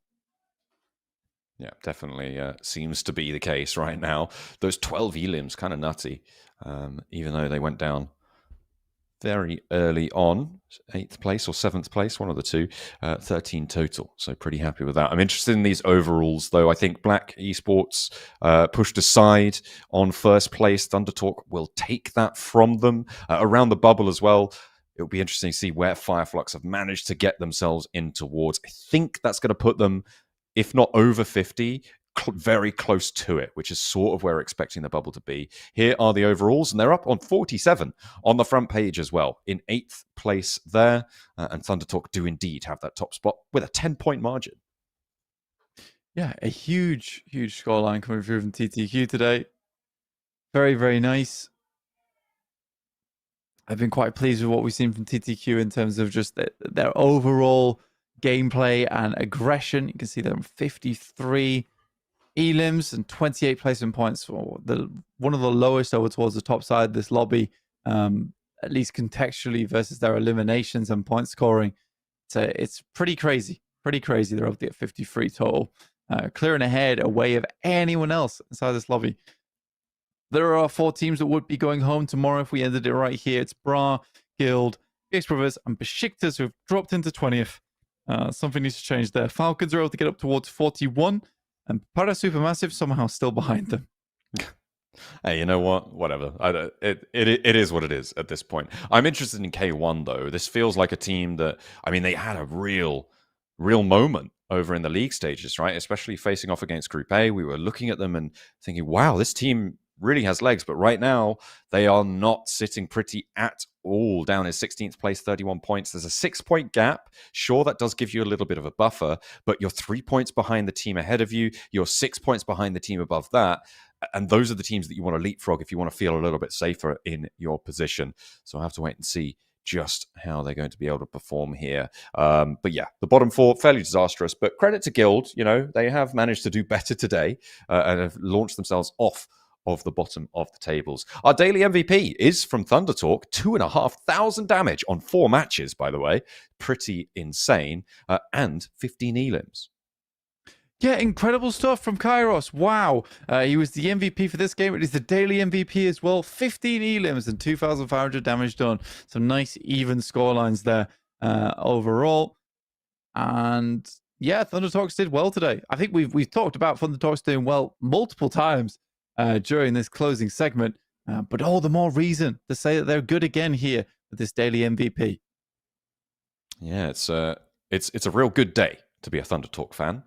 They have had a good time, all things considered. They finished league stage in 4th place. They're finishing today in 1st place, and they have definitely done enough to be seen at those finals. I'll be following them as they move on through, and of course, through tomorrow's games. Will come back to us for a little bit longer. We've got a little bit more to say, or at least I hope you do. Not really, no. We finished on the day. It's been a good one. I've enjoyed myself. Have you enjoyed yourself, John? I've had a pretty good time actually. I've liked the double Sanhok day. I've enjoyed that. You know, seeing some crazy plays, seeing Papa Supermassive get really confused at the end of not having a fight with Falcons in Pachinki. They were like, "Whoa, let's go the other way." I love that. They hung back. They went the other way. They decided that, you know, this is not the time to be taking a fight with Papara Supermassive, considering the last 5 times was bad. So they just went for it again. But yeah, overall, pretty fun. Pretty damn fun day overall. What are you doing for food after this? What am I doing for food? I'm probably going to have to get takeaway because I'm trying to get to a party right now. You know, I'm sitting here. A party? Yeah, there's things popping off. There's a party going on. Yeah, I know. Oh, you just raring to go to a party right now? Yeah, can I go? No, you got this. Gotta stay here. Rats. What do you mean I have to do my job? Goodness me. Yeah, it's crazy. Yeah. You must remain. And what's this party you're going to? It's a birthday party, isn't it? I hope there's birthday cake. Party. I hope there's cake as well for your sake. But you won't have to get takeaways, right? I'll get a flying takeaway on the journey and flying takeaway. Yeah, like as you pass through the train station, you're like, right, there's a fast food joint. I'll grab that and I'll get on the next train. Wushin? Is that like when they fly on the sword? The Chinese mythical stories? What? I'm not sure. Lost. That's not my department. It was like a flying takeaway, like you would fly there on the takeaway. Oh, I see. Yeah. Like Kiki's delivery service, but like with a box of noodles. Or you could like a snake charmer, but for the kebab. And the kebab like comes out from the takeaway, and you fly on the kebab. That sounds so gross. That sounds really grim. It sounded better in my head as soon as I started saying it. It was like, this is wrong. Just a string of like greasy meat. Charming it. I could do a good kebab. I could be a good kebab charmer. You could be, I think you are already, you know. Kebab Charmer. I'm putting that on Kebab my Charmer Blank. CV. That's right. I've never done it, but I could give it a go. You could give it a go. That's right. That's what it's all about. That's what it's all about. That is what it's all about right here. That's what I'm saying. The Pmsl EU. Giving everything a try. For Paparazzi. Not everything. Most things. A lot of things. Not everything. Not like within reason. Yeah, like not crime. Giving everything a try. Don't give crime a go. That's a bad idea. No, actually, I'm not going to join in on that. I could do maybe like a little bit. Just a little bit of crime. Maybe. Like maybe I've done like a 1 penny sweet that I've got from the coffee shop before. No, well, you know what? We're going to leave you to your crime. We are going to be heading home for the evening. I'm going to be getting off to my party. We'll be seeing you guys tomorrow for the final day of knockout stages here at the PMSL Europe. It is all to play for. Our bottom 4 teams will be eliminated and only 4 more matches for each of them to play. We've got 5 matches total tomorrow. You better tune in to see who is going to get a shot to get to the PMWC at the Esports World Cup. We'll see you guys tomorrow. Ta-ra.